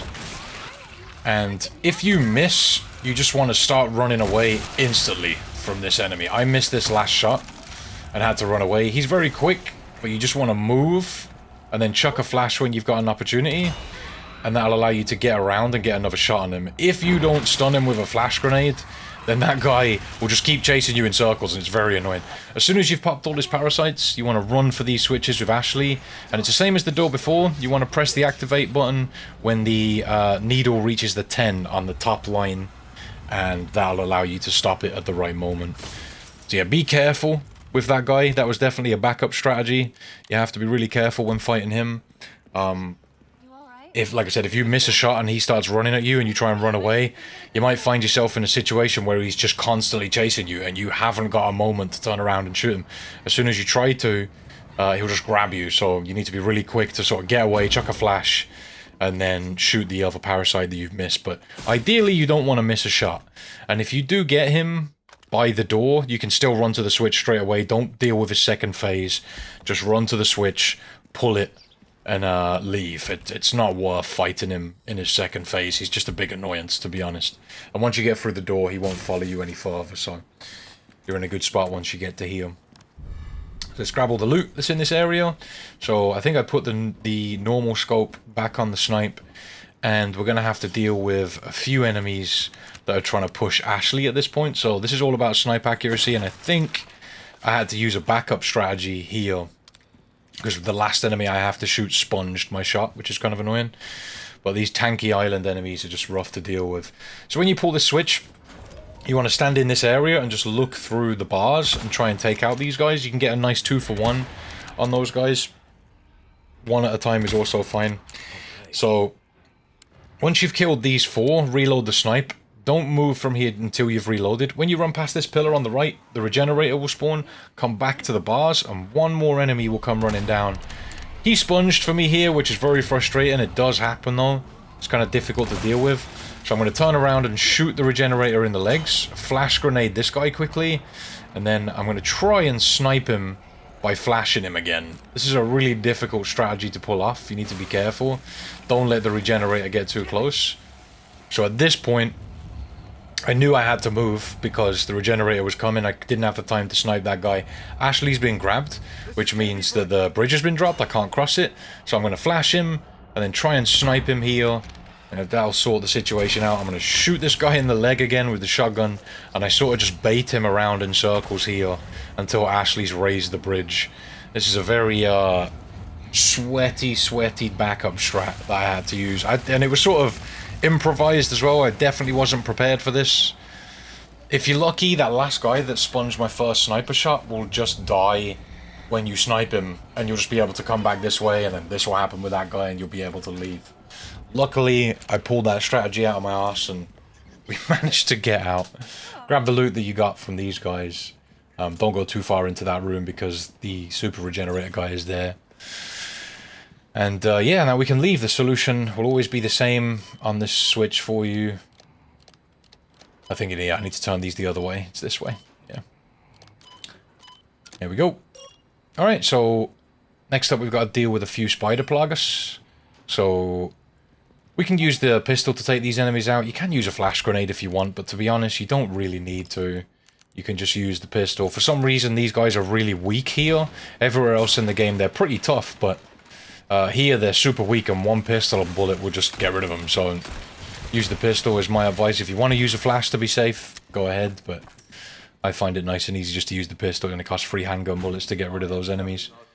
So, we're gonna grab the loot here. I think I need some heavy resources.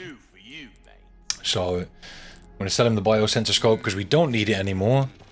And yeah, I want to look just to get a couple of large resources because I'm running a little bit low. I'll probably get some from this next area, or very soon I'll get some more because we've got that black case, which just increases the spawn rate of them. So we're going to come down here, and I like to try and get to these crates before the cutscene plays, but a lot of the time that doesn't happen. As you smash it, the cutscene will play. So you want to just back around and get those before you activate the cutscene of starting the Wrecking Ball sequence. Grab all of this stuff, and be ready with your rifle before you activate this cutscene. And you want to snipe this archer in the face, and then whip out a flash quickly and stun these guys with it. And then get your heavy grenades ready to throw them at the crack in the wall. Throwing 2 heavy grenades there will make the wall drastically weaker. We're going to turn around, smash open those grates, come out after we picked up the loot, blow up that barrel to deal with that guy. You might have seen me shoot that barrel with the dynamite guy next to it as well, but it didn't kill him, so I gotta be careful here. I just used the shotgun to just hit his dynamite and blow him up, because he can be a big annoyance right here. We're gonna run through the crack in the wall, push back anyone who's close with the shotgun. I was very lucky to avoid that hit there. This guy should mutate into a spider plaga, so I'm just gonna use a flash to get rid of them. And I'm gonna stab this guy just to make it easier, save a little bit of ammo. You gotta be careful with shooting Ashley here. Ashley wanted to give this guy a hug and smell his ass, so I was being really careful not to shoot her, which would have been super easy at that point. But yeah, we managed to get through there. Once you've killed those few enemies, no more should come in after you, leaving you free to pull the switch and loot these few ammo spots. Alright, so now we're going to move on to... There's a few enemies, and then we've got to deal with Krauser. And I am going to use a rocket launcher for Krauser, but we've got to get to that point. There's a few little waves to Krauser's fight, and there's one part in particular that's really difficult to avoid damage on, and it's when he swings at you just after he mutates. Yeah, his arm slash is very, very difficult to avoid, but we're going to have to. And I do have a strategy that's pretty consistent to avoid it, so... Let's wait for Ashley to come, or shut up, and then we'll come up here, and be good to move on. You gotta give her the no-no when she asks these questions, because to be honest, mate, Ashley is absolutely useless. Also, I forgot to mention, but if you're wondering why Ashley's outfit has changed, it's because I have her set to the default outfits. I think that's an option that's become available with separate ways, and when you start separate ways, it asks you if you want to set everyone to default. And I had done that, and the mod that I have activated only activates Ashley's, or it only works when Ashley's supposed to be wearing her jacket. So as soon as she takes off the jacket, then the mod comes off, basically. So that's why we have this outfit for Ashley now, for anybody who was wondering. Okay, so let's go and interact with this Amber after getting a few pickups in this room. And Ashley will be taken away from us. We don't have to babysit Ashley anymore, which feels great, to be honest with you, because she just causes problems all over the place. Alright, let's stab this guy in the back after stealth running up on him. And then I'm going to use a normal grenade here to try and take these enemies out. Just throw it into the middle of the fire they're standing around. And that'll do a good amount of damage to them, and the others will start rushing you, and you can just easily pick them off with the pistol from here. Obviously, you got plenty of time to hit them if they try and climb up the ladder. Alright, dealt with. So behind us is a couple of crates you can smash, but also there's a gunpowder pickup there, 5 gunpowder, which is really nice. And in that one locker on the right is always a heavy grenade, so make sure you get that. And we're going to come back this way. Head down now. There's a few barrels and crates for us to smash in this area. Okay. Gunpowder from this guy. We're going to go into this tent. There's some SMG ammo on the left just to sell, and also this crate with a gold bar in it. So just grab any loot you spot. We've got this little box here to smash. Some shotgun shells.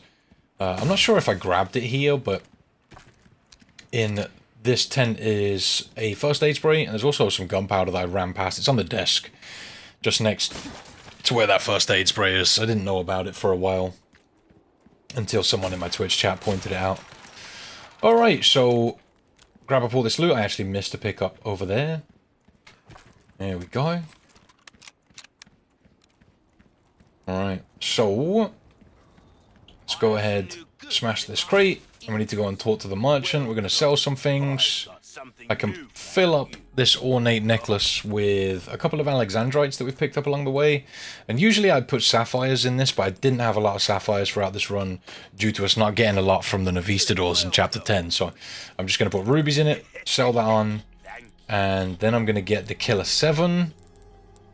And the rocket launcher. Yeah, we need the rocket launcher as well. I need to quickly combine these herbs, sell the first aid spray and the herbs. And this SMG ammo as well. I'm going to craft a couple more flash grenades. Don't want to craft everything here. I want to save a little bit of gunpowder for Chapter 15. But I'm doing okay for the amount of flash grenades we have for now. So we got the Killer 7 in. And we need to get the power up just once. We don't have to do it any more than that, just once. Sell the green, red, and yellow mixed and the first aid spray here. Then I'm going to give us a shortcut for our Killer 7. So we're going to equip that for this first part of the fight. And yeah, the Magnum, or the Killer 7, plays a big part in dealing with the early stages of Krauser. It's a really decent weapon for getting rid of him. So as soon as you gain control of Leon here, don't press anything. Just stay right here. And then when he stops shooting at you, take a shot with the Killer 7. You can hit him again in the head as he pops up. And then when he jumps down, you can hit him one more time. And then wait for him to dodge, hit him again in the midsection, and he'll disappear. So 4 shots in total you need to hit him with there. Try to be accurate, because you obviously haven't got a lot of Magnum ammo. Need to conserve that as much as possible for different parts of this fight, and also it comes into play a little bit later as well. So try not to waste the ammo with it. It's a good idea to try and practice and get accurate during this fight, just so you can conserve as much as possible. Alright, so turn this valve. There's a couple of different ways you can play this next section where Krauser tries to rush you from the back. So we're going to go down here and we'll have to shoot a trap that's on the wall, and then we'll jump down again. When you jump down, Krauser will rush you. You can either wait and just turn around and shotgun him, or you can do what I do here and just run away. So I jump down, get control, shoot the trap that's on the wall and just run away, and he ends up leaving you alone. But if you're too worried about doing that, you can just go into the little alcove that has the crate in it and just shotgun him as he tries to rush you. Watch out for the bear trap there. You can duck and avoid getting hit by Krauser's bow. Come through here, take out the trap, get the gun that's up top, then we can shoot this trap from here also. Just be careful you don't walk into it while going for that. Shoot this gun and or turret. Get this crate open. There's a bear trap in here we need to get. There's also a gun on the roof. Get that. And come around this way. And as soon as you hear Krauser start talking, turn around and run back. Alright. And we're going to head around this way. Up here. Get ready with the sniper for this next section. So with the sniper we have, we can use it to get rid of Krauser here really easy. As long as you stick to the left on the stairs there, you won't get hit with Krauser's bow. As soon as you walk into this area and Krauser starts talking, back up, come behind this pillar, and you're going to aim up and try and headshot him from here. As long as you stay tucked behind this pillar, he can't hit you. You need to hit him twice in order to get rid of him with the rifle that we have. Just wait for him to miss a shot, aim in. Don't take too long to aim. If you feel like you're taking too long, just duck behind the pillar, wait for him to shoot again, and just try it again that way. Once you've hit him twice, I like to just test the water by running in. And if he doesn't pop up and try and talk to you and shoot again, that means basically you've got rid of him in this area. So you can just run up, shoot the crate and the trap, wait for him to show up and throw nades, and just run back a little bit. Avoid those.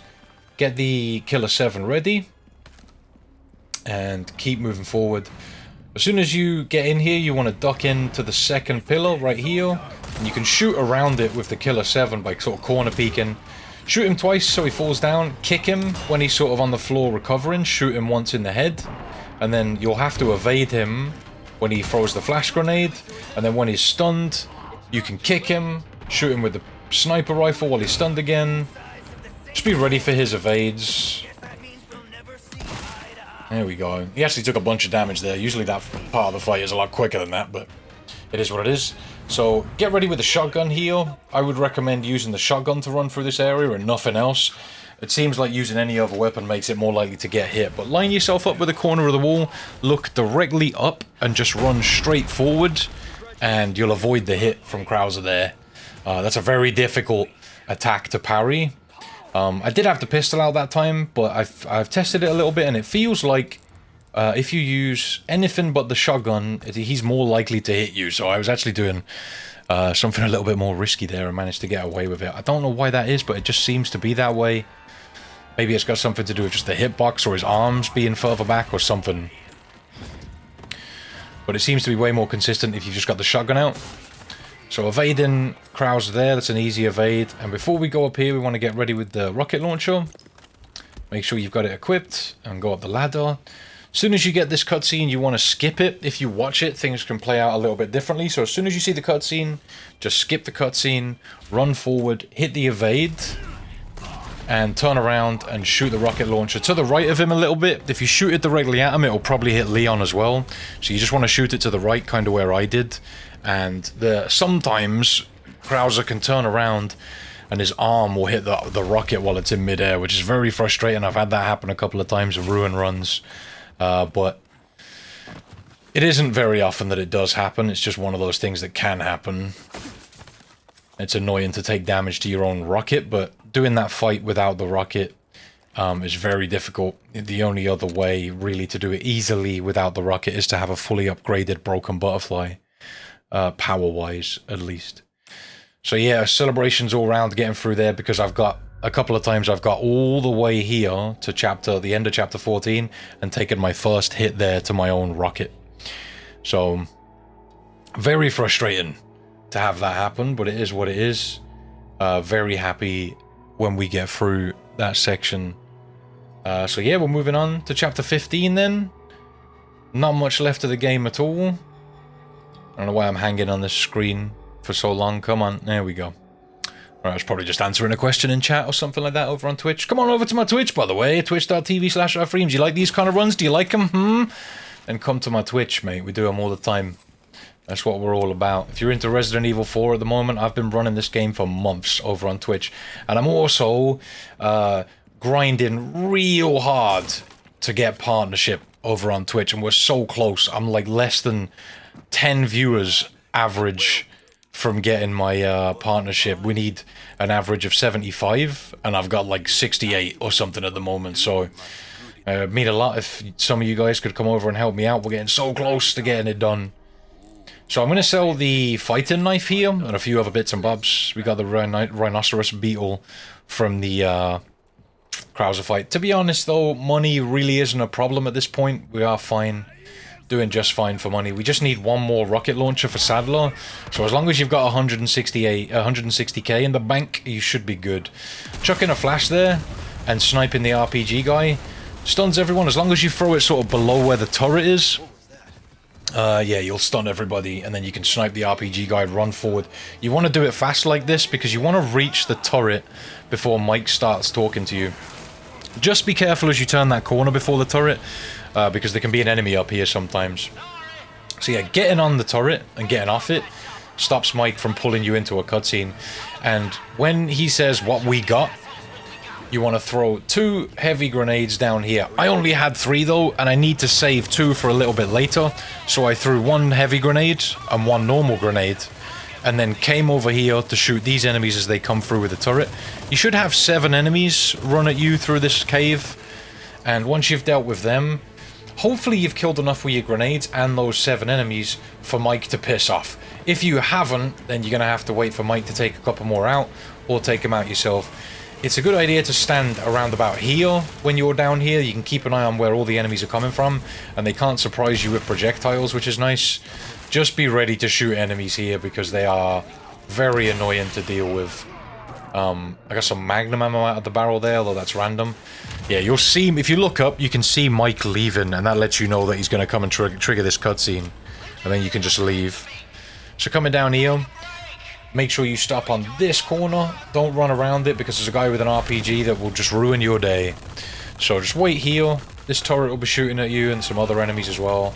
But just wait, and Mike will come and save the day with the chopper shortly. You just have to wait it out. Sometimes he does it really quick, other times he takes his sweet time.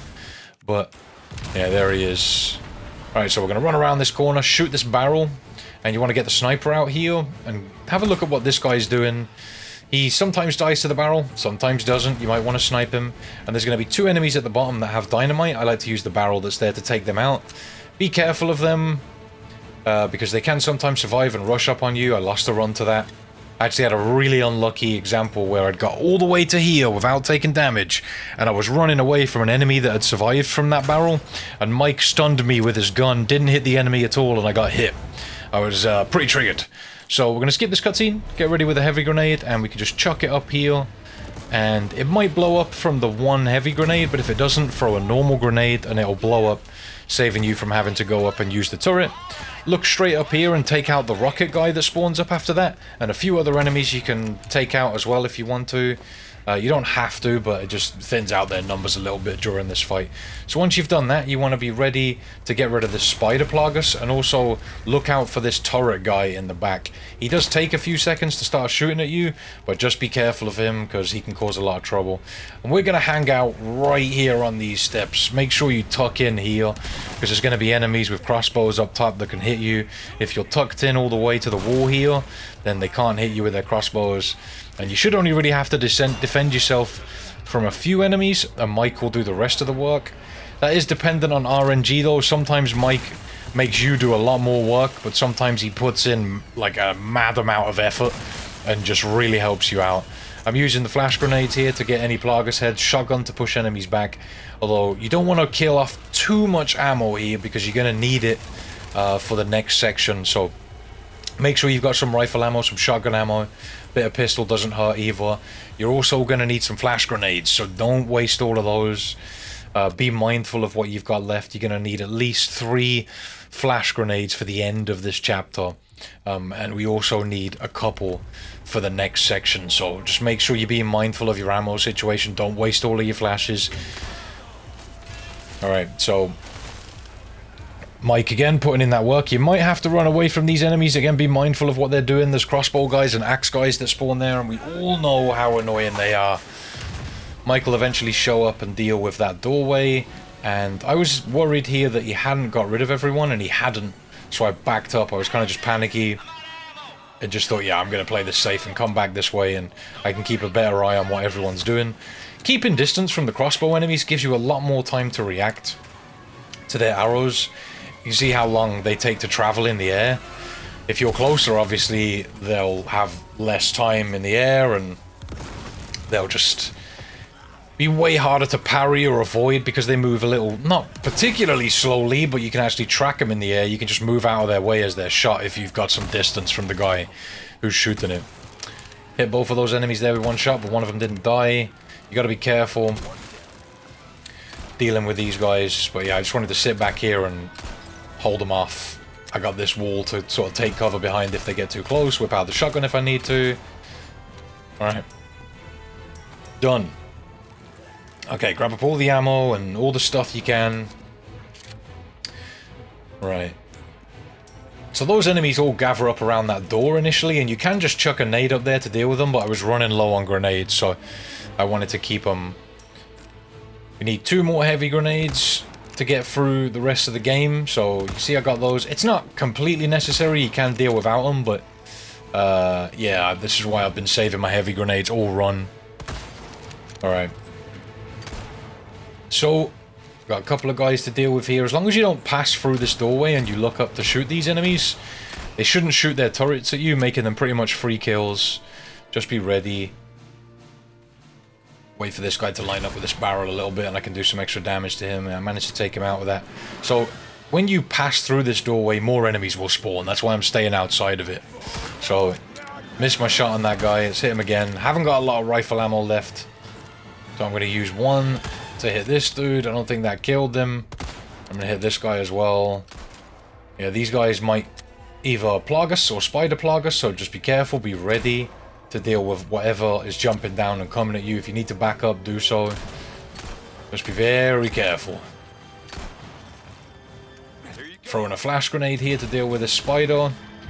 Could have probably shot him with the pistol. I've got a decent amount of pistol ammo here, to be honest. I probably should be using it a little bit more. But I think at this point, I was very panicky. I was just kind of like, okay, just do what you've got to do to not get hit. Worry about the ammo situation later. And that's a common theme in this run. One thing you want to really make sure you hold on to is at least one shotgun bullet when you get out of this area. Just one is all you'll need. There's a section at the end of this chapter where we'll need a bunch more shotgun ammo, but that doesn't matter because we're going to sell and rebuy the shotgun in a little while. So I used the Magnum to take out that guy. I almost forgot that Archer was there and he nearly hit me. You saw me duck back behind the wall. Putting that pistol ammo to work just to get rid of him. So in this next area, you've got a bunch of enemies that spawn and a brute, but you can avoid the brute by having some very specific pathing. Although it's kind of based on luck, to be honest. He doesn't always spawn, but a lot of the time he does. Sticking to the left seems to make him spawn less, but again, I've still had him spawn when I'm doing this. There doesn't seem to be a consistent way to make this happen. So if you just stick to the left of the railing here, like this, a lot of the time he won't spawn in. I like to use the switch and just use my aim button to get off it as quick as possible. I don't quite know what happens with him, whether he just doesn't spawn sometimes, or if there's something you can do to make him spawn, but I've tried a bunch of different things to try and just get him not to spawn, and to be honest, nothing seems 100% consistent. It's kind of just based on luck. But yeah. Alright, so I'm going to use the turret to deal with these enemies. If the brute does show up, you have less time on this turret, and you just want to flash grenade him and try and get through the next section. The same way as I do, but you just need to be quicker and not take your time as much. Avoid him if he starts firing arrows at you. So when you come up here, you can shotgun this guy if you want to. I kind of let him run away. He won't bother with you, he'll just run around this corner. Chuck a flash grenade and look around the corner, see what the enemies are doing, and then throw a flash grenade, the heavy grenade you have left to take out all the enemies down here. I used the Killer 7 to take out the last one. I've still got 9 bullets, which is really good, but that's, you know, subject to change. You might not have as many as me because they are RNG drops. We haven't crafted any throughout the run, but we're doing okay for that. So once you've pulled the other switch, we can leave. Again, if you're dealing with a brute in the area, you want to use a couple of flashes. Bear in mind, you're going to need 3 flashes to get out of this area, maybe even 4. So be ready to use those, and just keep an eye on how many you've got left. Don't waste them all, because you will need them to get through this last area. And we've got not really a risky strategy, but definitely a strategy that requires some practice. So as soon as you gain control of Leon here, we're going to chuck a flash. That'll stun up all of these Novies, and then we can shotgun the last one on the right. Make sure you've got that flash selected before you enter the cutscene, and then obviously when you gain control of Leon, you'll have it ready straight away. As soon as you skip the cutscene, just throw it. It'll stun the Novies, and yeah, you can use the shotgun to take out that last one. So at this point, whatever shotgun ammo we've got left in the shotgun is going to get thrown away. We need to sell it to the merchant in a moment. And as long as you follow my pathing in this next area, you'll be fine to get through it. I am careful about what I'm smashing here, because these enemies that are inside the bags can just spawn up. If a part of the crate flicks up and hits the bag, it counts as something touching the bag. So you need to be really careful about touching these. And yeah, I've smashed that crate on the floor to my left there before, and it's brought out one of the regenerators, and it's lost me a run. I've lost a lot of runs in really annoying ways, to be honest. You need to smash this crate, though. You can also get the frag grenade that's on the table there. Be careful when picking it up, because you might press select or whatever on the box, and there's a snake in that box, so just be ready. But you do need to smash that crate for our exit. Once you've turned the valve, don't worry about bumping into the bags, just run past them. Anything that does spawn up, we're just going to leave anyway, but the ones you see me bumping into are fine to bump into. Nothing will spawn out of them. And there we go, that's that little area dealt with. So now that we're here, I'm going to head to the merchant, sell him this Velvet Blue, why not? I'm going to sell the riot gun, and then I'm going to buy it back immediately. And the reason for that is we need to shotgun an enemy into a turret so that we can run through it. But we want the shotgun to be as weak as possible so it doesn't kill him quickly. And I've got 4 flash grenades. You need 2.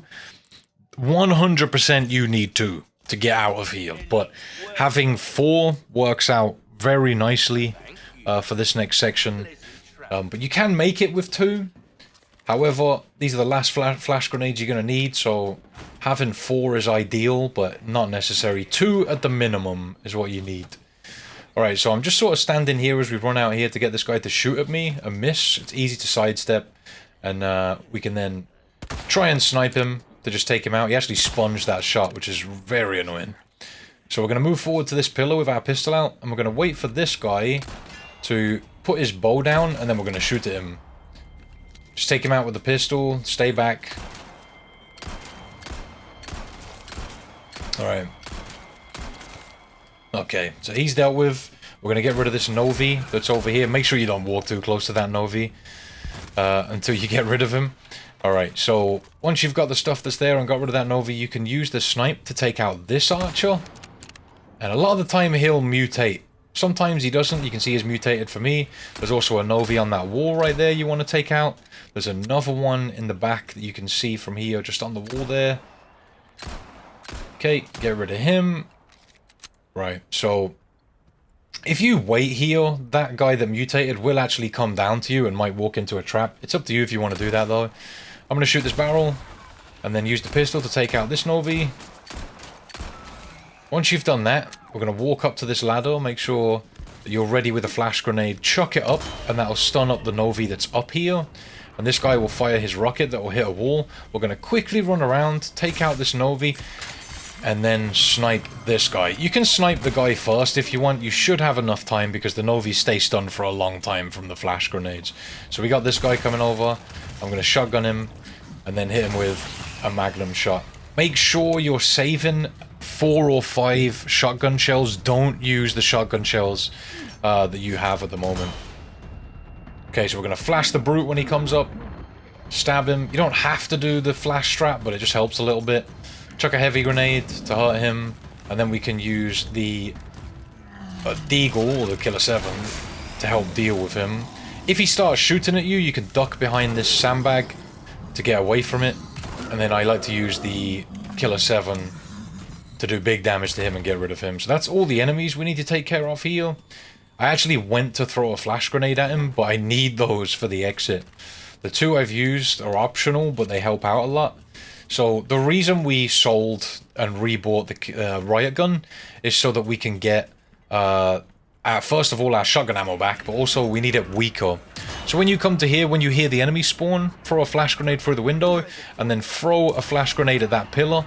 Quickly maneuver over here to catch this guy jumping out of the window, and then shoot him in his toes to push him into the turret.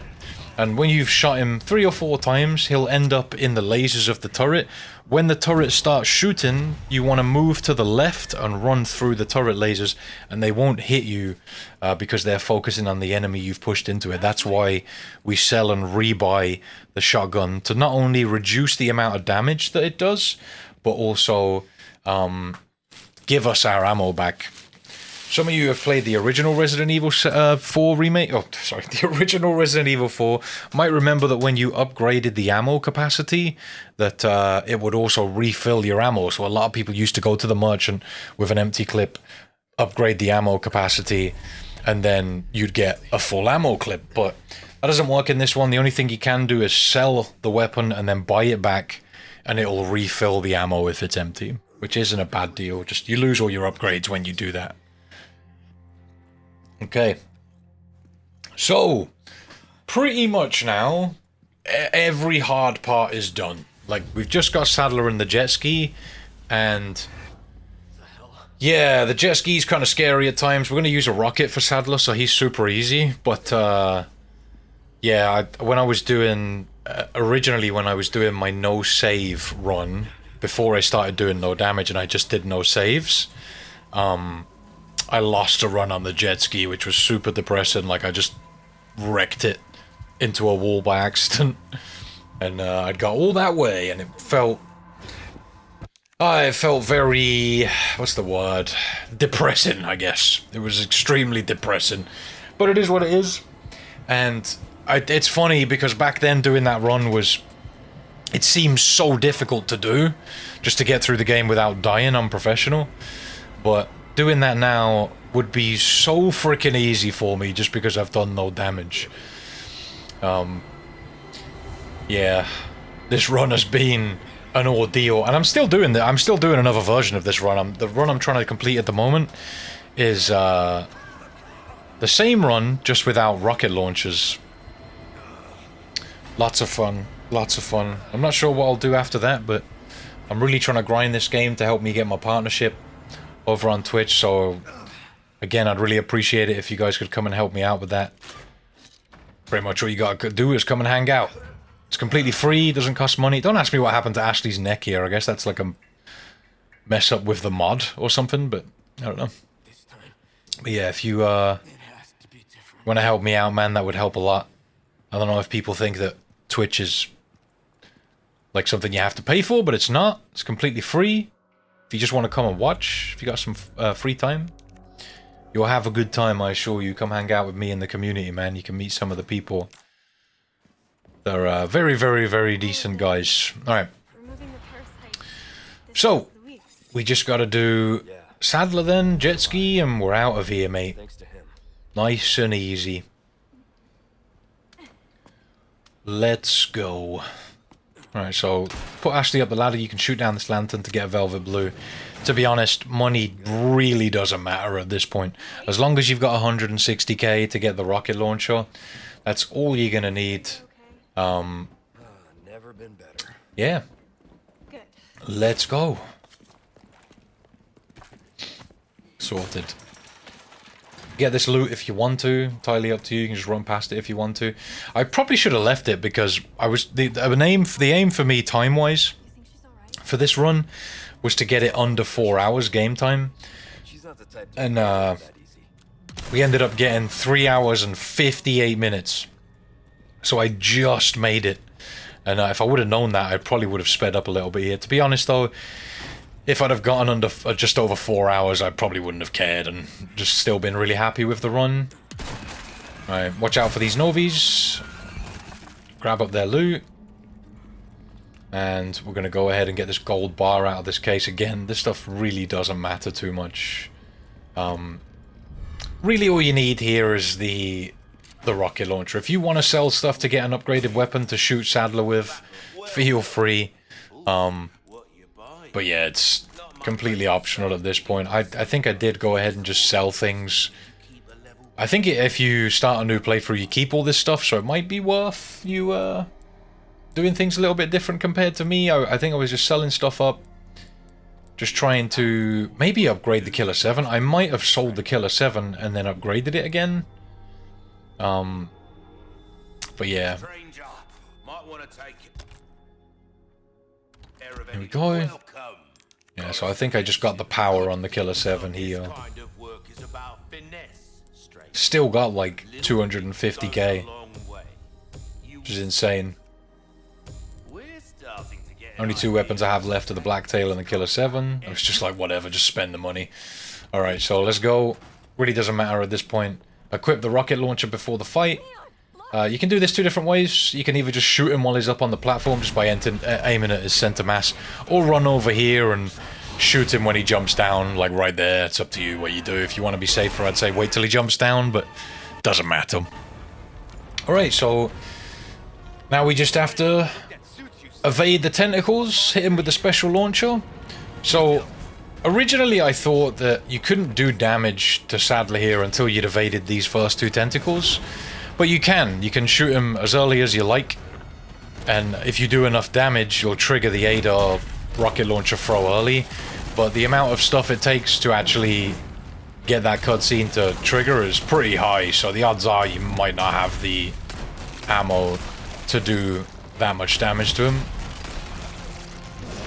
Entirely up to you what you do, though. To be fair, this is pretty easy to avoid damage on. If you see a tentacle come up on the right, you just need to move to the left. You see a tentacle come up on the left, move to the right, and the evade ones are straightforward themselves. So, here we go. Let's give him one of them. Alright, now we just got to escape. So at this point, my heart was racing, let me tell you.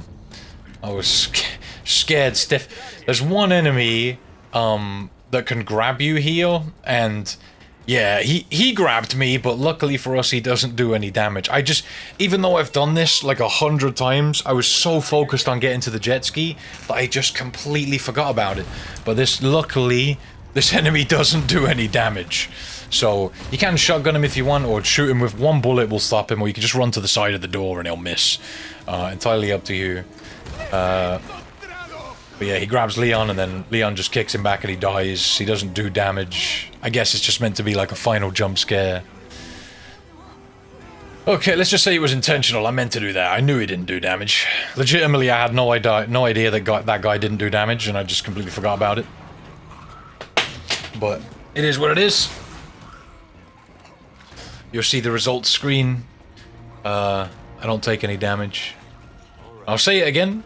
For anybody who doesn't believe that this run happened, I've got the live stream saved on my Twitch. The full video is there.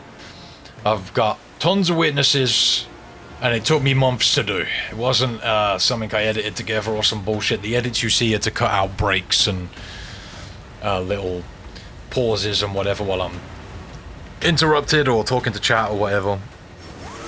The full run is on Twitch. With no edits. Alright. So we just need to escape. My advice here, if you want to play this safe, is just when you've got to take these sort of tight turns, just let go of the accelerator. Like after this rock is a good idea to let go of the accelerator. Look out for debris, because even though a lot of the debris doesn't do damage to the jet ski, it can just nudge you into a wall and that does damage. And yes, jet ski damage does count as damage, so I don't want to bump the jet ski. And if you're not flipping off the ramps, it's not a valid run, so... Pretty sure I hit all of the flips, I'm not entirely sure. Alright. Yeah, this is where I wrecked the jet ski on the previous run right here. I just drove into the wall there. Very unfortunate. Alright, one more jump. And we're leaving. Also funny that you get 1,000 pesetas for flipping the jet ski. And there we go! A very, very, very difficult run. Took me a stupid amount of time to get that done. Fun though. Very fun run. Can't believe how long it took me to do. I had so many runs that were close and just messed them up stupidly. But yeah, Ashley's neck is just not there for some reason. I guess it's something to do with the modded outfit we have for her usually. Happy days. Alright, let's get to the results screen. Alright, skip this little Hunnigan section. Yeah, shut up, Hunnigan. It's enough for you. So, yeah, playtime 3 hours 58. Under 4 hours is what I wanted, which is really nice. Got that S+. Let's have a scroll through all the chapters just to show there was no damage anywhere. See that times damage at the bottom is staying at 0. Very nice. Really happy with the run. Took me a very long time to do. Thanks to everyone who had patience over on Twitch, because I know many of you were there every day while I was grinding it. And yeah, thanks if you've made it this far into the video. Means a lot. You watch the whole thing. That really helps me out. All that good stuff. And if you want to help me out a little bit more, you know, liking, subscribing, commenting, all that good stuff really helps. But yeah, you can also come on over to my Twitch and join in on us trying to get these runs. These runs are not easy to do, and we put a lot of time into them over on Twitch. So if you want to come through and check out the streams, be part of the runs as they happen, come and check out the Twitch at twitch.tv/IFreeMz. Same name as on YouTube, just with twitch.tv before it in the web address. So yeah, thank you all very much for watching. I hope you've enjoyed. I've got more runs coming, don't worry. I'm going to do another run with no rocket launchers. You'll probably see that pop up very soon, or maybe not if it takes me forever to get done. But yeah, thank you all again for watching. Have yourself a great day, and until next time, take it easy.